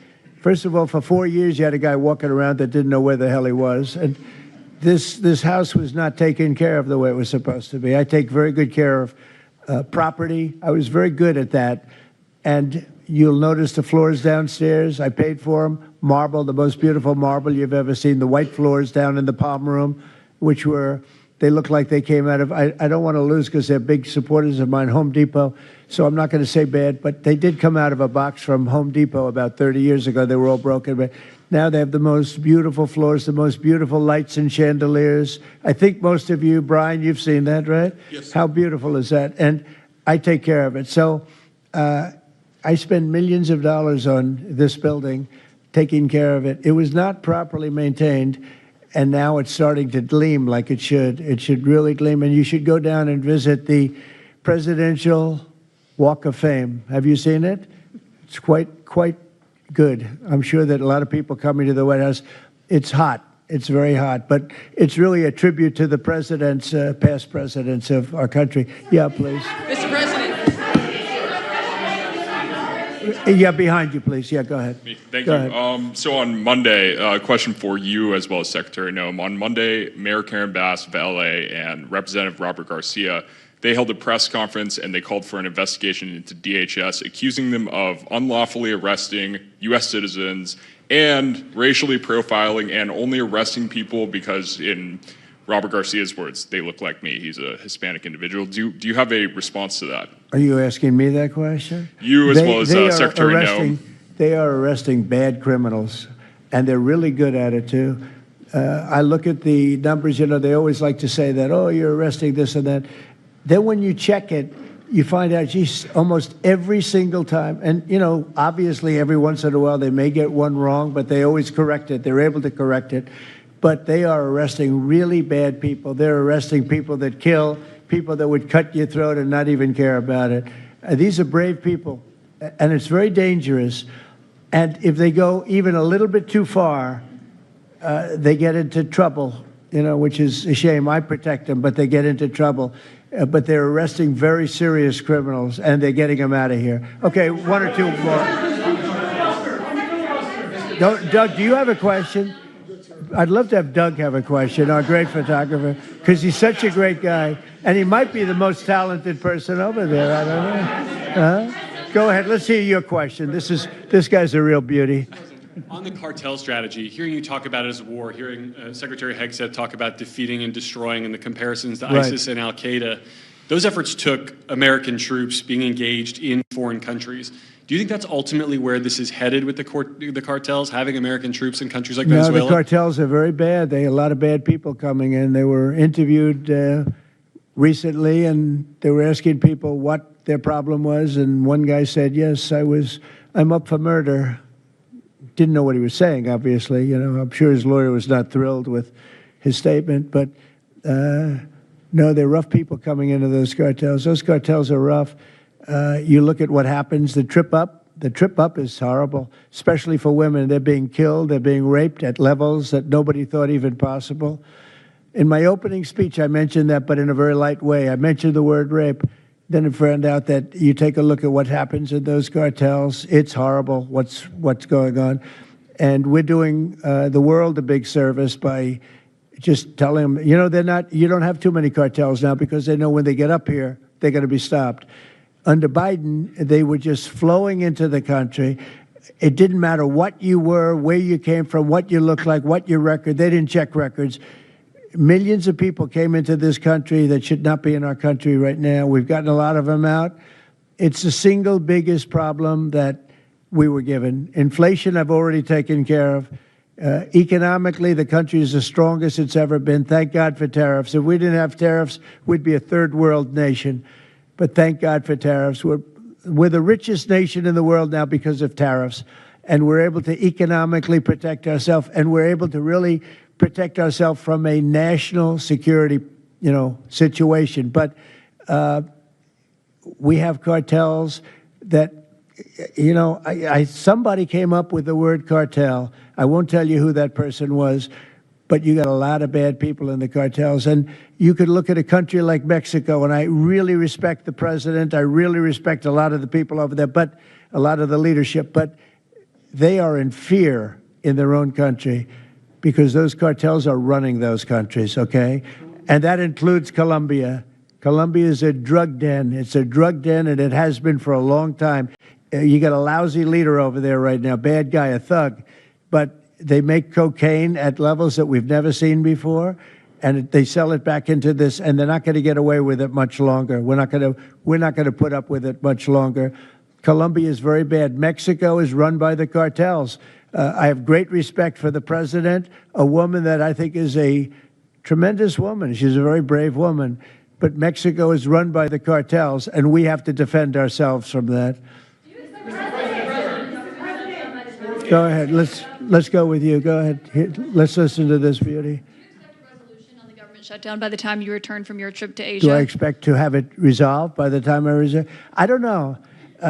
I said long ago, we shouldn't have been in this problem.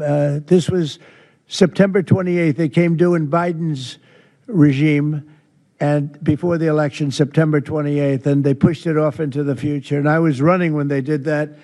And when you're running, but I did say, what the hell are they doing? That and debt ceiling. They also pushed the debt ceiling past the election date, so that would mean the next president has it. But I did say that I think the Democrats have gone totally crazy, and you don't know what they're going to do because they don't care about the people. They don't. I really think they have no leadership. They have a lot of very low IQ people. Jasmine Crockett is a low IQ person. A lot of them are. I don't want to insult too many of them, but a lot of them are. They have no rudder. I don't think they know what they're doing right now. They've never done this before. They always agreed to go and, called an extension. Let's do an extension and talk. Even today, look at what happened today. They don't want to pay the people that have worked. And, this was supposed to be this was a test. And they wouldn't pay the people that have been working. They said, no, we don't want to pay them. This is all the Democrats. Now, all we need is 5 Democrats. And I know a lot of Democrats that are saying they're more than 5. Probably not that many more than 5, but they're more than 5. And all we need is like 5 Democrat votes so we open our country again. Sad, though, we have the greatest economy in our history. We have the highest stock market. All these things are rocking. We will have, by the end of my first year, more than $20 trillion of investment. The all-time record is $3 trillion. I think it's China. We're going to have $20 or $21 trillion. We've never had anything like it coming in because of tariffs. The money pouring into our country, the plants that are opening, AI, automobiles, everything. And the Democrats want to close our country.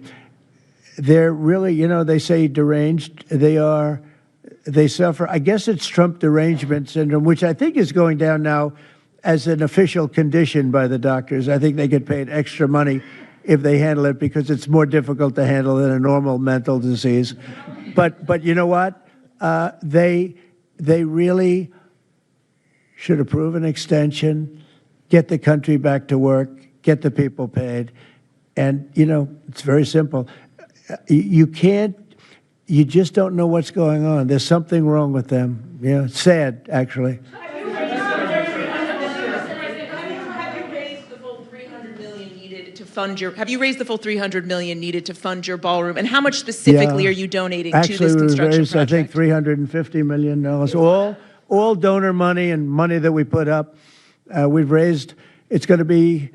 It's going to cost right in the neighborhood of $300 million. It's been expanded and made absolutely. It'll be the most beautiful ballroom anywhere in the world, I think. And how much specifically are you donating to it personally? How much am I donating? I won't be able to tell you until I finish, but I'll donate whatever's needed. I'll tell you that. Do I have a name for the? I won't get into that now. Yeah, go ahead, please. Go without their first full paychecks, federal workers. By the way, a friend of mine, talking about donors, a friend of mine, a man that's great. I'm not going to use his name unless he lets me do it. Susie can tell you about this, but he called us the other day and he said, I'd like to contribute any shortfall you have because of the Democrat shutdown. I'd like to personally contribute any shortfall you have with the military, because I love the military and I love the country. And any shortfall, if there's a shortfall, I'll contribute it. And today he sent us a check for $130 million. I would love to tell you he doesn't really want the recognition, if you want to know the truth. But he gave us a check for $130 million. Damn. Which was sort of a shortfall, yeah. And it's going to go to the military, yeah. Is that the correct number? $130 million. That's what I call a patriot. Okay. Thank you very much, everybody. Thank you. Thank you.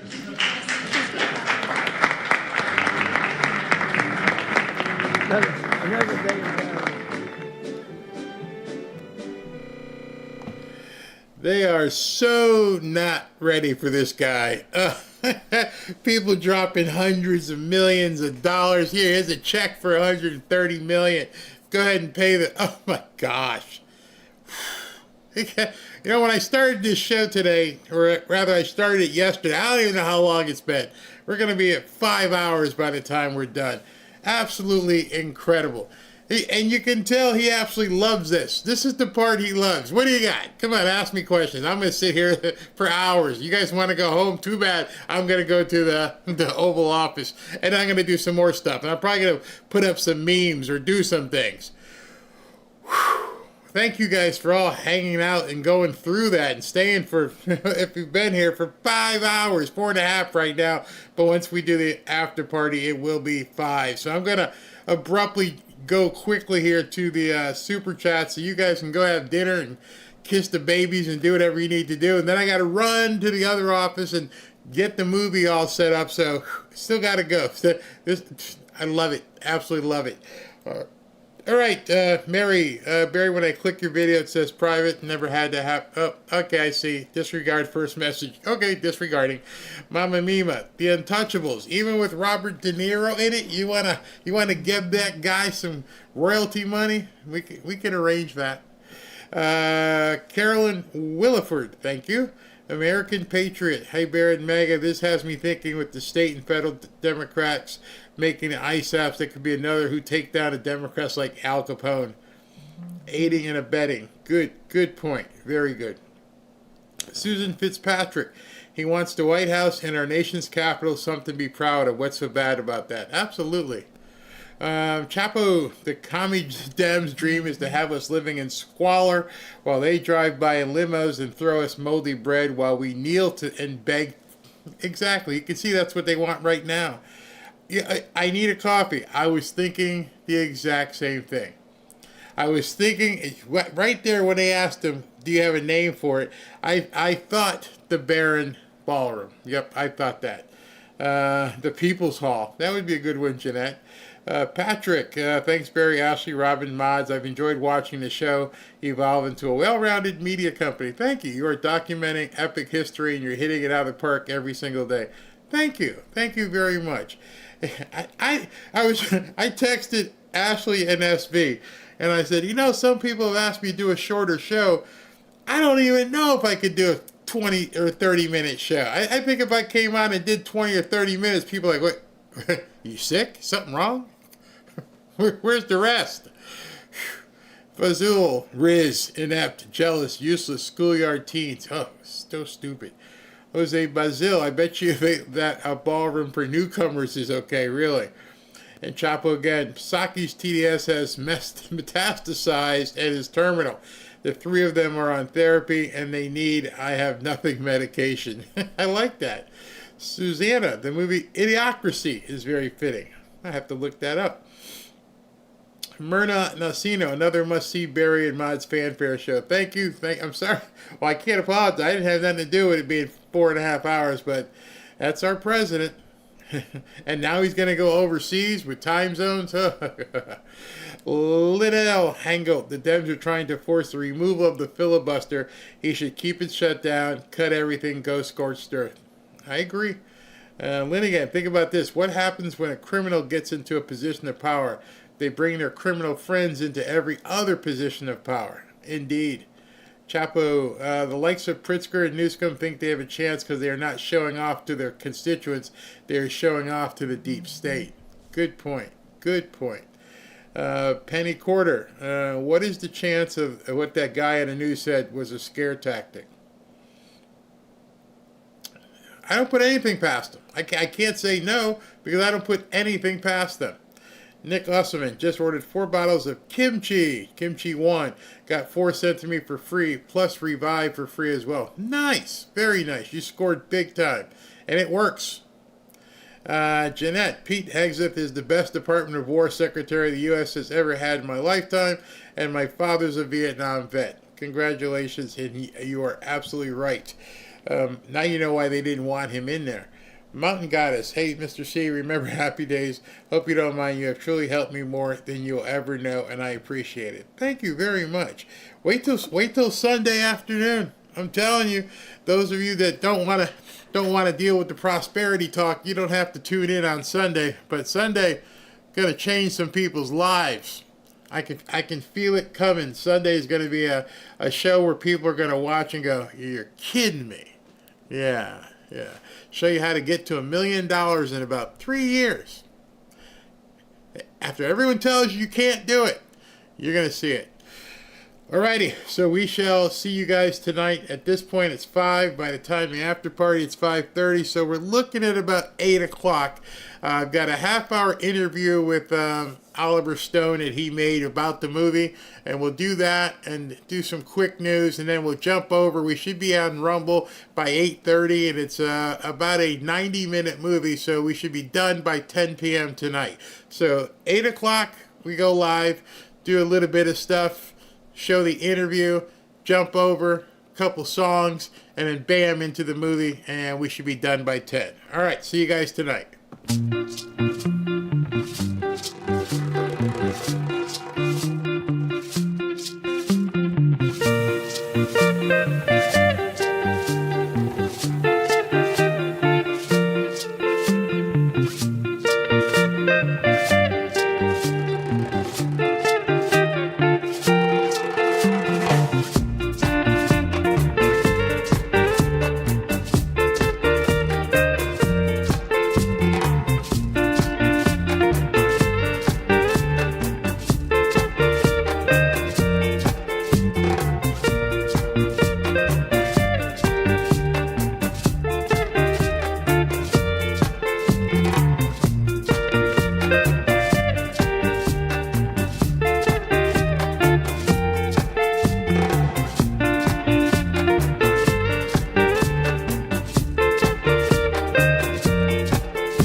you.